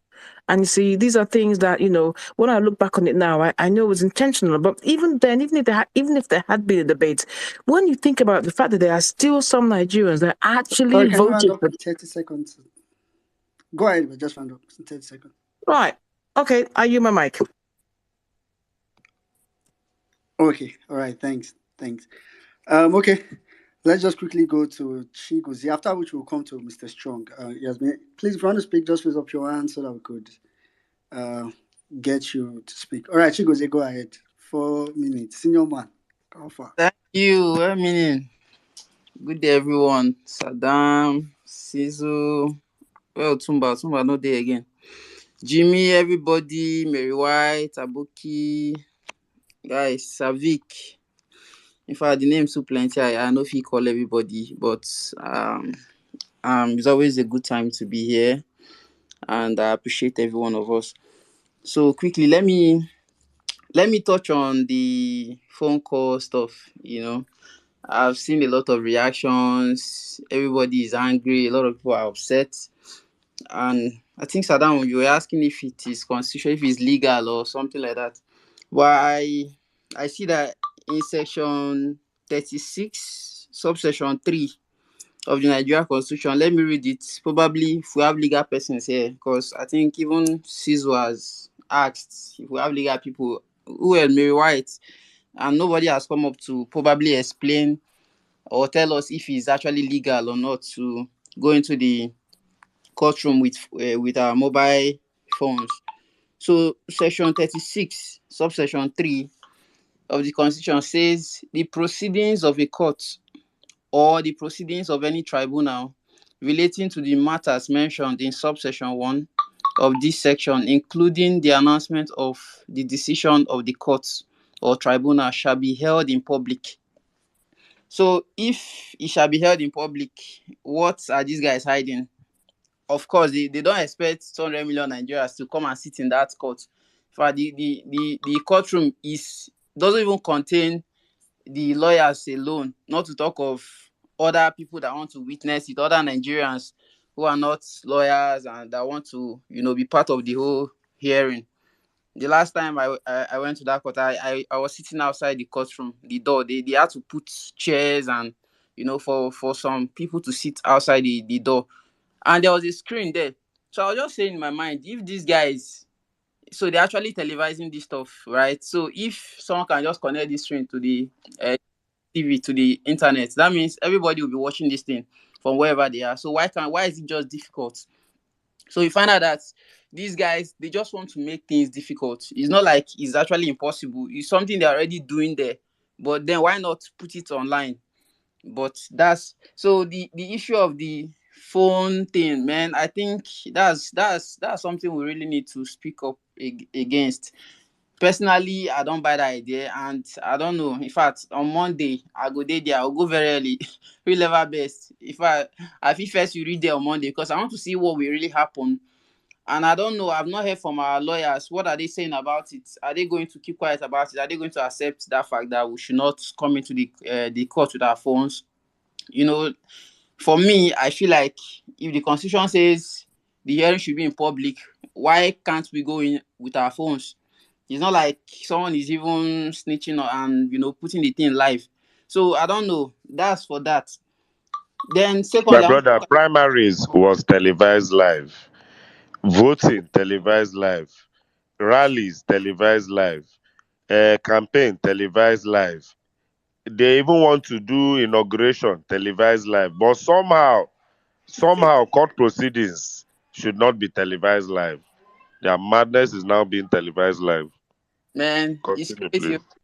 I think we really to go out there and raise our voices, let them know that this thing we're not going to take it. And if you go cause argument, make it cause arguments for that court. But anyway, someone also mentioned about I noticed that a lot of people are cold about the May 29th, the inauguration and all that, and a lot of reactions on the when our lawyer said 7 weeks, 7 weeks for them to gather their evidence, 50 witnesses. A lot of people are like, is 7 weeks not too much? Why? One minute, my time. Okay, let me round up. So I feel like if you notice, if our judges, if our lawyers go there and just put out the 25%, say, okay, this is our first case, let's rule on this one. 25% in FCT, they not meet the requirement and all that. What if the judges decide to be unfortunate and now just rule out and just say, oh, okay, no, this guy should be sworn in, or 25% doesn't matter, or they just try to be technical about it? That means we've lost our chances, and once they give a judgment, we cannot reverse it. So I think it's better. What our lawyers want to do is they want to bring out all the evidence. They want to lay everything, if we have 100, because we have a lot of evidence to prove that we won the election. So what our lawyers want to do, they want to lay it all down for the judges. Left, right, center, front, back, left. If you jump this one, if you jump this one, you cannot escape all the evidence they will lay before you. So it's not just be 25%, Shetima double nomination. It's not just be those stuff. It's not be about the drug, the conviction in the US. They might find a way to go around, but then I think they want to bring up everything, so that at the end of the day, when the judges are making their final judgment, they will know that, okay, this evidence, in fact, evidence don't too much, they no fit run. So I think that's what they are trying to do, and they are saying 7 weeks. So they are saying they are the ones that requested for 7 weeks. It's not like the court gave them 7 weeks. So they requested, and if they say 7 weeks, that means they really know what they are doing. And I want us to trust them and believe them and keep giving them all the support that they need. Thank you very much. Saddam, as you say, person wire me 10K for my account. Thank you, whoever that is. God bless you guys, man. One love. Thank you, Malga. You say you know Malga for the phone sticker team. I'm team phone sticker. I deal with you. All right. Let's quickly go to. Please, if you want to speak, put your hands up so that I will know who's supposed to go. But of course, Strong Emmy is supposed to go next. Then after that, I only call people that hands are up. So if you don't know how to put up your hands, there's the love icon. Yeah, there's the love icon. Click it, you see a hands up icon there. All right, okay, Strong Emmy, go ahead.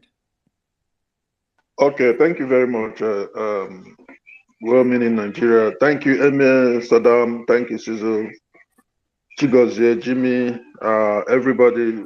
Let me just stand on the existing protocol to save my time. Thank you very much.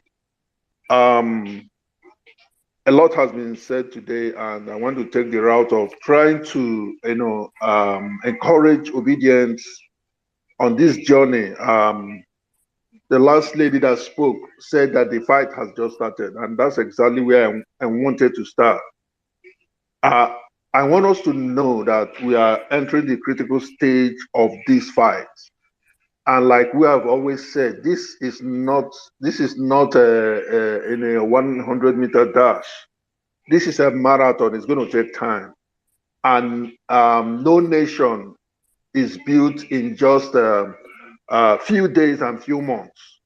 The rot and the destruction that has happened in Nigeria over the years is not going to take just a few months to fix. So we have to be steadfast, and we have to stand strong. Remember, immediately after the presidential election, when they did what they wanted, when they did, declare this drug lord the president-elect. They wanted us to get discouraged and give up so that they would take up the remaining states. But we came up with strength, and that challenged them, and so on. So please, we need to understand that we have to be strong. Let me just put it this way. This is like, in 9 months, in 9 months, a Nigeria that has never produced a good leader. In 9 months, that country conceived and gave birth, but the midwife, kidnapped the baby. We are not going to let this midwife get on with that. We are going to stop him. The court is in session. The courts are doing their job. Now, what happens in the public space is very important. And that is where we have to come up stronger and stronger and tell them we are not moving on. There is no on to move into to start with. There is no place to move on to. And we have suggested this bulk SMS. This is what we have to do to respond. We are not moving nowhere. It is not possible. So let's all put up our strength and let's do the best we can.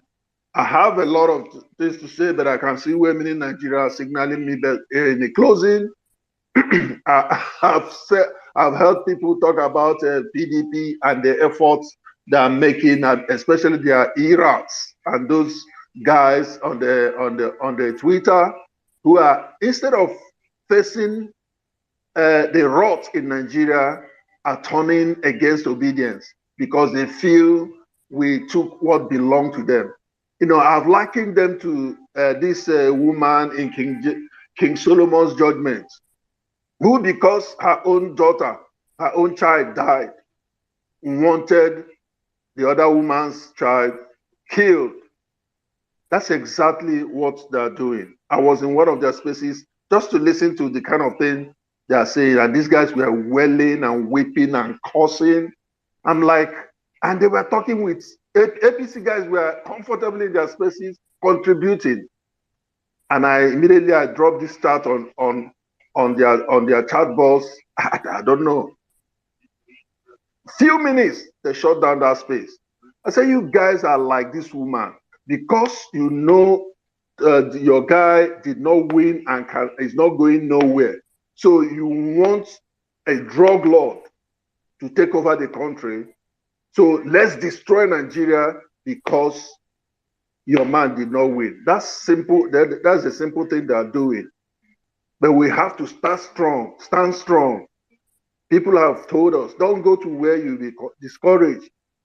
Don't go to people that will tell you, oh, after everything, you're losing out. We are not losing out anything. In 9 months, guys, in 9 months, we have changed Nigeria. We have changed the story.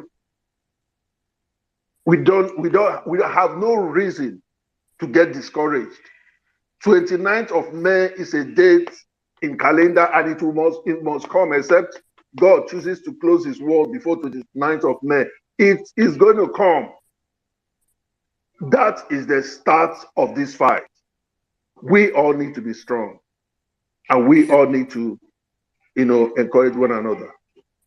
Thank you very much. I will stop here so that others will thank you. speak. Thank you very much, Mr. Strong. Thank you very much. That was very inspiring. Please, guys, that's the spirit we need to keep. As in, we no dulling. I mean, there are a lot of people among us that may not have that same strength, so they are listening to us. When they see and hear that a lot of us are strong, they too would also summon that courage. Thank you very much, Mr. Strong. All right, let's go to a lady, a new Nigeria. In Nigeria, you have 4 minutes. So while we speak, let's just look at my hand so that when I start waving, you know your time is close. All right, go ahead, in Nigeria. All right. Thank you, everyone. Good evening. Oh my goodness, I love the fact that Sizzle's dog Napoleon is going to be jackpying soon. That one made me laugh so much, and I almost bust. Amen. Amen. Amen. Please, I want us all to stay encouraged. Although I don't know, I think I'm an addict to this violent space because because as much as I had to do today, I still had to get on the space. Although I missed the Saddam's submission, I think I caught Sizzle and I caught a little bit of Watuba. Um, please, let's stay encouraged, stay focused. Obedience, please. Because we're gonna make it. We're gonna make it through this, and Obi is going to get his mandate. As long as we stay focused, united, and strong, we have to. And please, we have to help each other. Please, I'm not a person that cares much about what do you call those things? Uh, followers or whatever. But if you want to reach out to me, you don't need to follow me. You can just DM me and I'll give you some scriptures or something. But we need to stay strong. So in with the way I usually talk to my husband, because I try to learn some of his language, since he's Edo and I'm Yoruba. So I'm just going to say thank you to all obedience in some of the languages I know, which is Nagode, and then Igbo I don't know that well, but I'll just pronounce it well, meaning don't make fun of me, please. Dalu,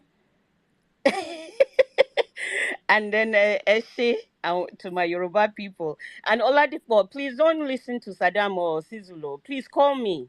Ọmọ Yorùbá ni mí o, ṣé mo pé wọn lè sọ Yorùbá bí èmi ṣe ń sọ Yorùbá yìí. Wọn ò mọ̀ sọ o. So ẹ jọ̀ọ́ ẹ pè mí. Sadagosu mute you. Mi ò lè sọ Yorùbá bí Jimmy o, but mo máa try.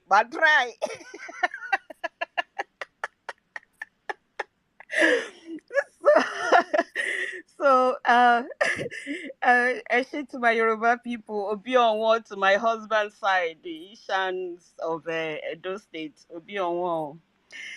Philippians 1:6-7 says, being confident of this very thing, that he which had begun a good work in you will perform it until the day of Jesus Christ. I really believe that this movement is not of man, honestly. And I believe that God will perform this. And the performing is that the goal will happen.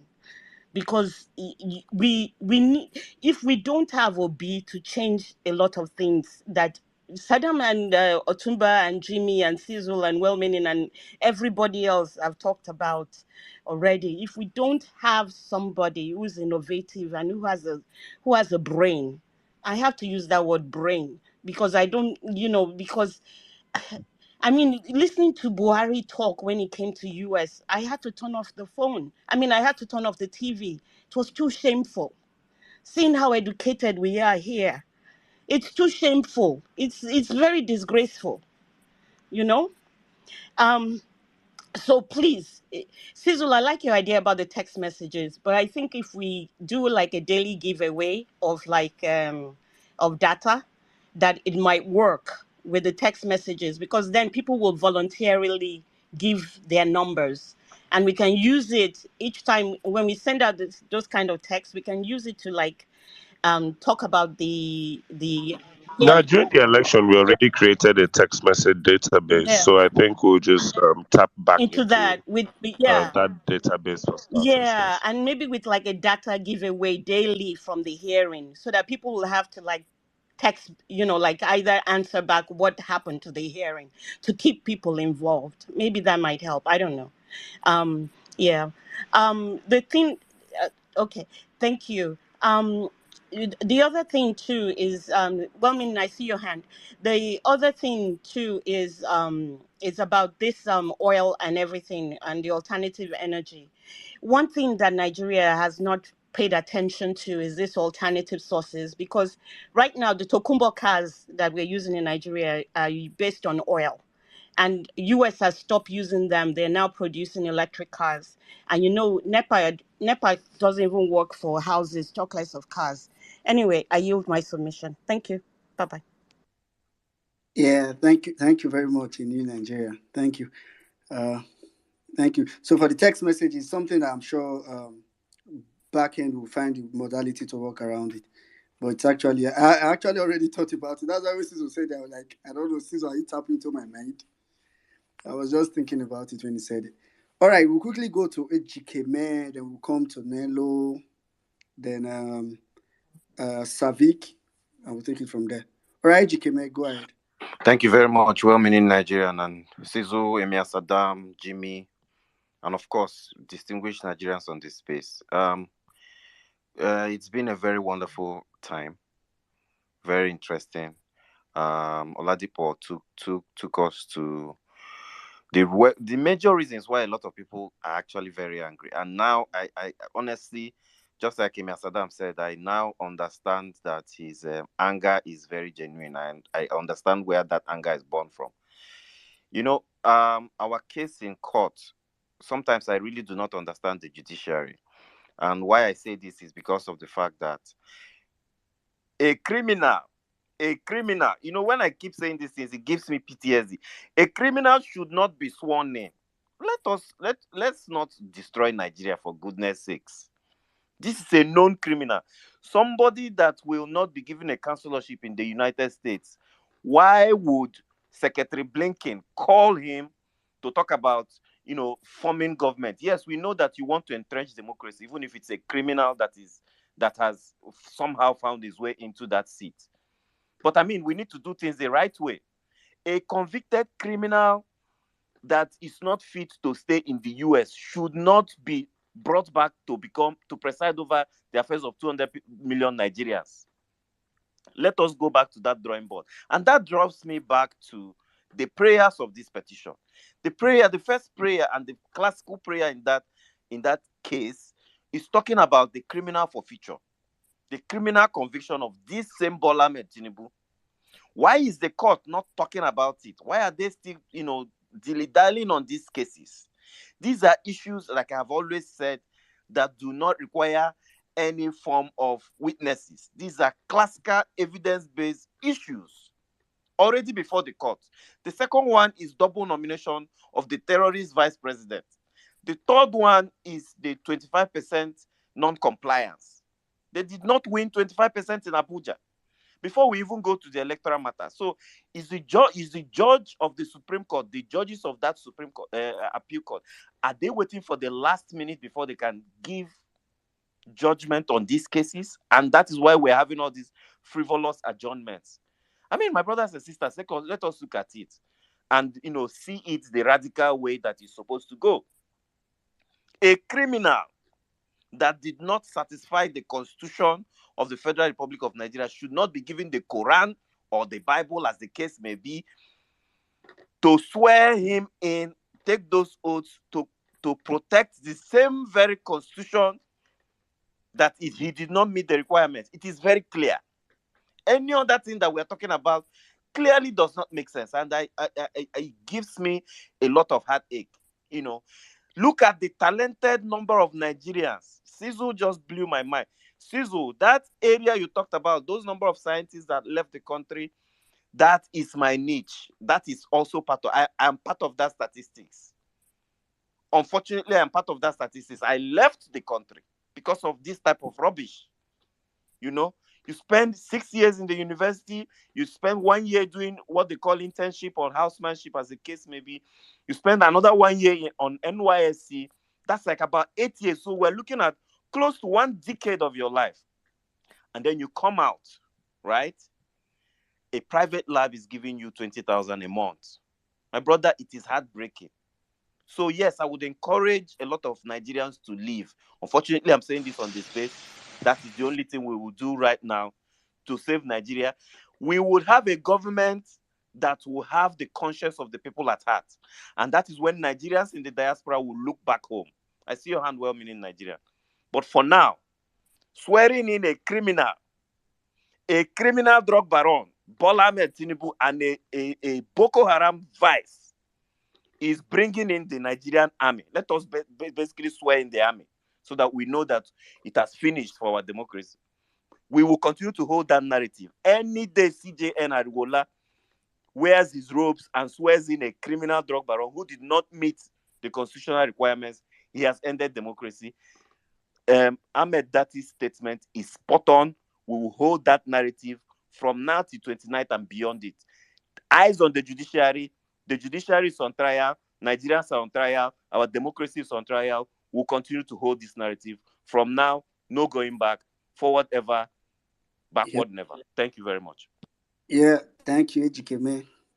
But you said that's what you advise people to do. I will sing NC's line for you. You get one thing I won't ask you. Who go come fix our Ninja? You All reach right. to ask, my brother. If everybody run, who go come fix our Niger? I'm Oh. telling you, that's the line. All right. Thank you, Ejikeme. Thank you very much for always emphasizing that line. You can't have a drug baron as you can't have a non-constitutional president. Thank you very much. All right, Nello. Alpha. I do. Hi, well meaning. Please, can you guys hear me? Or make I Yes. come my Perfectly, ear. Nello. Right on. All right. Hi everyone. Sorry, I've been out. Literally just got back, so don't really know. I hope what I'm going to say is not going to be repetition. Hope you're all doing well. My brother Saddam, how are you? Tizu, well meaning. Please remove your earpiece, please. Saddam, you don't turn to Ngozi. Wait here, please. See, Tizu said you can hear me perfectly well. So, I No, cannot all but hear right. there's you. actually a muffle that shows you're with your earpiece. I don't know how All to right, explain it to let you, me but take there it is up, a muffle. Saddam. All right, give me a second. Let me take it up.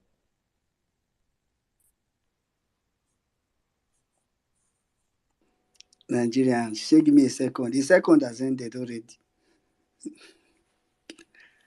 Well meaning it's just words now. All right. I'm happy that UC Maxwell is here because the thing on my mind is what obviously judiciary, eyes on the judiciary.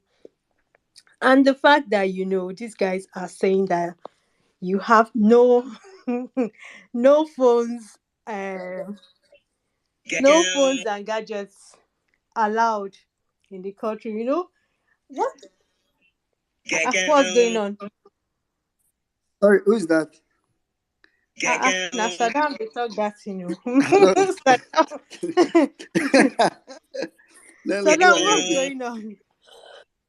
They don't hack Saddam. He said, It's been hacked, I he think. said they don't ask For Saddam. what? They don't hack Saddam because this is not all right. Anyway, one thing about I don't know, but Nigerian institution, they literally have no regard for you as an adult, as a human being. It's just like how you would go to school and one lecturer would just say, oh, once I come in, nobody's going to come in. It's just there's a lot of high-handedness because I don't know any other place in the world, where the courts will just wake up one morning and say and put a signpost and say, drop your phones here or something, something.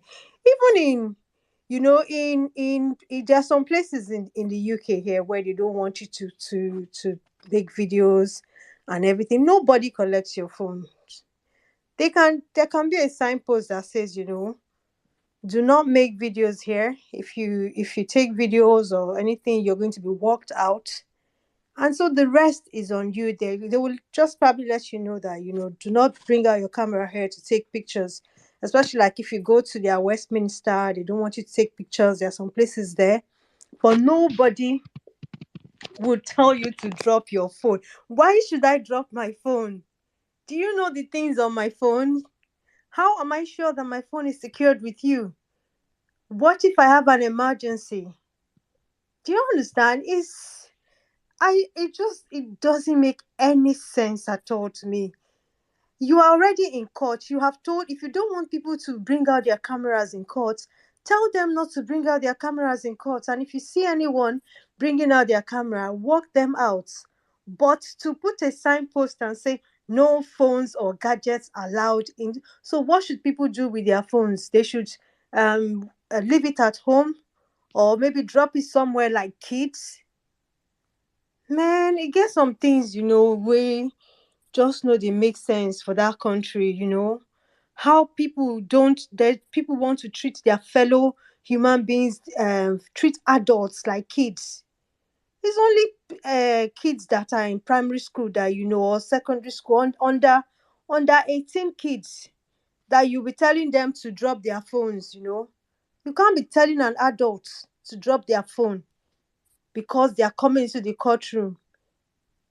Besides, it's not as if the courtroom is, even if the courtroom is a private place that you don't want people to, just ask people not to, and then put measures in place that if someone is doing that, you can work them out.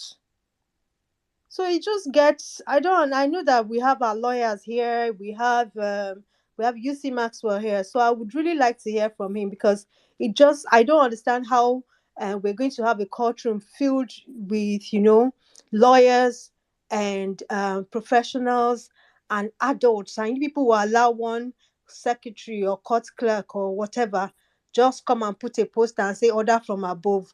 Who is the above? Some things no dey make sense at all. Who is the above? You say order from above. Let them bring a court order and distribute that court order to you individually. Let the court now explain why. You can't just say order from above. Nobody should come in here with, it makes no sense. And I hope, I'm going to use my mic soon, well meaning. And I hope that on Monday, I want to hear you people's voices loud and refuse this autocracy. Because now so they start. They will keep trying small, small, trying to see how much they can push. It makes absolute zero sense, and I don't want to even hear anybody come and argue for it, because it's just total rubbish. Even in the most sacred place, you just tell people not to bring out their camera. If they do, you can work them out, but not to collect people's phones and ask them to drop it off somewhere, because security, you cannot guarantee that my phones will be secure. You cannot guarantee that someone cannot come and clone my phone or something. So I used my mic here. That was the only thing on my mind, and I just want us, not to allow this on Monday. And then, sorry, Saddam, it's time to bring out Bola Tinubu, the drug dealer, because I feel like we've just allowed this thing slide. We need to trend.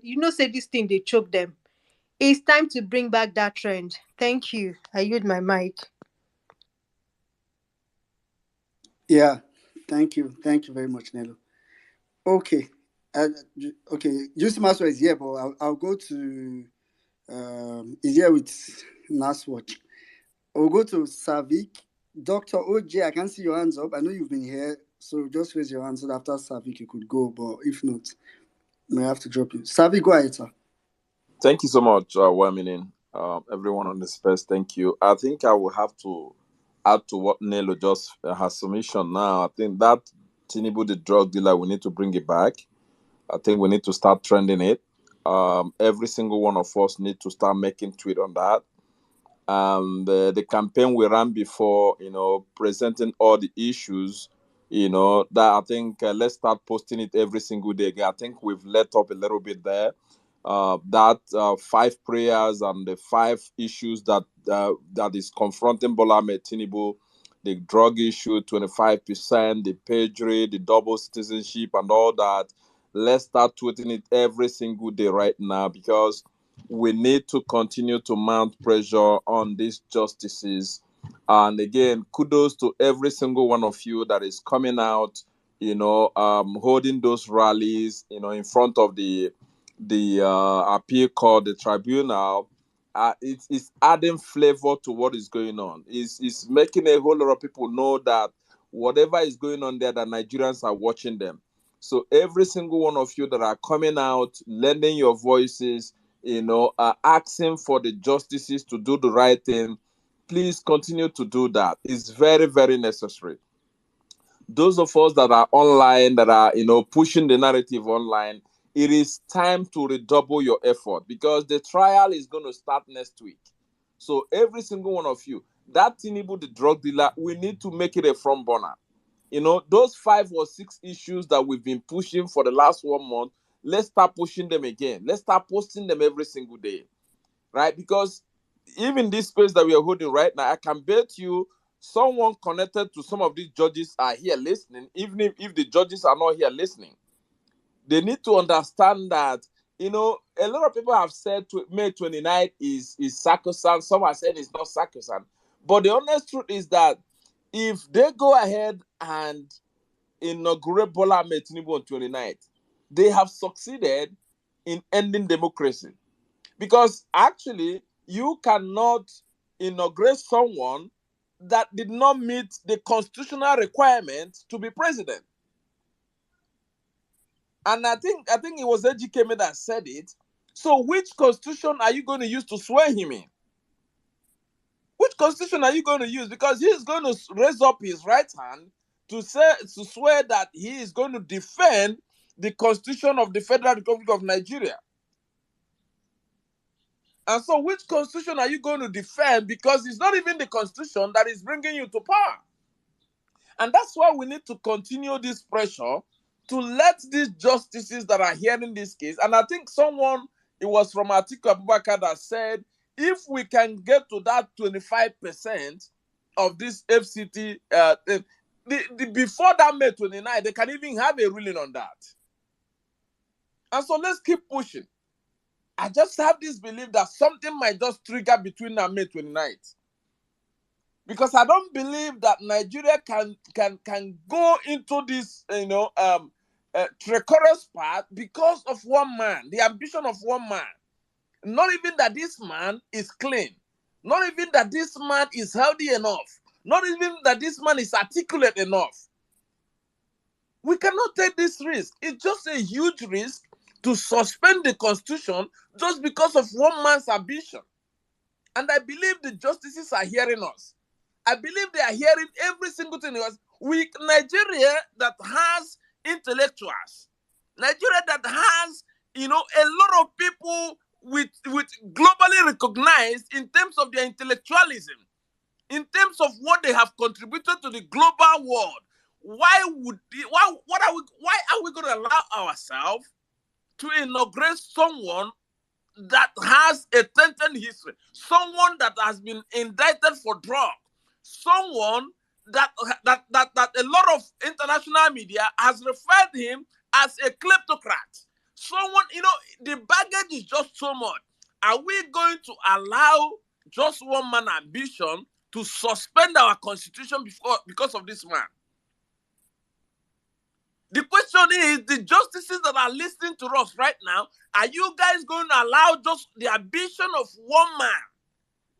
You are going to suspend the constitution because of the ambition of one man. You're not going to look at what will history tell you guys 20, 30 years away from now, 100 years away from now.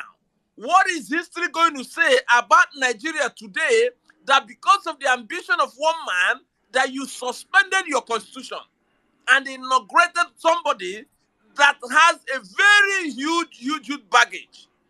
Someone that is not even qualified to contest for the election. I just don't see how this whole thing will play out. Because the more you think about it, the more you discover that the path that Nigeria is towing right now is actually a path to destruction.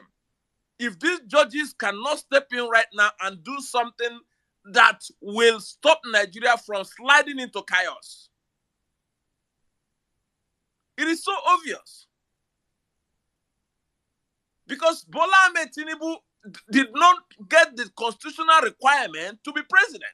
Let's even shift aside. Let's shift aside the drug issues. The issue of 25% of getting something for 25% in Abuja is so critical that INEC did not seek the interpretation of the court before they declared Bola Ahmed Tinubu president-elect. So INEC even took laws in their hand, because there is no ruling right now to say INEC they are mandating INEC to declare this guy without getting 25%. So there is a whole lot of the constitutionality of Bola Ahmed Tinubu being sworn in at the president. So we need to keep pushing this narrative. We need to keep talking about it. We need to continue to make it the front and burner of everything. Wait a minute, I see your hand. I'm just rounding up. The honest truth is that if we don't continue to speak about this, these guys will feel that we are losing steam. And I don't think we are losing steam. So every single one of you that have opportunity of going out on Monday, please go out and show your solidarity. For those of you that can't make it, please continue to mount pressure here online. And whatever you can do, if you have any relation that is related to the judges, see, there is something they call about pressure. Continue to make your contact. Continue to talk to them. Let them put the country first. The country first before any man's ambition. The country is bigger than any man's ambition. And so we cannot succumb to someone mortgaging the future of our children to someone's ambition. It's not going to happen. Thank you so much. I yield at this point. Thank you very much, Savik. As in, you were so spot on. There's not. I want to ask a question, Savik. Now, in court proceedings, which I've been privy to a few of them in my lifetime, in the US, they used to have somebody who they call a stencil writer or something like that. They'd be in the corner with a very weird machine, sometimes using shorthand to write the exact minutes of the court proceedings. Shorthand is also something that we were all taught in school. I think I can still remember it. And if you have a good knowledge of shorthand, you can actually write something in real time while the person is speaking. So I ask again, the court says, do not bring in phones, camera recorders, and the rest. Does that stop people from writing down the exact minutes of the court proceedings in a stencil? Someone like me who has a photochromic memory, I can literally remember every single thing that was said in that court proceedings, come out and recite it for you word for word. Do they stop a memory from mine, especially in the hands of a son or somebody, from coming out and then giving a speech as to what happened? Even, they can't even create a scenario of he said, she said, even by this thing that they're doing. So it sounds like outright foolishness and a consideration that should be thrown out of court. So I ask again, what is the use of banning phones in modern day period from a proceeding like this when there are 1,000,001 other ways where reports of what happened in that law court can still come out to the general public? So Sizu, the truth is that I said something, I think someone tweeted about it and I replied, see, these guys, they don't want the public to see when Bola Ahmed Tinubu is being tried in the court for that drug trafficking. I can tell you they can deal with any. You see that drug trafficking, they don't want anyone to have recording of what is going on there when they are defending that this guy did not commit this in, or they are defending that, oh, it was his bank account, or it was this and this. They don't want it to be on the record. That's what they are hiding. And it must be, because we must get to the root of this, because this guy was actually indicted. It's a fact. And so they have to live with it. That's why they are seeing all these things. They want to make sure that that recording is not there for Nigerians to see it. Thank you.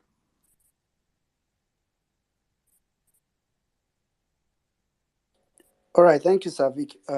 Thank you very much. You are very spot on. All right, Doctor. Just actually, I'm sure you've Maxwell threw more light. I hope you understand what I mean. Well meaning, you get it. It's like foolishness. It's like the Papa angle. APC, they are grasping at straws and they are literally just throwing everything plus the kitchen sink. It makes no sense. Even if the court proceedings are held and everything that is stated in the court proceedings, immediately Peter Obi's legal team comes down the step, they will be interviewed, the APC team will be interviewed. So let's say the court proceedings for his drug case happens, all the facts were laid bare, and the APC guy comes down and says, we did not discuss Tinubu today. We didn't discuss anything on this drug issue. We went in there and we cut cake and ate it and went home. Cool. And then the obedient lawyer comes out and tells you every single thing that happens, at least the one his brain can remember. So it's just another silly, I don't know if you're understanding where I'm coming from. Where do they win? Okay, no wahala. May they no carry phone enter court. Someone like Real Ever Best with his memory alone and his narration skills will come out and tell me word for word what happened in that courtroom, and I can take it to the bank. But Sizu, look at it from this angle. Look, guys, I think we should push for people to go in there with their phone, because this is history. This is precedence. This is precedence. You guys should understand is that what these 100, yes, guys, I support that. We should push for what that. Oh what yes, these I guys, totally support it. I'm just what these trying to guys, point out what these that guys are APC in trying, their foolishness have started something that makes no sense again. Kind of what they like are their trying Papa to do, angle. what they're trying to do is that look, let's just think about what will happen 10 or 20 years from now, right? If there are pictures, if there are recordings of this guy tried on drug cases in Nigeria, and this guy at the end of the day goes ahead to declare him the president, history is people are going to refer to those recordings. So they just want to make sure that they don't have anything that can be referred to. And that is not what we want. We want it to be out there that these justices, they heard this case, the recordings are there, and they actually go ahead and declare this guy. So it's a very tough one for them to swallow.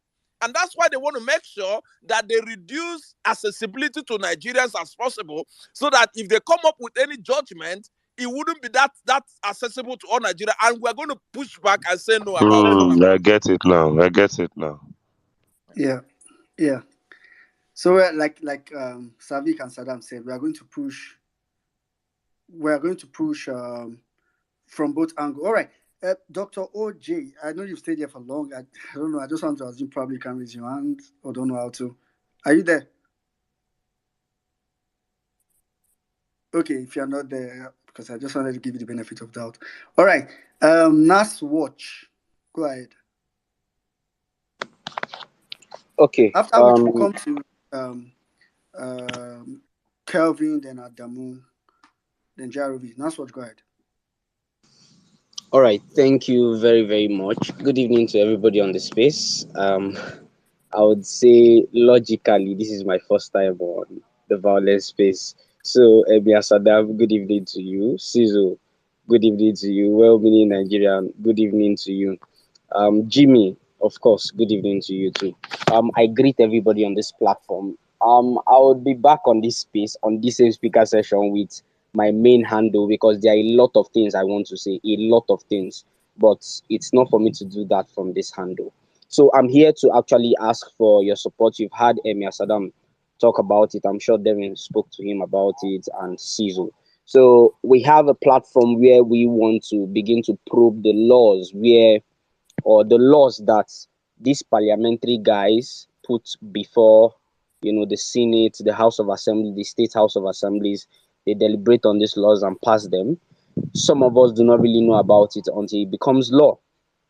Now, how many of you know that, there are different laws that are there that actually do not favor your interest? There are a lot of them. So, with the intellect of Darren, I celebrate you, and Dr. AI, they came up with these ideas, and we put them together and say, okay, there is a need for the public to be interested in what happens there. So through you can affect lawmaking process and policy making process. There are plans to see that one way or the other, anybody who sponsors a bill that we have questions to, we can bring them to a platform, or this kind of platform, where people can now question them on particular provisions of the bills or the laws that are before the House. And then the people can affect the polity, either as a people here on this platform, we vote against the bill. A lot of people do not know that there is a time that is called what's it called now? The argument stage of the bill, where the public argues about the bill and give their views on the bill that is before the National Assembly. So that is where you come in to make sure that they don't pass laws that are not in your favor, and to make sure that they do things that are in your best interest. So as I'm speaking right now, begin to follow Nas Watch. I beg of each and every one of you, the over 1,000, over 900 people who are on this space, kindly follow this handle, Nas Watch.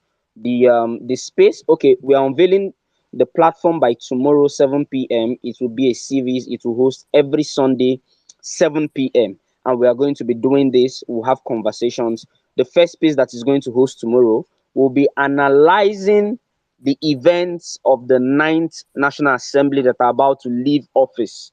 And then we'll look at the power tussle of the 10th Assembly that is coming into power very soon.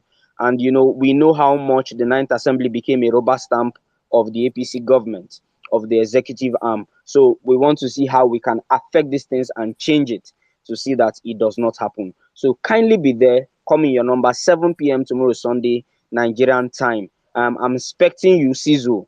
You are welcome, my brother. Emir Saddam, Jimmy, Abeg, all of una, Abeg, let you guys come. Would make sure that it is explosive and to enlighten you. It is not just a place to just come and talk and banter. No, it's a place that you will learn and you will also affect governance. Thank you very much for this opportunity. Please, on the Jumbotron there, you will see the link to the space. Schedule it. Follow NASWatch. I need to start seeing a lot of followers, up and down following us. Thank you very much. I can see them already.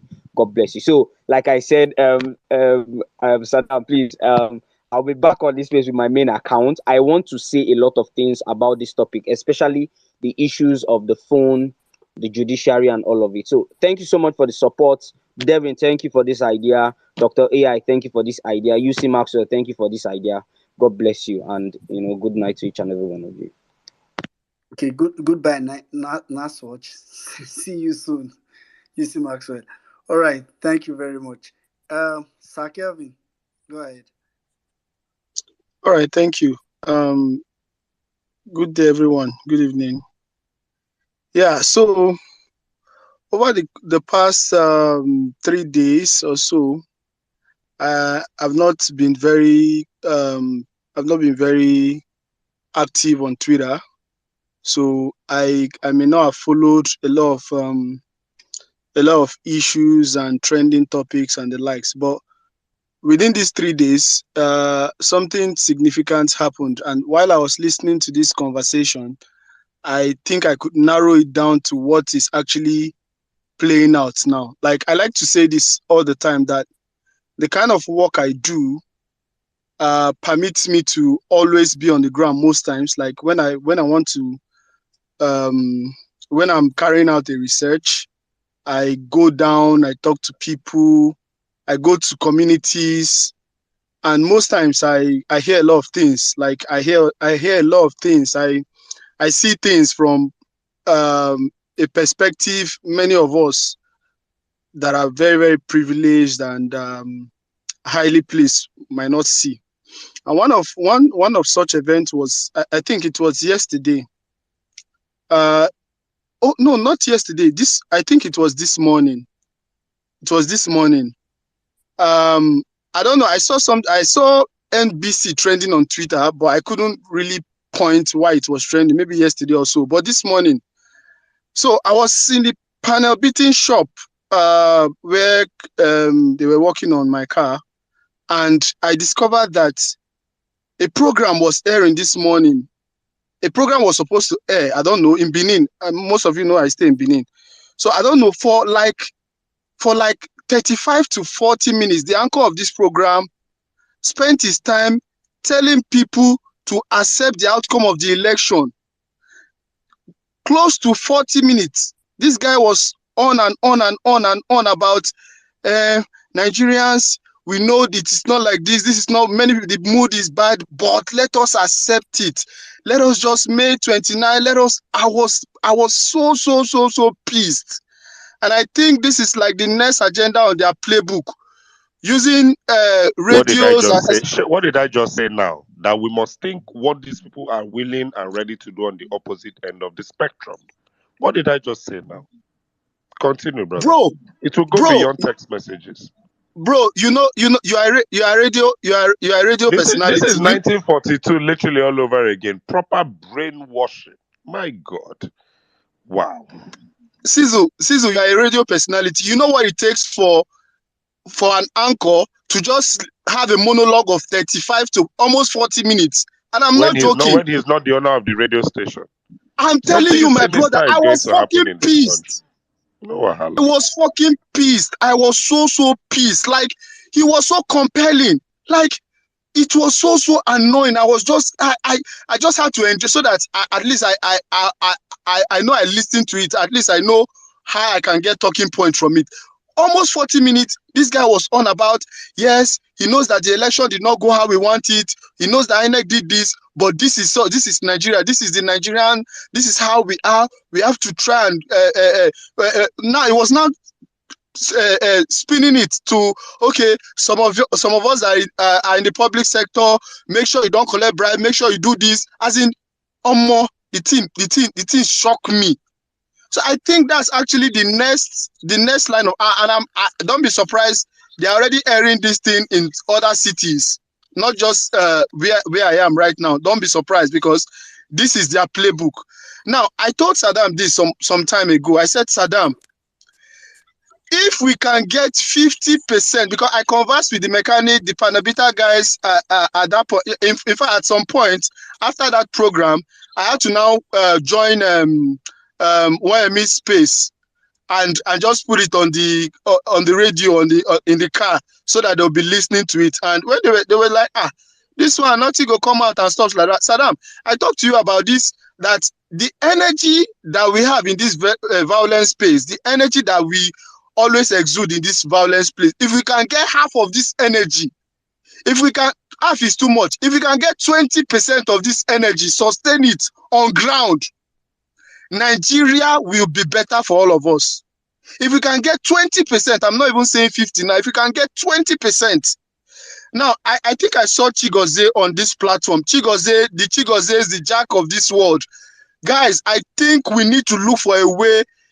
I think some time ago, many of you bought speakers for sensitization. I think we should bring these speakers out and have these conversations and put it for people to hear. I think we need to do that. We need to put these conversations out there. I cannot guarantee that at the end of the day, these court proceedings, people are really following it on ground, or people are really hearing it. I can't guarantee that. I really can't guarantee that. Aside some WhatsApp broadcast messages with different stories and rumors up and down, I can't see this thing on the ground. If there's any way, if there's anybody that can take it up, I know the violence team, I know their hands are already full. So if there's anybody that can take this up, let's look for a way to put this, to let people know that this case, this matter, this election never finished. Because what we are going to experience in the coming days is gaslighting 100%. And I know they might not be able to get to us because we in our coconut head, but the guys on the ground, they are working on them. See, if you think I'm lying, just go to, I think it was KUFM.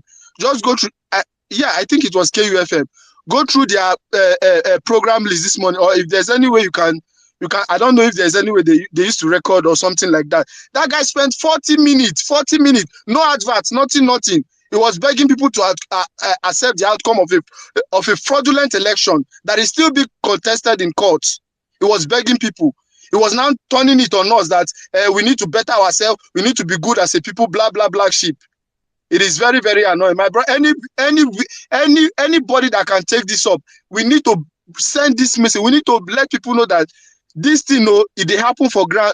This election never finish. This election never finish. On my own, anytime I find myself in the midst of people, I try as much as possible to enlighten them, to talk to them, to tell them that, see, we have never experienced anything like this since the beginning of this country, since even from the military era. Anything like this have never happened before. You guys should just hold still. It is not over. It is not over. So if there's any way, any idea, I'm willing to work with anybody so that we can bring this thing to the ears of the people. We can sustain this energy on ground. That will be my submission for now. Thank you. Yeah, thank you very much, Kevin. I think most of us know that.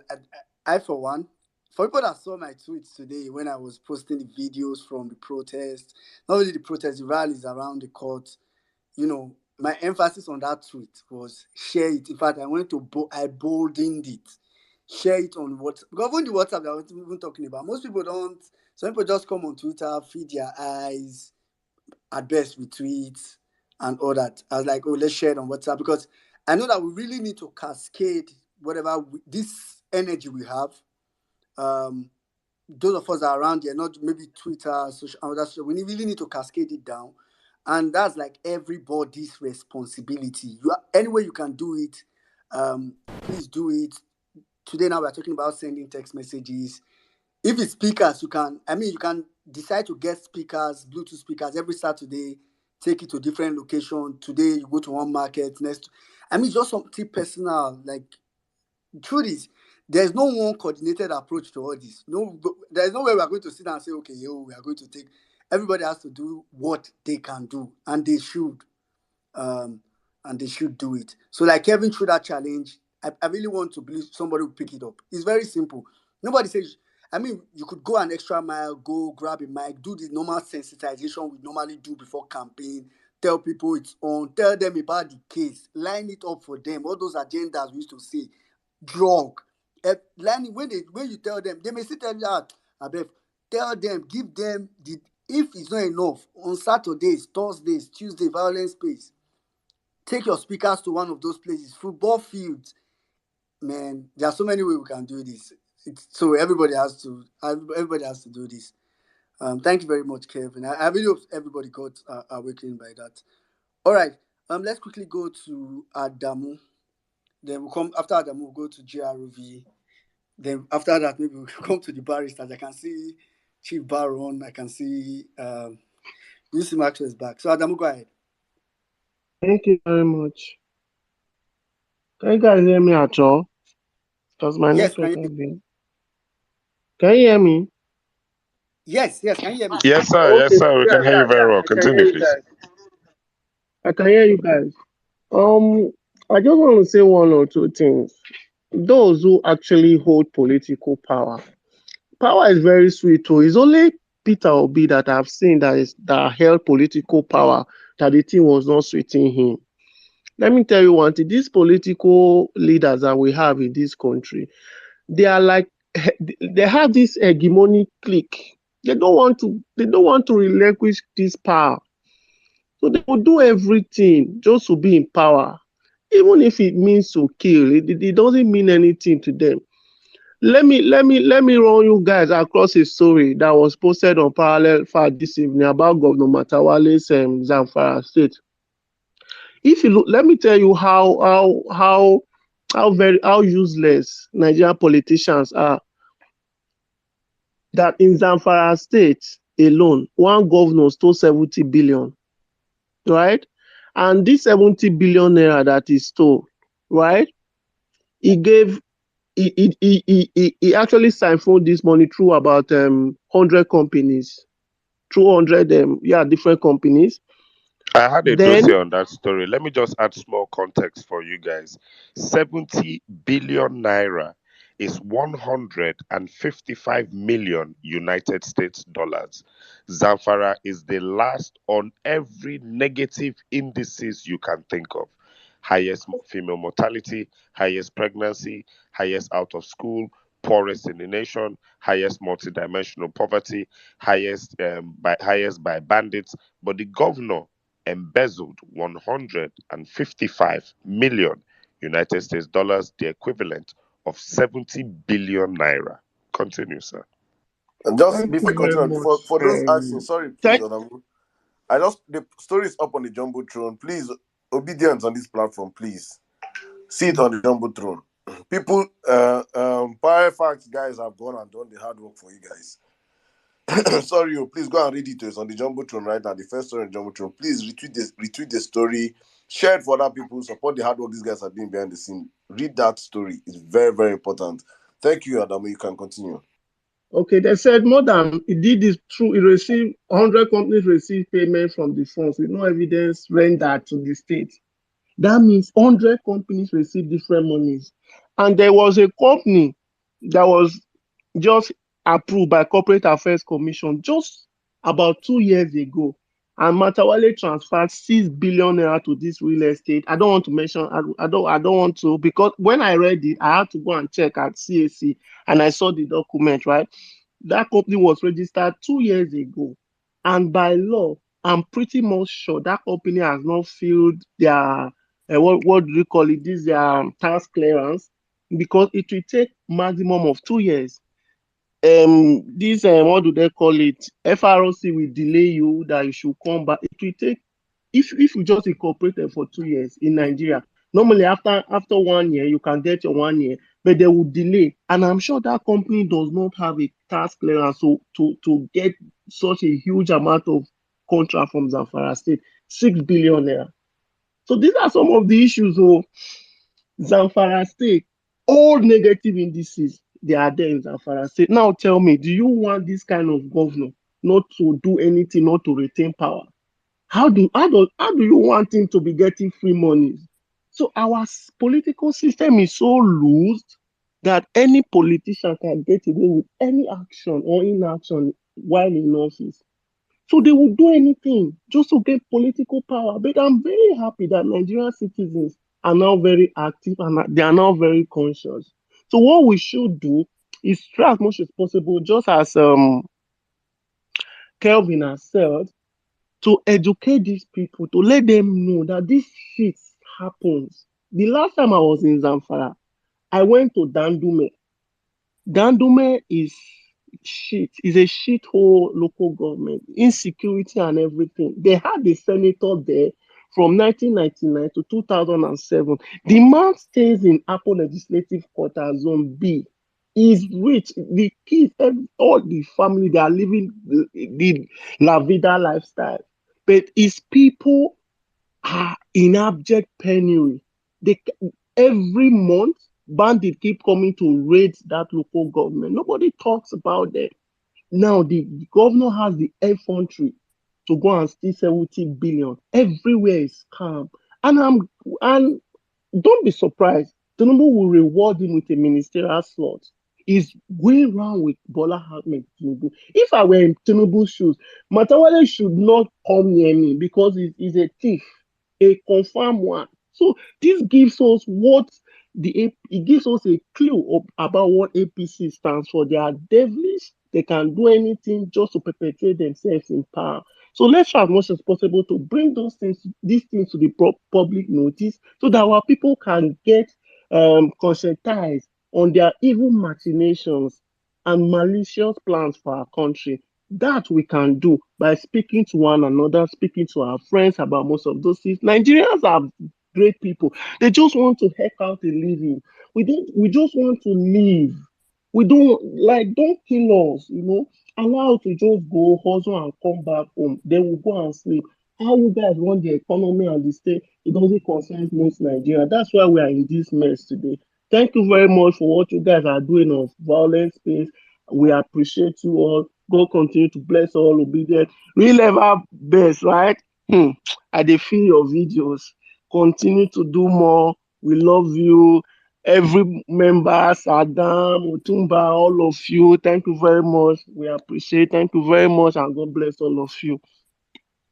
Yeah, thank you very much, Adamu. Thank you very much. Okay, let's quickly go to GRV PRO. Then we'll come to I'm sure you see Maxwell will go before Barons, so that as a senior counsel. All right, GRV PRO, go ahead, 4 minutes.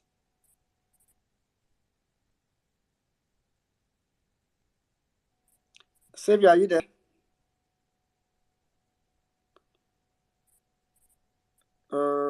Okay. I don't think Xavier is there currently. All right. You see Maxwell, just go ahead. All right. Thank you very much. If you know how much I was praying that GRV was not there so that I can go.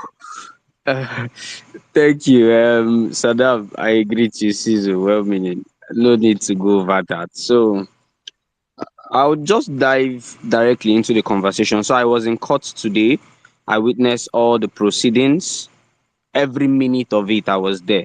And what I felt broken.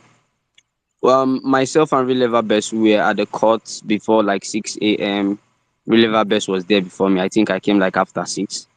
And when I got into the court complex, I'd already seen that particular notice placed within the court complex, so not yet inside the court.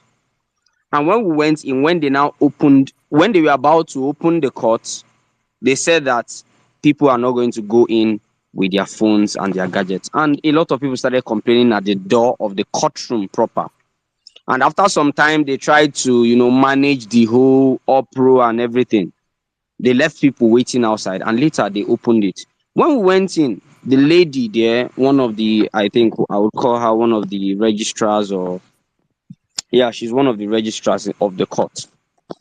Then she said she started apologizing to people, apologizing that they had to tell us to keep our phones. I was like, okay, you guys have realized your mistake.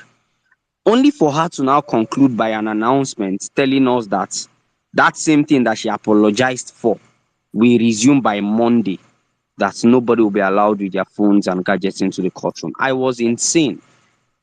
The people want to be in court and be comfortable in court to witness court proceedings. And you are telling them that their means of correspondence, for reasons of emergency, for reasons of reach out, for reasons of taking notes. Some people prefer to take notes on their devices. For whatever reasons, lawyers use their devices to advance their case, even in court. In fact, there is a plan by the judiciary to advance our judicial system to see that electronic devices and the rest are implemented in the court systems. And I'm asking, where did they throw this particular policy to? What dustbin did they throw it into by telling people? It's unfortunate. Now, in other climes, you see that if you don't want people to go into the courts, or if you have a problem with devices, you simply tell them to switch it off or put it in silent. In fact, according to the rules of the Supreme Court of Arizona, they had to put it in their laws so that you know that, okay, it is a law that you must abide, or it is a rule of court that you must abide with. There are places that they have to make a specific rule for a specific court that people should not come in with devices, but these things are laws that have been placed. You don't wake up one day in violation of the clear provisions of the law, which allow people to be able to reach out, to be able to communicate, one of the fundamental rights which they enjoy, and the courts itself are telling people not to come in with their gadgets. It is laughable. And one of the problems I have is that till now, there is no lawyer who entered the court, there is no senior lawyer that has said anything about it. If they have, I have not seen. So what are they doing? Are they comfortable with this? They want to tell me that when Mike Zukume, SAN, walks into the court, they will tell him to keep his phone in a box outside before going into the courtroom. When Peter Obi wants to go into the court as a party to the suit, he's going to keep his phone or his gadgets elsewhere and walk into the court. I don't know where these ideologies are coming from. Okay, you have a problem with the fact that you saw pictures during court session outside. You need to put in people who are to do their security work. When you see people raising their phones off, you monitor and tell them to take it down, or you walk them out of the court premises. You cannot use, and that is the problem. That is just the problem. Instead of killing the rats that has entered the house, they decide to burn down the entire house. That is just what we are seeing. And it pains me so much, because I've been over days, over months, I've been advocating that these things are seen by people outside. And I want to say this categorically, that this particular attempt would make people to begin to look for private means of record. In fact, it is going to blow more than they actually expected it. I bet you would see it, and it is not going to work. For me, myself, It my makes no family, sense. It can't work. it will not work. I have no phone, no proceedings. Our phones, our rights. So they cannot implement it. This is what I am recommending. I call on everybody on this space. This is one of the reasons I had to come to my handle to do this. I call on everybody on this space to lend their voice to this particular development. Lend your voice whatever way you can. I bet you that a lot of things that we have said on this space have ended up being ways of making policies. It is because we started asking for live broadcasts of these things here that they decided to make it as a motion before the court for them to grant it. And we are waiting for them to rule on that same motion either on Monday or whenever they are going to rule. But for now, let them know that we are not going to accept it, whatever ways, by handles. I've already done our phones, our rights. Whatever you want to do in your own way. I'm going to do a graphic design just very soon, and I'll put it out there. We are not going to accept that particular development. Thank you very much for all the works, all the jobs. I wanted to be on the space. Sorry, I'm rounding up. Well meaning. I wanted to be on the space where we were discussing about this guy that had meeting. My network was misbehaving. I would discuss that in relation to NCC invasion. Now it goes to show you that the data of Nigerians are not safe. It has never been safe, of course, but now they are telling us to our face that yes, indeed, it is not safe. We need to call these guys to order. These are private informations that have laws that guides them. You cannot go out there selling data to people independent, and that is the problem. You are selling this data. It is not the federal government that is trying to pass an information to the people. You have a private person that is accessing private data. You need to communicate. As for that guy I was talking about that met Peter Obi, he was only lying. I wanted to talk about that. He was only lying. Peter Obi did not call him. How can you say Peter Obi called him? Then you are the one that now responded, and Peter Obi spoke Igbo to you because Peter Obi does not know who he's calling. So you see a lot of useless lies that they tell us as if we have candies in our mind that will leak like 3-year-old children. So these are things that as Nigerians, I beg, open your eyes to each and every one of them. Lend your voice to it. Thank you very much for the opportunity to speak. God bless you. Yeah, thank you very much, Yusuf. Thank you very much, PC Maxwell. Thank you. Yeah. I mean, I think the court has just been, to be honest, they have been in jail. If maybe they want to, let's say, people secretly recorded, should they have CCTV cameras inside that court? Should they can't use it to locate the person that recorded and say should not enter the court again? I mean, those are just, they are trying to be ingenious, but I know it will not stand. My biggest fear is they don't push Nigerians to the world, because I feel like anything now can, people not just sparks. Everybody just trying to respect themselves and say, let's just gingerly do this. Let them not push Nigerians. All right. If you want to speak, raise up your hand. But I'll go to Baron now. So senior man Baron is here. So, but immediately after him, we'll come back to our next set of speakers. Yeah, good evening, everyone. Good afternoon, wherever you are. Saddam, good day. First of all, I want to thank the people of Violence Space in relation to their support for our class action that we are sure will be filed this week. I really appreciate all the support, and I never thought it would be that great, but we've done quite well in that angle. I came to the space yesterday to thank you guys for how much you've been doing, and in particular the support that we got from those people here for that action. And somehow something happened. Something tripped me apart. Now I read the story of Matawale. I just laugh. The reason why that story resonate with me, or I am able to catch what that story is I'm going to give you people two scenarios. The corruption of Nigeria never started today. Many years ago, when I was an undergraduate, I had a senator's son in the same class. As at that time, we're struggling to have £100 in our account, and this guy have £40,000 in his account as a student, year one. So, and few of us never knew who the guy was. And then one of our friend one day asked, "Do I know the guy?" I said, "Know him for what?" What he said, his father is a senator. And it was in the course of that thing that he gave my friend an account. Those times if you go and take money from, studying in Queen Mary University, you go and take money from ATM, he will print out the receipt, right, and say balance £40,000. How many undergraduates have £40,000 in their account? I They were couldn't called believe cash that. points back in the day. If you remember. Honestly, yeah, cash point. That was what I couldn't believe that, because I think probably like a month I have less than £100 in my account, and it's from work that I did. Another scenario was I had a friend in school who was also. Can you hear me? Yes, we can continue, sir. Okay, so I have a friend. I have also a classmate who was dating a friend to a former. As at that time, the man was a governor. The daughter But the lady I'm talking about now is actually a federal high court judge, right? It's funny that these people, that particular lady, had this birthday party that they hired a private jet. That's, as at that time, the father was a governor, and they traveled from London to Dubai, from Dubai to Paris, from Paris to New York, and then they ended up the party in Nigeria. They spent money for a birthday party, and this was somebody that was, I think that was year one or two in London Metropolitan University. So that's how much these people in power waste our money, you know. So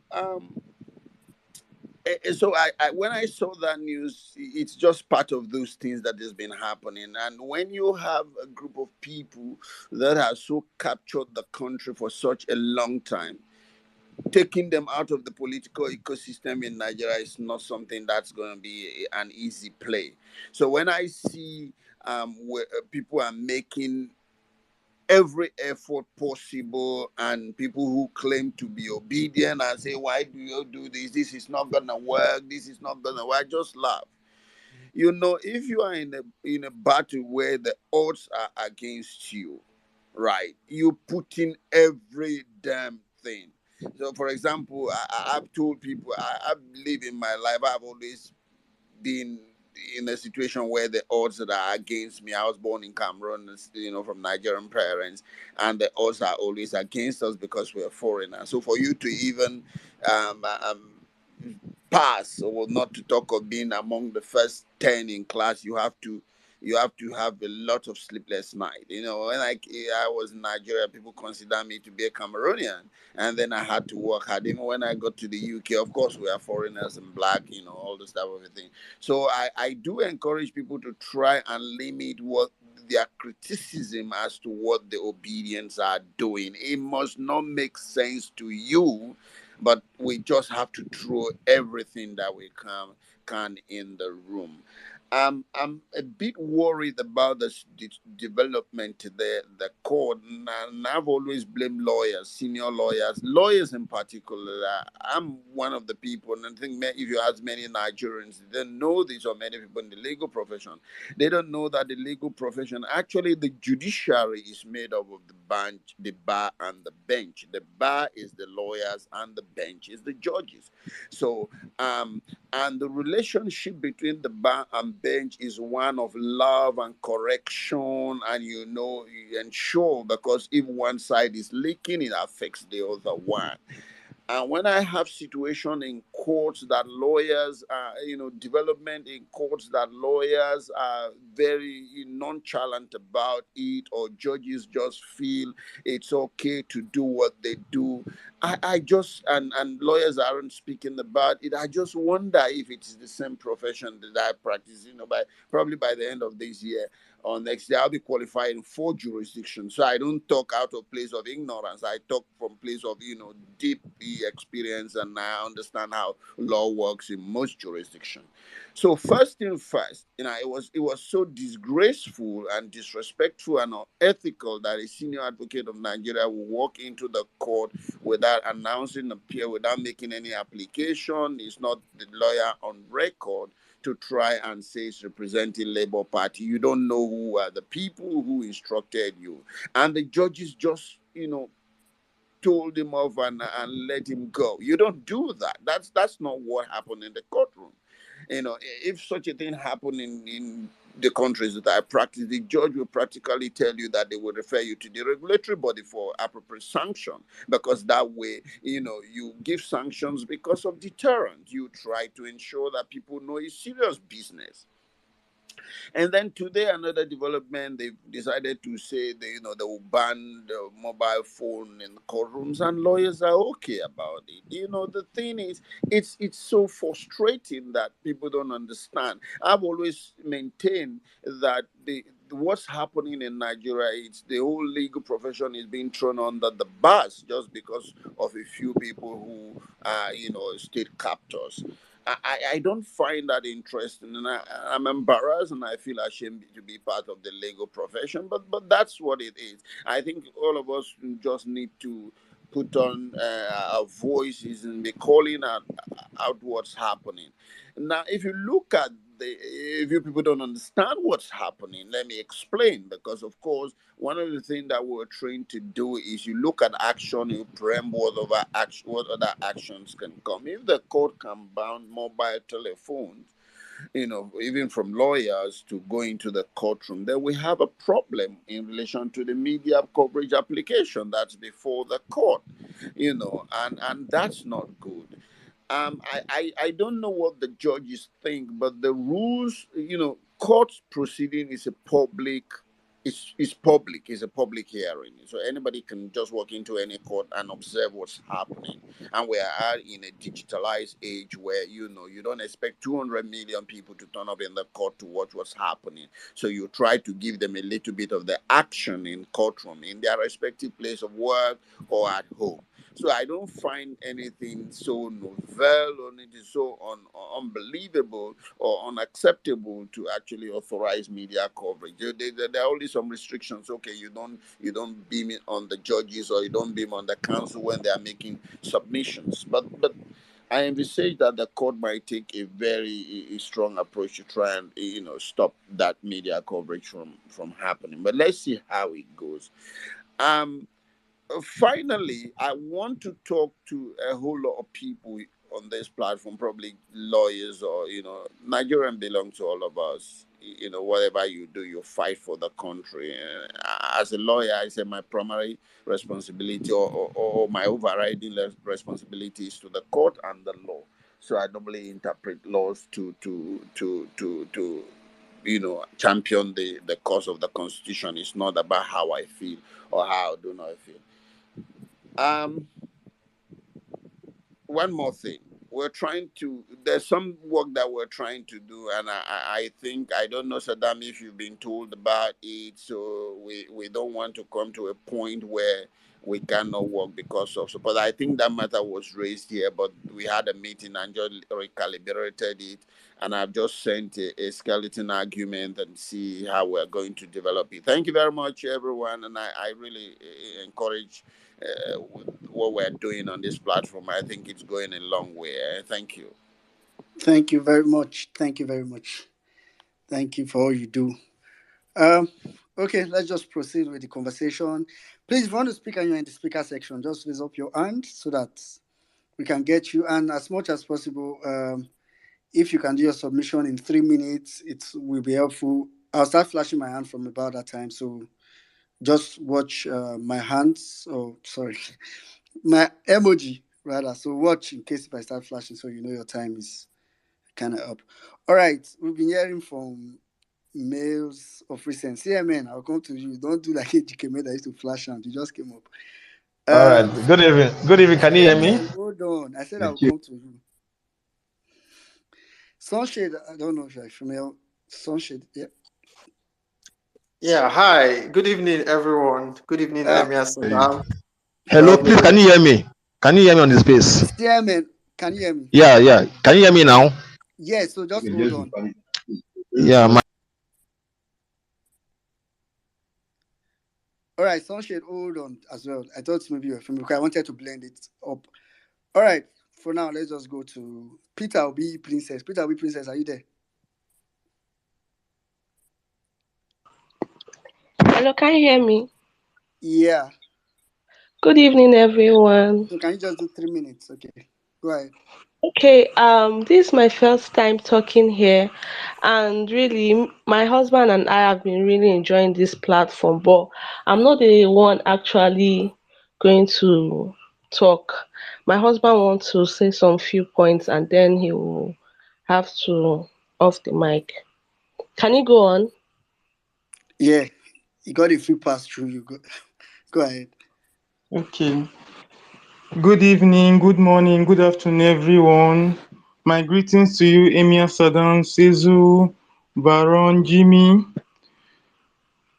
Okay, what I want to say is about the court ruling, court ruling about not bringing phone into the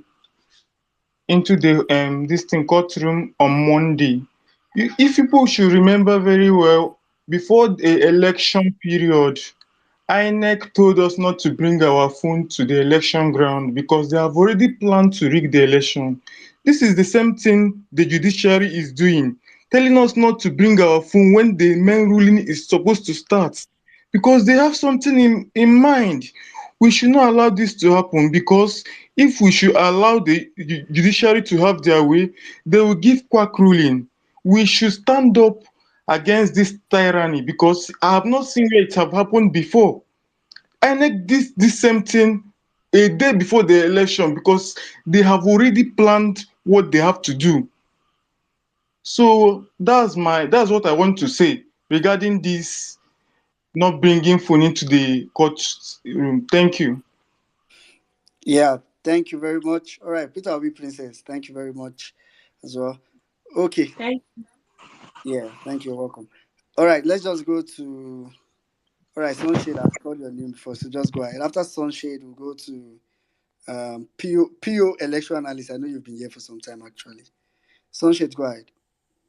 Okay, hi. Good evening, everyone. Good evening, Amir Saddam. Well-meaning. So yeah, I want to say that I'm confident that we'll reclaim our mandate. And first, the move by the courts to ban mobile phones, I believe, is not even substantiated. At least the court has not pronounced on it. I understand it's just the registrars or the court clerks that are saying that. So on Monday, people should please go with their phones. That's one. And then two, I think we've gotten to that point where the lawyers for Labour Party would need to be applying for certified true copies of the court proceedings every day. So let's take, for instance, today's proceedings have been concluded. Please apply for the CTC of the court record so that you see what was reported. Sunshade, say you know our lawyers are sound, Sha. I mean, it's kind of funny to come and educate them on space. No. I get what you're I'm saying. just Just go on. yeah. I know they already know that, but then I'm already feeling like this is just one step in something else. Like someone pointed out here, it may be that they don't want someone to stand trial for something before the social media or anything. But even at that, I think we need to start taking steps like precaution. This is not a good omen at all. So that was number two. Then number three, the reason why I said I'm confident that we'll reclaim our mandate in court is that election petition, of course, the court has pronounced that it is sui generis. The court will consider a lot of things in making a pronouncement on election petition, consider stability of the country, consider the cost of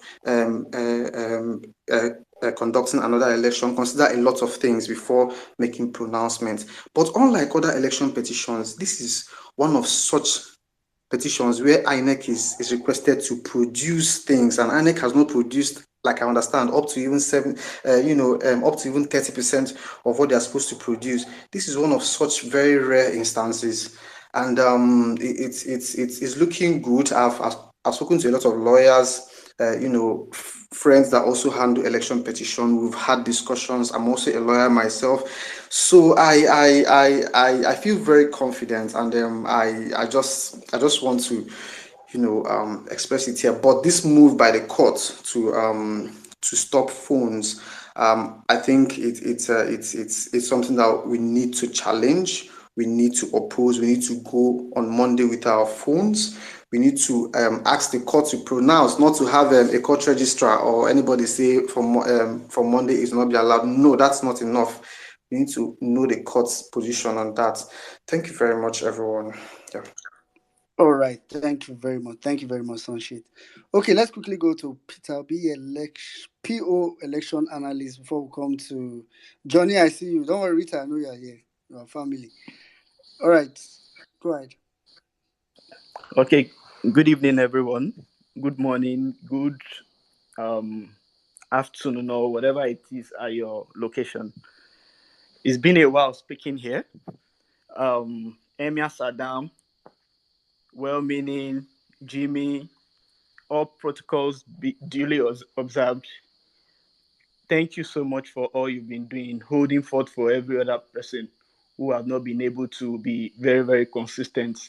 Although some of us are pushing and fighting, even in the battlefront, I want to appreciate everybody who have been contributing any way they could. Real Ever Best, God bless you. I'm seeing the work you're doing. And other obedience, Sarah, Ibrahim, and the rest, giving us updates. And General Oluchi, Piers, and the rest. Everybody, we are following the updates. We appreciate all you do. Now, coming to the development today in court, it's unfortunate that some people in that court, I don't know where this is coming from. There are a lot of conspiracy going on already. There's nothing these APC people cannot do. I know they have people in court who if they cannot manipulate the judge, they will go through the staff, the appeal court staff. It's just a matter of settling some people, and propaganda will go through the ranks, in court there. So I'm just thinking of so many things that might have gone wrong. I mean, the judges will just wake up one day all of a sudden and say, and there should be no phone in the court. So we need to be attentive at this point, because this is just coming at the wrong time. It's a big red flag that should not be taken for granted. We should not take it lightly. If there's anything we can do, like, we should start thinking of how to counter this in any way, any innovative way, to let the judges hear our voices. Because another angle again could be that, they want to sense the reaction, the resistance to bringing phone in. If we were calm about it, if we take it lightly, then it's easy for them to pronounce the judgment that there will be no live coverage. That's what I'm thinking. So if there's any way we can fight this, we should do that. Like, let's reject it by any way possible. Let's not allow this stand, because they said they're going to make their ruling on the live coverage by Monday. So, I mean, between now and that Monday, before the court, we should do. I know obedience are very, very creative.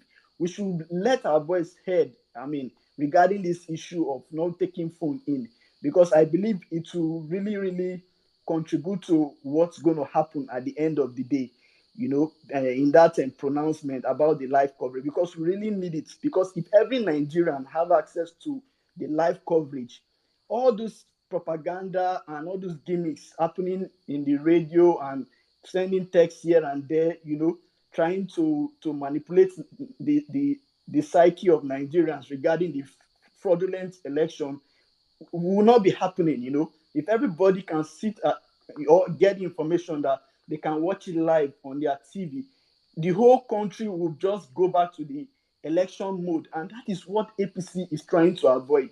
They know that if that happens, then whatever happens in that court, all the truth will be out there, and there's nothing they can do about it. Please, let's not allow this happen.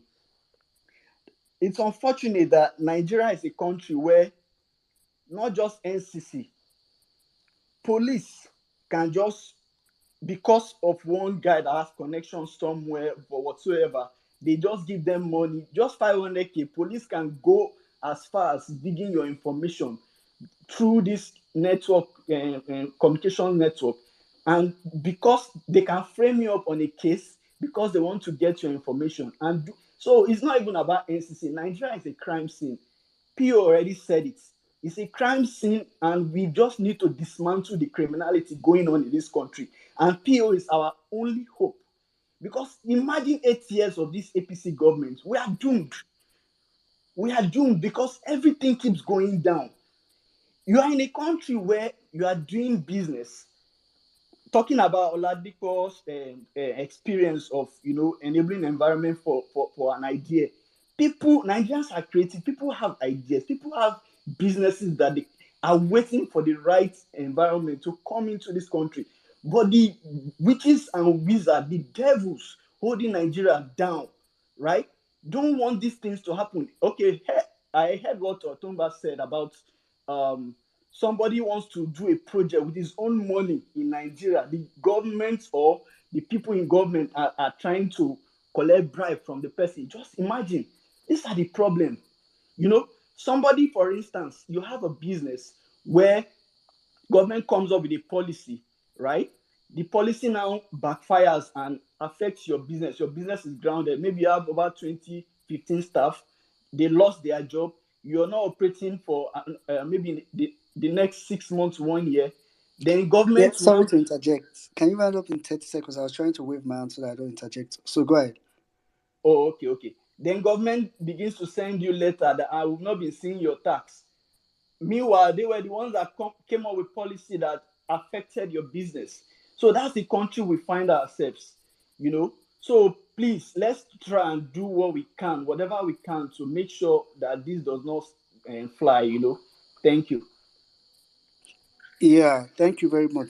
So, guys, before we take more like our last set of speakers, actually, on the Jumbotron right now, there's an hashtag allow phones in tribunal. It's a short and simple hashtag. It's okay, like, I mean, we can say what we want to say, think what we want to think, feel what we want to feel, but we also need to match it with some action. Of course, the first action is that anybody that's going to court on Monday, carry your phone. I'm particularly interested in how they will say everybody should remain outside. I'm trying to imagine how they will do it. That would be an interesting sight to see. I'm always very curious.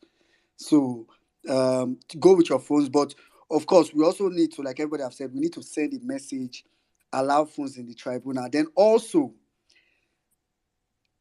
I used to tell you guys, if you've not followed Parallel Fact by now, I just don't want to believe you've not followed Parallel Fact, because the truth is, another way we can deal with this whole current issue that we are dealing with is to make sure that we are able to create a form of media face of our own. Just forget, we've already established now that the current media people are really, I mean, just picture channels, even, in fact, Arise, they are the touch. I know we say, okay, they try, maybe just Rufai, but they are the touch. So most of them are like a department in APC.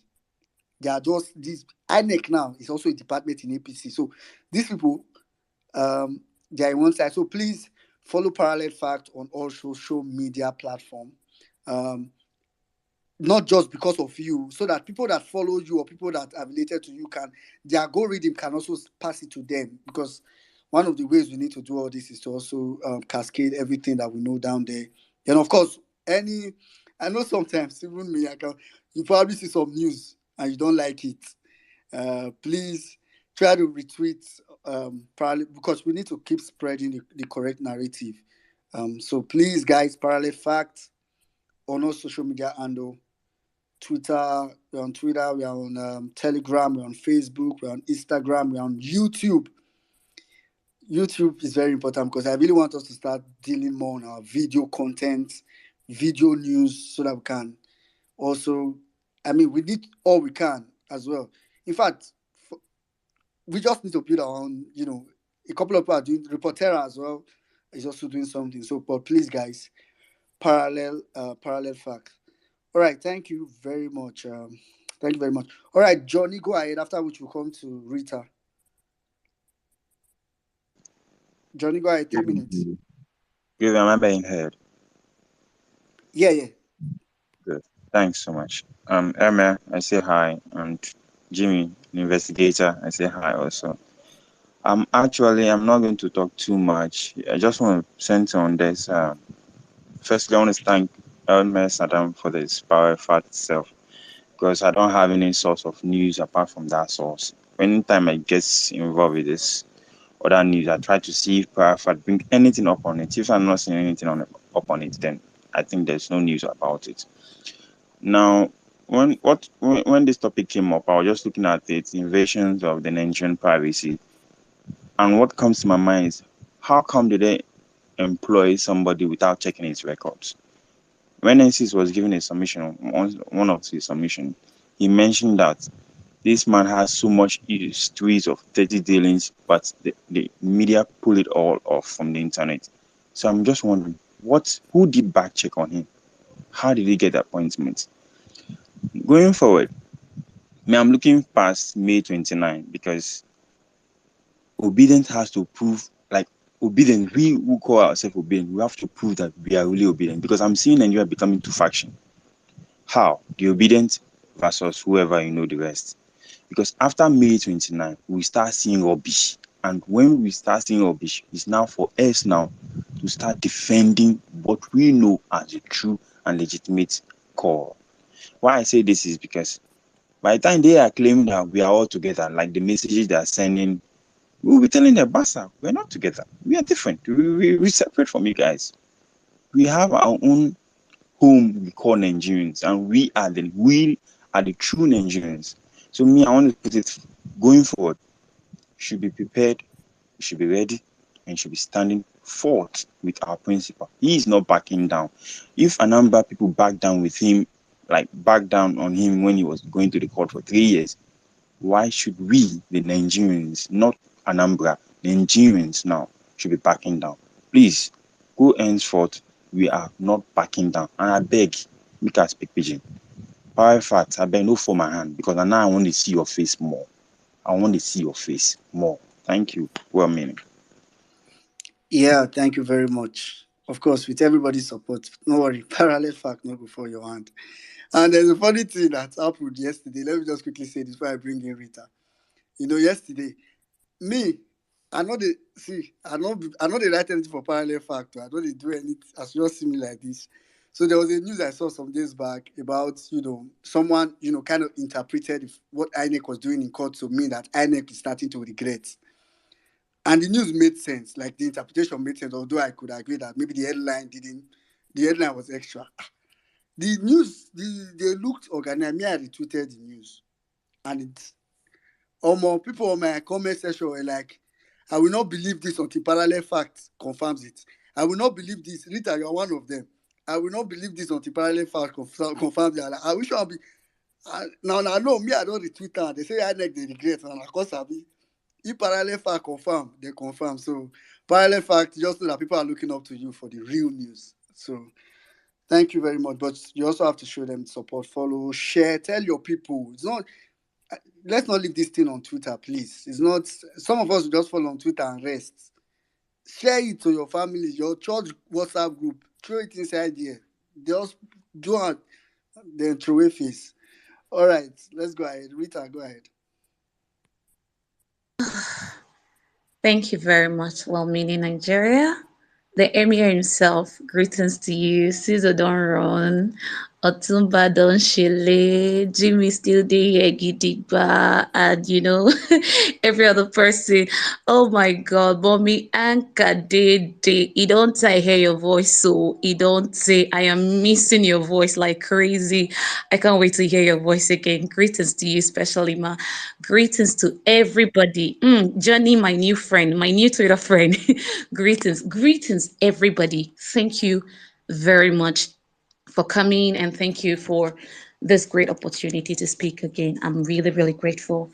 So, fellow obedience, and all the same Nigerians that are here present, I want you to please permit me to reiterate here that as an obedient, you have no single reason to be afraid. You have no single reason whatsoever to be afraid. This very case at the tribunal, it's not the usual case. It's not the case of Atiku versus Buhari. Is a different one, as in is a case that have never been seen in the history of Nigeria before. As we speak, INEC has not been able to produce the data they use to declare that God-forsaken result. And as we now know, our harmless phones right now and gadgets is now like an atomic bomb to the so-called powers that be. I don't know how many of you saw the little video that came out from the courts today where the secretary of the presidential election petition tribunal was announcing that there is no phone in court. She said, I do not have the powers to tell you not to bring your phone, but a power from above. So, as an obedient, hearing that statement alone, you will know that the so-called powers from above are even afraid of you. They are scared of obedience right now. They are running helter-skelter. Someone was making a submission earlier and he was talking about how somebody just stand for, it just did inside radio station. They talk for about 40 minutes. And here we've been saying that they've been sending text messages. Have you ever experienced this kind of a thing before as a Nigerian? They said it was them that won. And then the so-called president-elect, you and I are seeing him, we are seeing him right now, running from pillar to post, looking for people to pay just to endorse him. So with all these things that are happening, why should you as an obedient be afraid? From the word go, they never wanted our phones. During that election period, for those of you that saw some of the videos I posted, they never wanted us to video anything. But some of us will be say our coconut head is strong. When we see that they do rubbish, I said, bring out your phones. Let's begin to video them. And we made them popular. Look at what happened earlier. They never wanted anybody to go in with the phones. But for those people, they stood on their ground. They knew that the obedience, they were not ready to give up. And they were like, okay, for today, you can come in with your phones. If we don't do what we need to do, these guys will do everything in the dark, thinking there is nothing we can do. They are ready to burn this country down. But God no go let them happen. So please, as you go to the court again on Monday, stand on your ground. Stay united. Make una not enter one. Make una just gather for one place. Just go enter at once. As una enter, they say drop your phone. Begin to create scene and be videoing it. They will be forced to say, come in again with your phone. And then as for the NCC invasion of Nigerians' privacy, I don't know how many of us still remember some time ago, was it sometime last year or so, when Pantami said we should produce our IMEI. The full meaning of that word is International Mobile Equipment Identity. The flimsy excuse the guy gave was, and so in case if your phone is stolen, they can help you to fast track it. And then some of us, we shouted, you, a government who could not give palliative to your citizens at the time they needed it most. You are now claiming you want to help somebody to go and find his stolen phone. Long story short, this guy has been looking for ways to close the mouths of sane Nigerians. Imagine a government that said the killings that is going on in Nigeria should not be announced by media houses. And at the time, the media, okay, sweetie, I see your hand, please. I'm wrapping up. The media houses were now fronting something that was showing to the world that they want to put them in darkness. And that's why they are still able to announce the little things they are announcing today. The government will be able, through Pantami, they can trace a student to the school to arrest him. They can trace a person to his or her house to arrest. But the terrorists that are terrorizing this nation, they can't trace them. Fellow Nigerians, we have a very serious situation at hand. We have gotten to the point of no return. If you chicken out, now you lose.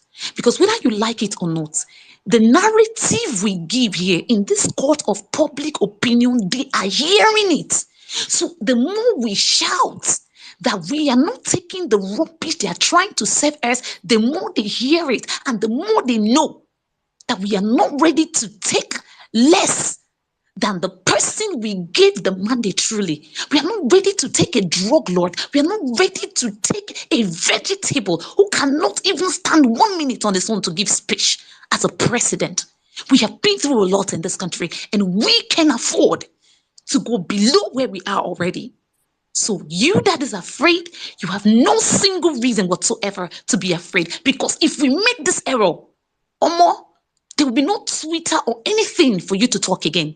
And you know what that means. God forbid such a time. Please come to our prayer space tomorrow, because as we're doing what we're doing, we need to pray. It's very important. Thank you very much. I yield. All right. Thank you very much. Thank you. Please, guys, tomorrow, prayer space. And don't forget, till Monday, in fact, this um, hashtag allow phones in tribunal. Let's any tweet you are making, even if you are making tweet about the food you are eating, put it as in shall just make tweet and be putting it. And so we can make a loud statement. All right, thank you very much. All right, let's quickly go to happiness. All right. Well, meaning, good evening, sir. Greet you, Emia Saddam, Jimmy. Good evening, sir. I don't want to speak my Janko Yoruba, make you no come laugh me. Good evening, Anka Dede. I want to start my submission by reminding everybody in the house that the Supreme Court of Nigeria have ruled that the only sacrosanct document is the Constitution of Nigeria. So, May 29 is not sacrosanct. Anybody that thinks that May 29 is sacrosanct should point it out on that document.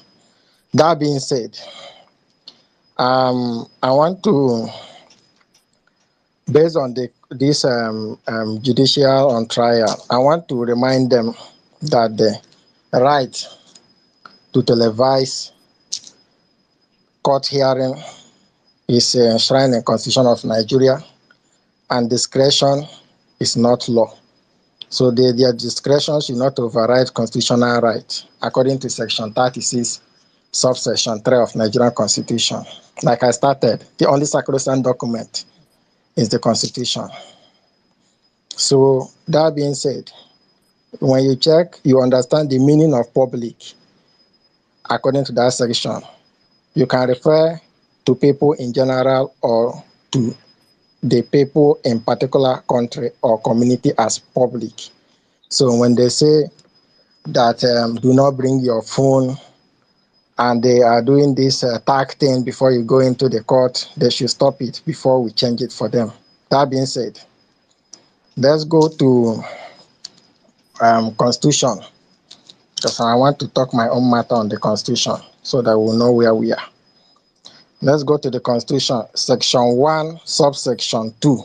But I want to read Section 1, subsection 1 and 2, which says that this Constitution is supreme, and its provision shall have binding force on the authorities and persons throughout the Federal Republic of Nigeria. The Federal, now subsection 2, the Federal Republic of Nigeria shall not be governed, nor shall any person or group of persons take control of any of the government of Nigeria or any part thereof, except in accordance with the provisions of this Constitution. Now, Tinubu and his cohort and APC want to take control of the government of Nigeria, and we went to the Judiciary for interpretation before they will be sworn in. They are running more than their leg can carry them. Then I beg to ask the CJN, if you go and swear in this man, you cannot appropriate and reprobate at the same time. That is being prejudiced. You are prejudicing the case. That being said, on this section, you have to respect it. It's only the judiciary that will check Tinubu and say that you have made the constitutional requirement to be sworn in.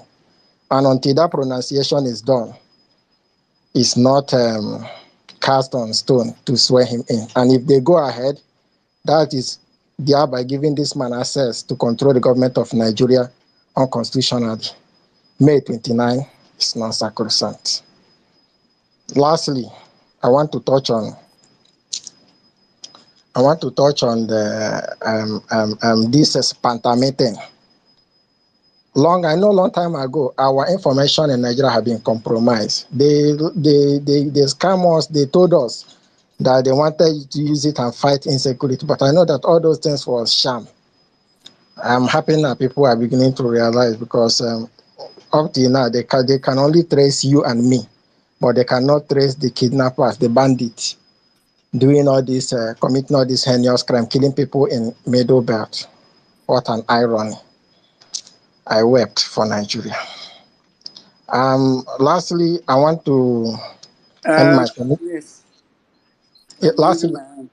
yes, sir. Lastly, I Just want to round up end my 30 seconds here. 20 seconds. I want to end my submission here. Very, very, very important. I want to read Section 14 of Nigerian Constitution. I want to remind everybody, subsection 2A, which says that sovereignty belongs to the people of Nigeria, from whom government through this constitution derives all its power and authority. So if Nigerian people want to relinquish their power, so be it. But you know that you have the sovereignty. Without you, there's no government. And no government can be formed in Nigeria without your authority. And any government that is formed outside this is null and void. Thank you so much. All right. Happiness. This law school, you go this law school. All right, thank you very much. All right, okay, let's many speakers, let's try to just stick with 3 minutes and so that we can round up so that we've been yes, it's 4 p.m. So all right.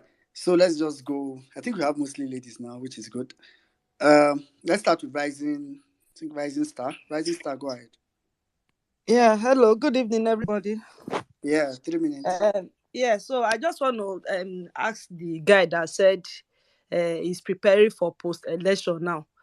I want to understand because I don't really know what is going on. We have over 700 people here, and then you are telling some of your people that are on this platform now that you are waiting post inauguration.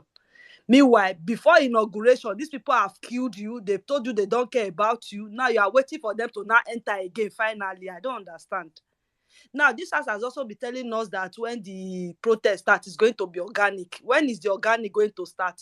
Is it after the swearing in that we are going to go organic and be talking about these things?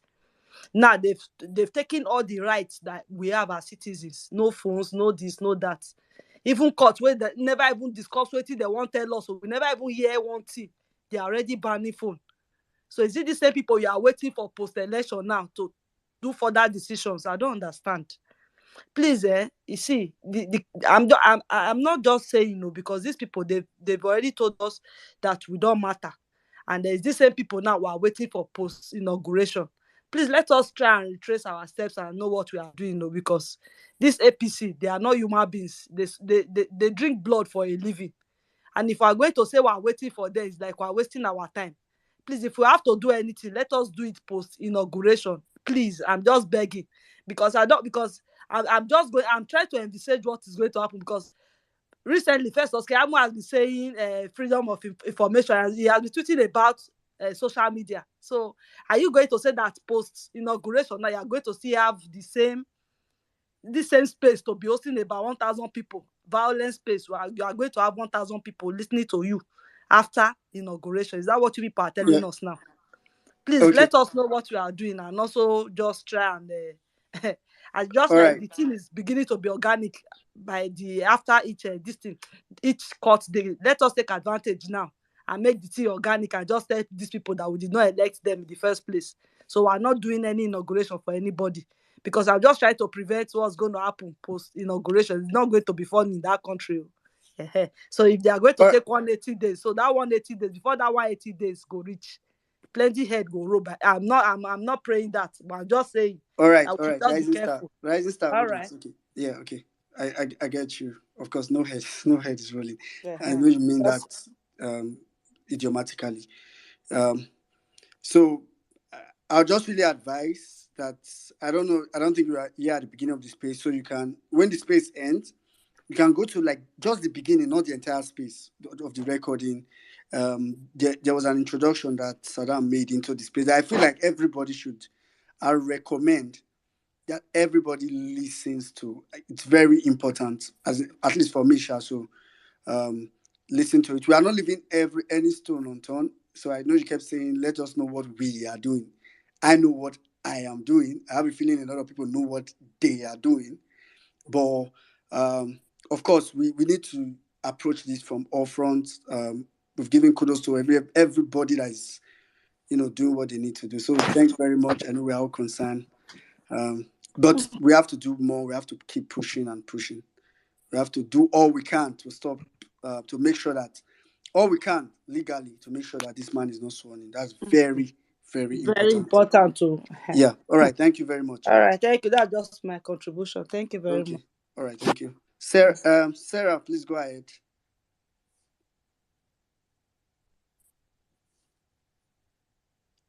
Sarah, are you there?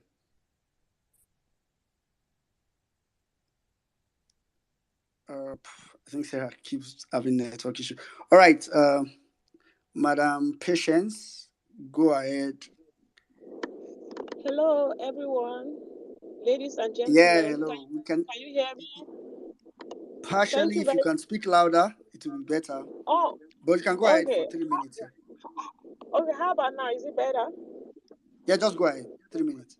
Okay, I just want to sincerely thank you guys for giving me the opportunity to speak. I have been a listener for a while now, and I felt it's high time I spoke. And even though a lot of you have said a lot of things, and I wouldn't want to repeat what you guys have said, I just want to use this opportunity to really thank you guys for this platform. I want to appreciate those people that put this platform together, because I have truly found succor on this platform. You know, after the election, there was never a time like in that I've invested my emotion in in Nigeria election like this. After the election and after the result was announced by the I don't was his name, Mahmoud Yakubu. In fact, his name irritates me. After he announced that fraudulent Mahmoud Yakubu, you know, I became very. I went into depression, to be very sincere. It got to a point that I had to call 911. Yeah, that's the truth. And so at that point, I had to talk to myself. And then that was how I came about this platform. Like, I started looking for platforms where I will find hope, because hope has been one thing that has kept me going. I'm a very hopeful person and optimistic person too. I don't really want to go spiritual, but then I had to speak to God and talk to God and to seek his face regarding the matter and everything. And God spoke to me, and I just don't want to say anything about it now. But my name is Patience, as you know. I'm from Nasarawa State, and I was very heartbroken, because my brother was one of the election observers in Nasarawa State, and the result that was announced for Peter Obi in Nasarawa State was different from what he got in Nasarawa State. I was so pissed. And even Plateau State, where I actually grew up, we were so excited. We knew he had like over 1 million votes, and these people went ahead. They had the infantry to slash his votes. That was very painful. Like, I hate injustice. Injustice kills me. It tears me into pieces. It tears me into shreds. I hate injustice. And so I just want to encourage us to like keep holding on, to keep having hope, and then we shouldn't miss this platform, because, like I said, I actually found peace in this platform. It's this platform that has kept me going. If not, I don't know. I felt like I don't know. I don't want to even use death, but then that was how it felt that time. And then I started looking for where to get hope. So I found this platform, and also I went into YouTube. There were other platforms that I went there. At least I even gave a testimony what God showed me that has never happened to me in my life. I saw it, but I'll leave it for another time. So, and I also want to chip in that uh, I don't know if this is going to be a good idea. If we can all try to see if we can print out flyers, give it to people in the marketplace, in churches, mosques, uh, you know, bringing to bear what is happening, the proceedings in court, and then to see if they can come. And then I would love it if we can do like a 1 million march that was done last time, maybe in solidarity with Peter Obi, so that, and then we put it out there so that people will know that there's a court process that is going on. And even if 1 million people can be in front of the judiciary, that would be beautiful. Maybe people in Abuja and Plateau, Kaduna, just around that environs, like everybody should come in solidarity. True, I don't want Tinubu to be sworn in. True, the thought of Tinubu being sworn in is giving me shiver, like it's sending chill into my body. I just don't want that guy. I just wish God would just arise and something magical will happen between now and May 29th. That's I just pray. Yeah. Let's just keep praying and hoping. Uh, thank you very much, all of you. That's all I can add. Yeah, thank you very much. Thank you very much, Patience. Thank you very much. I'm glad you've been able to, someone made, like I said, I'm going to say it again.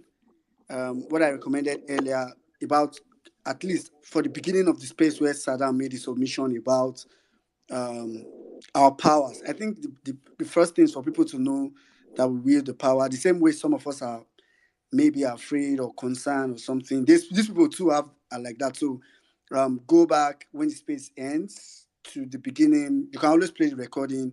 It will be on Saddam's timeline, of course. So you can play it and listen to that beginning. But like you did, please, and it's for everybody. Someone said it Excuse me earlier. one One of the second. best solutions you can have. Can I say something? Okay, go ahead. Can you hear me?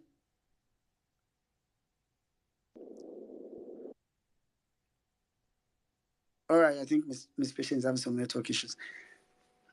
So, I mean, just fine. There are so many obedience spaces going on. There's Vawulence space. Vawulence space holds every Saturday, 4 p.m., Tuesday, 7 p.m. That's all this at Nigerian time. Thursday, 7 p.m. There's the 1 million man match cruise space that holds every day during the day from like 10 a.m. most of the time till like evening. And it's motivating. I mean, if you're even looking for a place where you can be more active, where there's more action, more planning as to what to be done on ground, I think 1 million Mamad space is actually one of the spaces to be. There's a prayer space tomorrow by 1:30 Nigerian time. There's the cruise space on Friday. Cruise space is where everybody comes to chill off. So I mean, there are so many places where you can meet fellow obedient people of like minds on social media, and you'd it will give you a lot of confidence. That's what keeps a lot of us going. So we are not special humans, trust me. So thank you very much, Patience. Our last speaker was going to be Sarah. I see you keep going. I don't know if it's network issues. More is, of course, we use it to end the space. So I just want to get all our people that are rounding off with speaking so we can round up. Sarah, are you there now?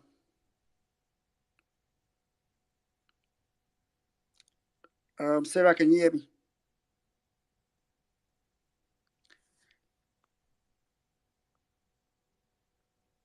I think Sarah, I think you're probably having network issues. Good morning, everyone. This is first time I'm Okay. speaking here. I think I Can just speak a little bit louder, please. Okay.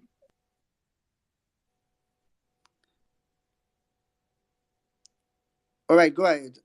Try to speak for like 3 or 2 minutes.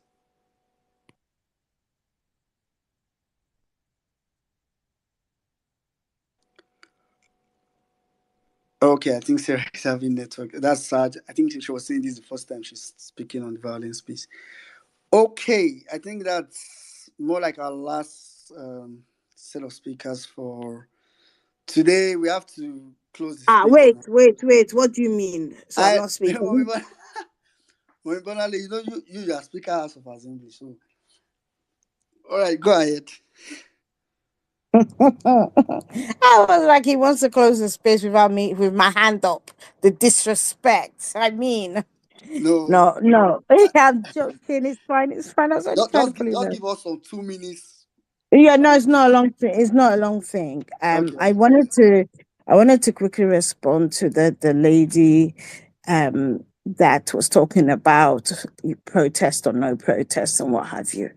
You see, we as Nigerians sometimes we don't take responsibility for actions that we should actually take responsibility for. right? So it's like there's nothing stopping anybody in the movement, right, from organizing and doing protests, peaceful protests, right? It is, we don't have leaders. Fine, we have people who host spaces and all the rest of it, but everybody is brainstorming with others and putting in their 2 cents. And at the point where we are now, things are going on behind the scenes. Is not everything that one can come to space to talk about. However, this protest thing, it starts with you, right? And sometimes I think we kind of become a bit entitled sometimes in the way we speak. It's not necessary. It's not necessary. It shouldn't be about, oh, so what are you going to do about it? It should be me, as in myself, saying what am I going to do about it. Don't come on spaces. I beg. It's been a year since we've been doing this, and by now, people should understand that the movement, it is not that kind of leader driven, is ideology driven. And as such, if you feel something is not being done and you think it should be done, lead, others will follow you. Past that one. And going into this week, people, we're still pushing, we're still doing what we need to do. The phone that they're saying, I think it's the court is going beyond their powers, because apart from like proceedings that involve children, the court is public, and as such, if people come in and record it, I'm not understanding the point they're trying to make. It isn't that you're dealing with somebody who, I don't know, who committed an offense against some sort of secrecy act or something like that, where having the public here would perhaps, when you're talking of national security, would not be in the best interest to do so. This isn't it. Like Sisu said, everything has been played out in public. I am not understanding why at this point. So in terms of the phone, what are they going to do? Tell you not to come in? So they really believe Peter Obi will drop his phone with all the wahala that's already on ground. Phones will disappear, right? And we cannot afford for that to happen. And I think what everyone else is, I just stand with everyone else in saying, it is what we have to reject it. Now, Monday, likewise, we say, it is public have a right to hear the proceedings. We don't want abridged versions or totally different versions. This is what Papa did the other day, where he went to court. One thing is what the judge said. Is another thing. He came and actually said the court made him acting national chairman, and it wasn't the case. And I don't understand why Nigeria is always backwards in things that they should be actually very progressive about. One of them being such cases are of national interest, and it should be transmitted live. Anyway, that's all I have to say. Thank you, everybody. I yield the mic. Okay, thank you, Mama Bolanle. Sarah, because your first time speaking, I've tried bringing you. It's still glitching. And Rita, I know you were here up before. We're almost rounding up. I actually brought you back because I know you are one of the persons that have also stood in front of the court. So, and I respect you guys a lot. So, if not, you're supposed to be rounding up by now. All right, Rita, are you there? Rita, if you can hear me. Sarah, can you hear me?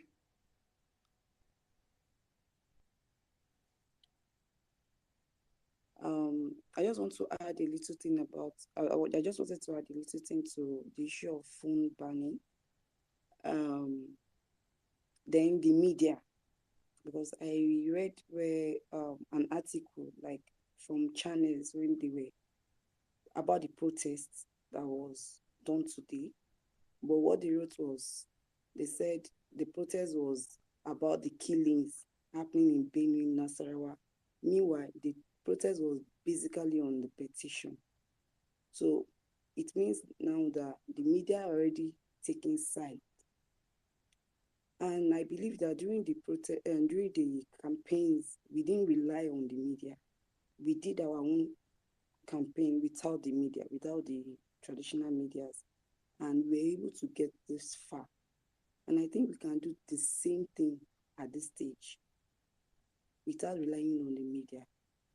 We know how we campaigned, going to villages, the thick villages, doing posting what they call it, POs and campaigns and manifestos, telling people about PO. We can still do the same thing right now. Exactly what we did in the campaign without relying on the media. And I believe today now, okay, yesterday, I spoke with one or two persons and they were shocked that there was a case in court and those people voted for PO. They were shocked that the case was in court. They were like, they don't want to know what's going on. Even some people said they are ready to even protest, but they don't know how to go about it. So the issue is majority of people doesn't know what's going on. The same way we are able to inform people about PO without the traditional media, we can also do the same thing, informing the people about the petition without the traditional media. We shouldn't allow the traditional media to write our story for us. We know how we did, and that is, I think I just wanted to add to it, that we should just... All right, thank you. Exactly what we did during the campaign, we should just do the same thing. All right, thank you very much. Thank you very much, Sarah. Actually, so we are actually doing a lot about that. That's why we have parallel facts, and I'm sure you follow parallel fact, right? Yeah, I'm following them. Basically, Okay, everything about the petition I posted on my WhatsApp status. Okay. For months now, since the campaign, I don't even post anything apart from this petition. We can also do that in our WhatsApp. People will read. People will know. They will know that things is still happening. It's not just like the way they are saying it at the media. Okay. All right. Thank you very much, Sarah. I really wish everybody copies that, because that's you already creating your own media, your own audience, people listening to you. All right. Our last speaker for today is going to be Madam Rita. I hope your network is okay now. We'll just have it for like 2 minutes briefly before we round up. Yes. Good evening, all. Good evening, well-meaning Nigeria. Thank you so much for allowing me to talk. Good evening, everyone. This is my this platform. Though I've been listening, every time I come across it, I listen. I want to say something about they don't want people to go in with. I think we have had enough something that we should not do, and we just start doing it. It's high time we stop obeying these people. They are taking us for granted. We're during the time of election, this governorship election and the House of Assembly. You know, after the presidential election, they noticed that we used the phone a lot. And that was how we gathered enough evidence that today we'll be able to use it in this court that Toby is going for now. So I think they realized that that phone thing really helped us a lot.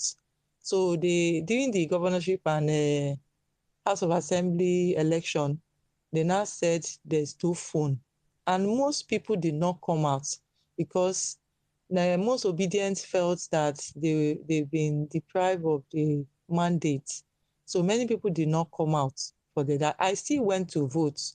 When I came in my unit where I was supposed to vote, the moment I came in, I was holding my phone on my hand, and the civil defense woman, both the APC talk that they kept there, the problem I have with this woman, she's always carrying her phone. That's the problem I have with her, always carrying phone. And the APC guy started shouting at me that please, I should remove my phone. Phone is not allowed here. He started telling the civil defense woman that is there that he should tell me to put in my phone. And the woman started shouting at me, Madam, don't video me, don't video me. I said, Madam, I'm not videoing you, I'm just carrying my phone. I'm not videoing, come and see it, I'm not videoing you. The woman was saying, I will break your phone, I'll break my phone. That thing got me angry. I said, Madam, what do you mean that you break my phone? And immediately I told her, Madam, I'm not videoing, but right now it seems I'm going to video because I don't know what people are up to. Maybe something is fishing here. So she got up and started bringing out her belt that she's going to flog me. If you don't phone. So I brought in my phone. I started videoing her immediately. So when she saw I was videoing her, she just went in and sat down. And when she sat down, I now I got my phone. I now put my phone. She went and called in people, called the remaining civil defense people. They came with their van and guns, and she told them that they should take me away from that place. Voted, because people did not come out to even vote, that I voted. Sorry, I was random. So Yeah. So yeah, okay, no, just try and okay. seconds. Go ahead. So I what I'm trying to say in essence is that we shouldn't just allow everything that they tell us. Whatever they tell us to do, we just start doing. On that day of the court day, maybe Monday, people should go in with their phones and insist that they will go in with their phone. Have one voice. These people cannot even take over this country. Just that some people are just reluctant. It's just few people that are even pushing. People are getting their way. So that's all for my submission. Thank you. I yield my mic. Yeah, thank you very much, Ms. Vita. So basically, please, guys, on Monday, if you are going to court, go with your phone. And thank you, Madam Rita. I know you are part of those that have gone to the court all the way from Kogi. For those of us that don't know, she drove all the way from Kogi, all the way from Kogi State to Abuja just to stand outside the court. And, thank you for all you guys are doing. God bless you. So, guys, please, let's make tweets. Let's follow Parallel Fact. Make tweets. All phones, allow phones, rather, in the tribunal. Make tweets. We need to be seen active. But one thing we must not do is take your phone to tribunal on Monday. It's very important. Let's just. I want to see what will happen on Monday. Let's just take your phone. All right. Thanks to everybody that participated today. I know we're not able to take all speaker. I'm not sure if I'm seeing all the speaker requests, but if you're unable to take you, apologies. I think I'll hand over to I don't know if Jimmy's still here, but maybe Saddam. All right, thank you very much, my brother. Women Nigeria guys, thank you very much. I think it's been a very long interactive space. One more time, thank you to all of you that came out. Thank you for the whole contributions and everything. Please, there are some things that please, patience, if you're here, you can hear me. I just want to say, stay strong. I heard your submissions, and I feel grateful to God that we have a platform whereby we could be of help even without us even knowing. The greatest thing you can lose as a person is hope. The moment you lose hope, there is no point you living. So we have to understand that and I'm saying this because of the so many fear mongers. We have a whole lot of them in this movement. People that have lived all this whole circle in fear and anxiety and depression, and a whole lot of them are in the movement, and I understand, but we cannot allow we have conquered that fear and all this anxiety. We will not allow that to be the narrative, because that is a false narrative, and we'll always speak up. We'll always encourage people that are still in that circle of emotions right now to. We help them. Where we can talk to, we talk to. Where we can reach out, we reach out. Where we can advise, we advise. Whatever we can do, we reach out to for ourselves, because irrespective of everything, we are all one big family. Yeah, so I think there are so many people that are down. There's so many people that will be down this coming week, and that's why we're saying it, and we have been saying it for a very long time, that this movement is not time restrained. There's no time. There's no time. If you're in it for a good Nigeria, you're in it for a good Nigeria for the long haul, not for 2 days, not for 25th February, not for 29th. It is for the long haul. We'll be here fighting and doing things the right way till we get back our country. So it's important to state this all the time and to understand as a people that the power we yield is greater than the people in power. We have always, for a very long time. I don't want to go back on this. Probably if you did not start a space with us, you can just, as well in Nigeria, you can restart the space. I think I made a very long submission on this.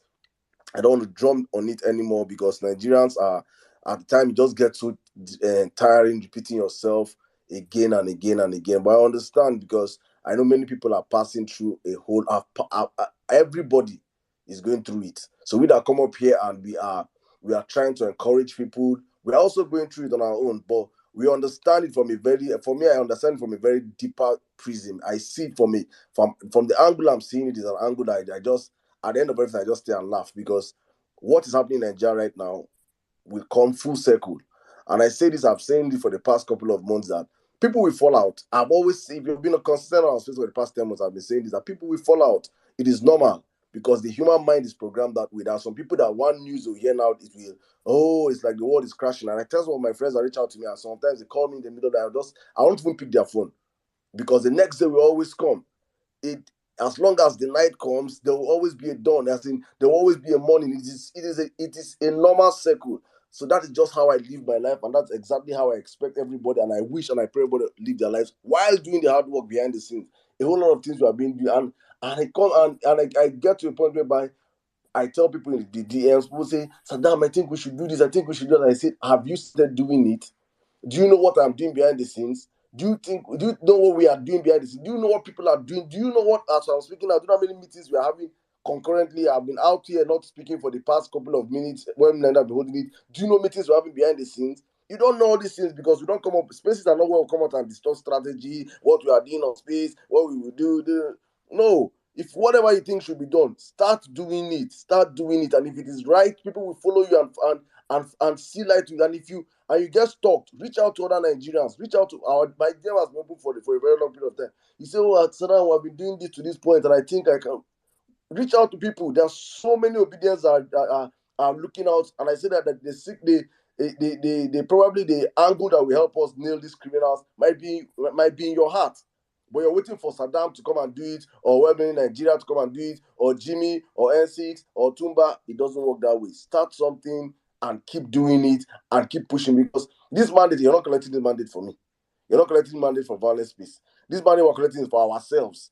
I'm not doing this for anybody. I'm doing it for myself, because I want Nigeria to work for me. Me. This me being selfish now. For me. I want Nigeria to work for me. I don't know what for you.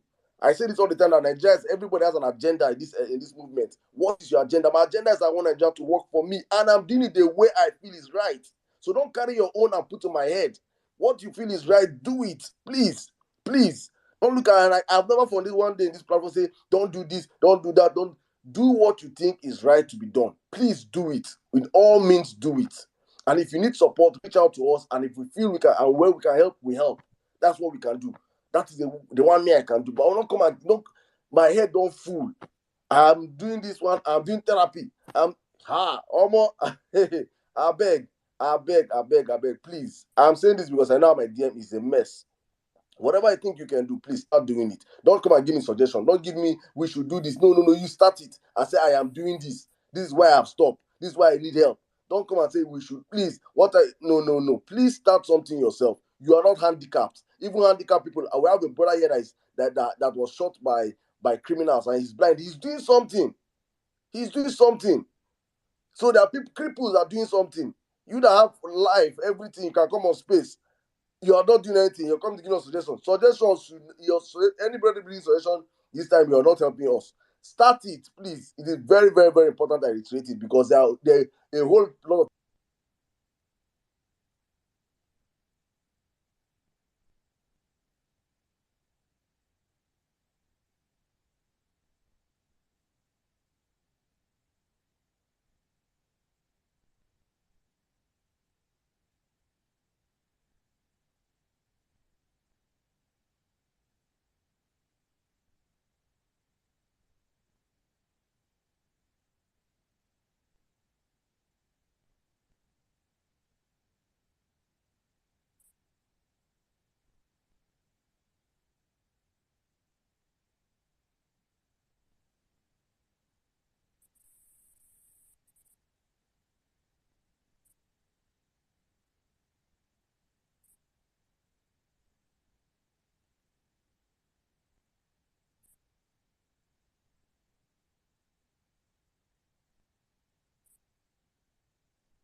Wait, is it just me? Is Saddam? Saddam, can you hear me?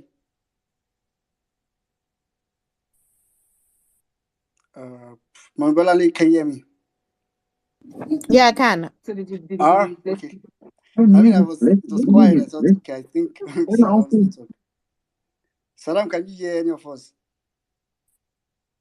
Am I audible? Okay, you're audible now. You're quiet.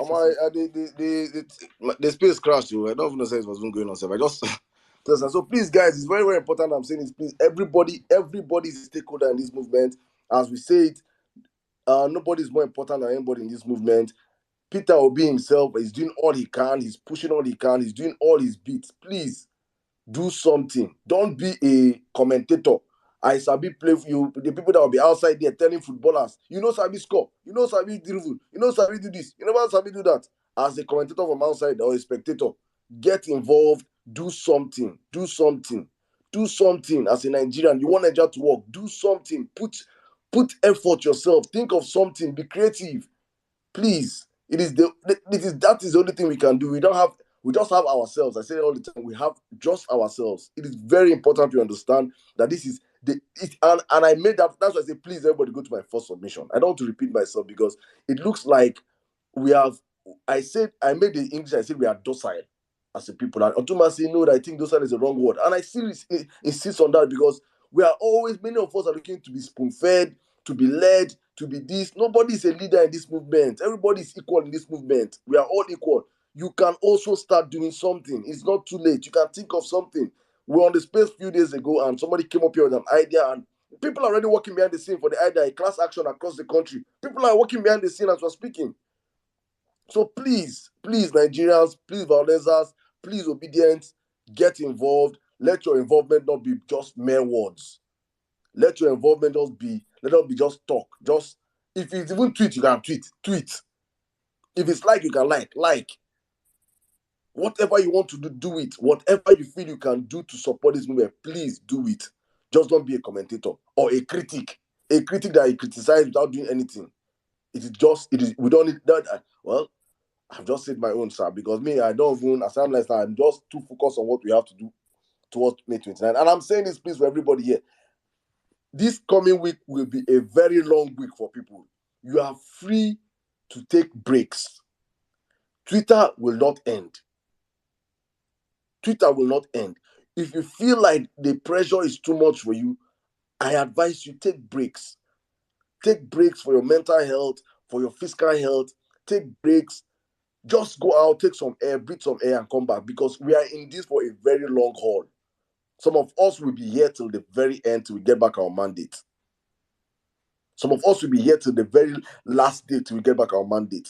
Some of us believe that we do not trust the judiciary process, but we understand that when we put our eyes on this process, they have no choice but to give us judgment. If you do not believe in that one, whatever you believe in, do it. Act like that. Nobody's going to stop you. And that's why I said all the time that we are truly a headless mob. I accept that tag with my whole chest. A headless mob, everybody's going in one direction. We are still going to use that direction and end up where? In Aso Rock. That is my own belief. So if your own direction is north, your direction is south, your direction is west, your direction is east, your direction is middle belt. Wherever your direction is, face there, focus on it, push it, mobilize on it, pray on it, everything you can do on it. And hopefully, this new Nigeria that we are betting will come to pass by the special grace of God and with the hard work of Nigerians across all spheres, and then with the hard work of the headless mob. When I know shame in collecting that name, we are really a headless mob because this mob has no head. We are all going towards something. Thank you, guys. I just want to say thank you to every one of you. Please, I think beyond talks and everything, we should trend.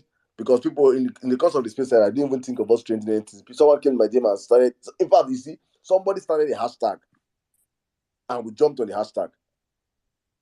So you see, that's how you can be creative. And came to the DM and say, so now we should trend now. And I say, hey, bro, that's true. It didn't even come to my mind. So I think we can, because we should make a statement to this judiciary stuff. I see no reason why Nigeria should not go there with their phones.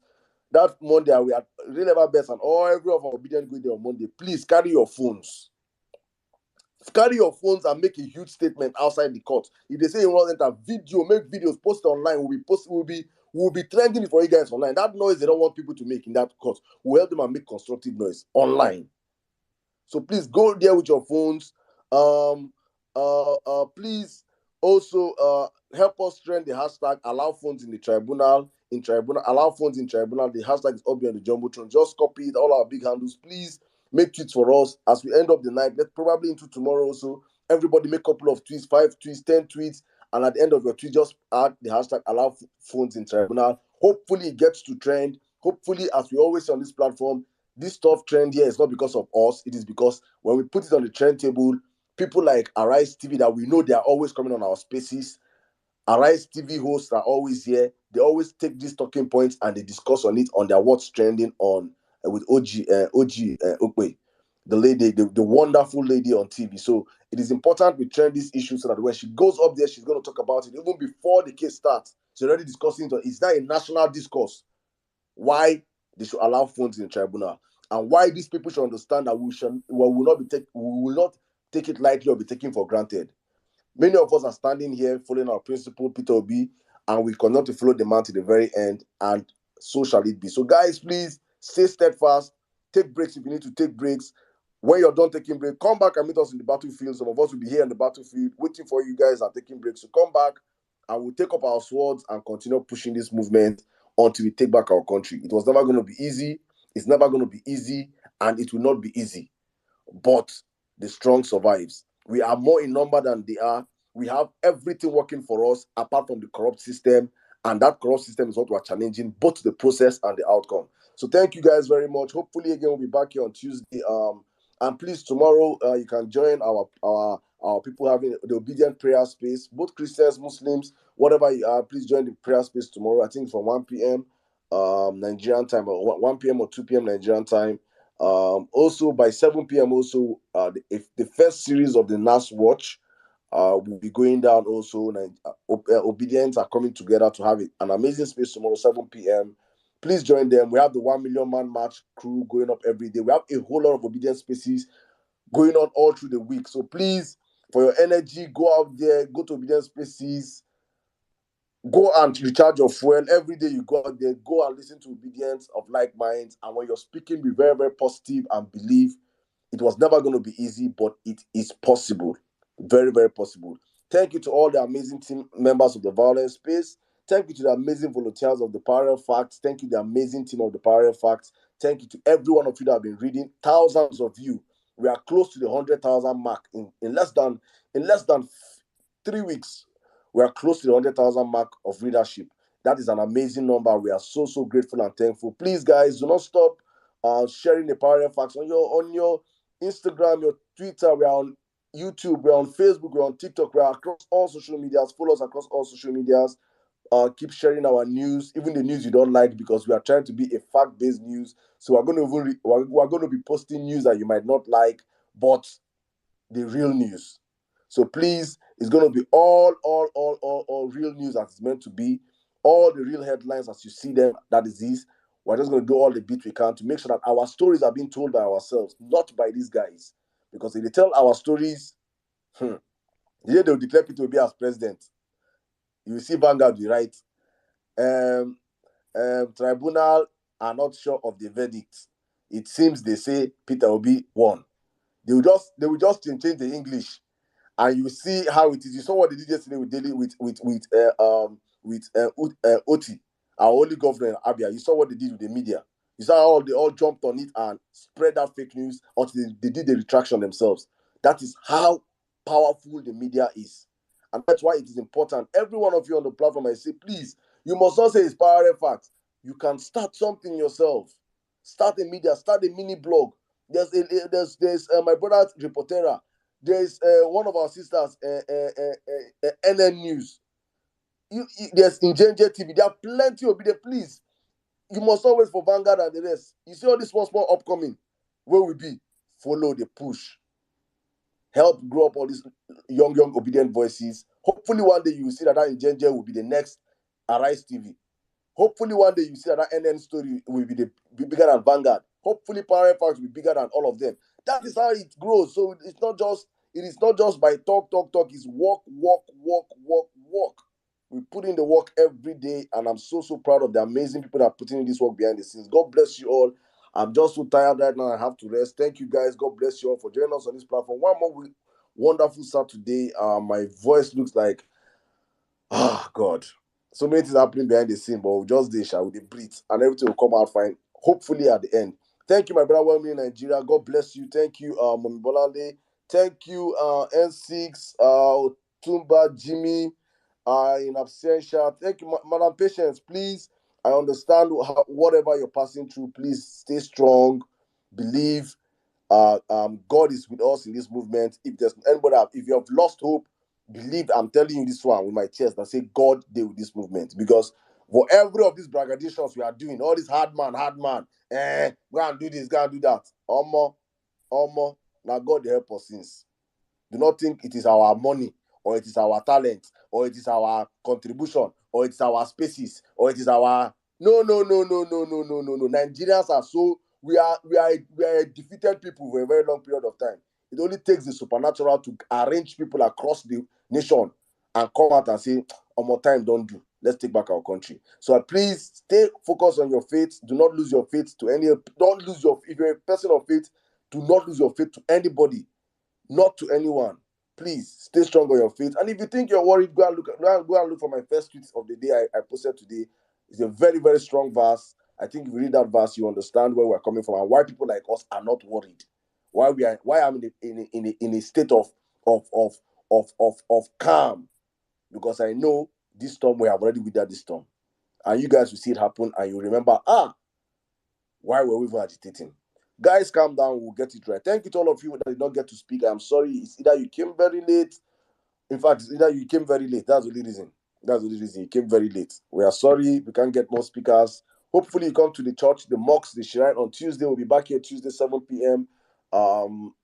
Nigerian time. And on Thursday, 7 p.m. Nigerian time. And Saturday, our prime time, every Saturday, 4 p.m. Nigerian time. Thank you to all our brothers and sisters, all the blue tickers, my brother JP, thank you. Big Mark, thank you very much, sir. Thank you. Anka Dede, thank you, Sweet Angel. Real about best, Sweet Angel. I have to be completing the name. Thank you very much. Our incoming governor of Delta State, thank you for always gracing our occasion, Mr. Kempela. Thank you so much, sir. My brother Damian, apropos of Clubhouse, thank you very much, my brother. Omega XD, I think I'll have a special space for you actually, because I have to have people don't know how much Omega XD is the brain behind the violence space. So please, if you see Omega XD tweet anytime, any day, can't hail him. He's the reason why we are having violence space today. It's a very long story, but hopefully when I release that book, you guys will see, you read and you see more. I'm writing a book about that. Hopefully you guys will patronize my business, and when it comes out, thank you, Olawaski. Thank you, Mary White, my Oyinbo sister, Mary White, Oyinbo Ibo. Thank you very much, Onileji. Thank you, God's Will Nigeria. God's Will 1, 2, 3, 4 English. My English teacher. Thank you, Ayobami. Thank you, Mama Wakiri, my paddy Ishaki. Thank you. He's the first son. Vinoski, my brother. Thank you, Ngozi Shaki. And Naomi, thank you, Biruki. Nina, thank you, Liberty. Hey, Franny, we don't fight, Abi. Gladys, thank you so much, my sister. Thank you, all the others. Thank you, Oluwadami Larry. AG Kame, thank you, my brother. Semo, longest time, how are you doing? Thank you. Amoda Shilo D. Thank you. I see all the people that have gone to, so many of us have gone to hiatus and we came back. I'm seeing all of you. Welcome back to church. Thank you, Mr. Waleri. Thank you, Happiness. Thank you, Pinky. Please, guys, it's okay to take breaks. Take breaks. Go and come back. See Osemo now. Osemo don't run. She don't run for like 1 month. She has come back. Take breaks. Go and come back. Take fresh air. It's not a crime. You come back and we'll meet Nigeria. We'll walk. Thank you, my sister Duchess. Thank you, Emmanuel. Thank you, Dr. Dozier, a new Nigeria Pedro. Thank you, Hesley Bankole. Thank you, Yvonne Ikemna. Shiloh. Thank you, Polonium. Grace, Lily, Olua, Damilari. Thank you, Johnny. Thank you, King, FKN Enterprise. Thank you, Chidi Orobs. Thank you, Dr. AI. Thank you, Toluwani. How you doing, my brother? Thank you so much. Thank you, Pio Ambassador. Thank you, guys. Mr. Bankole. Mr. Bankole took break. He's back. Good to see you guys coming back. Thank you, attackers.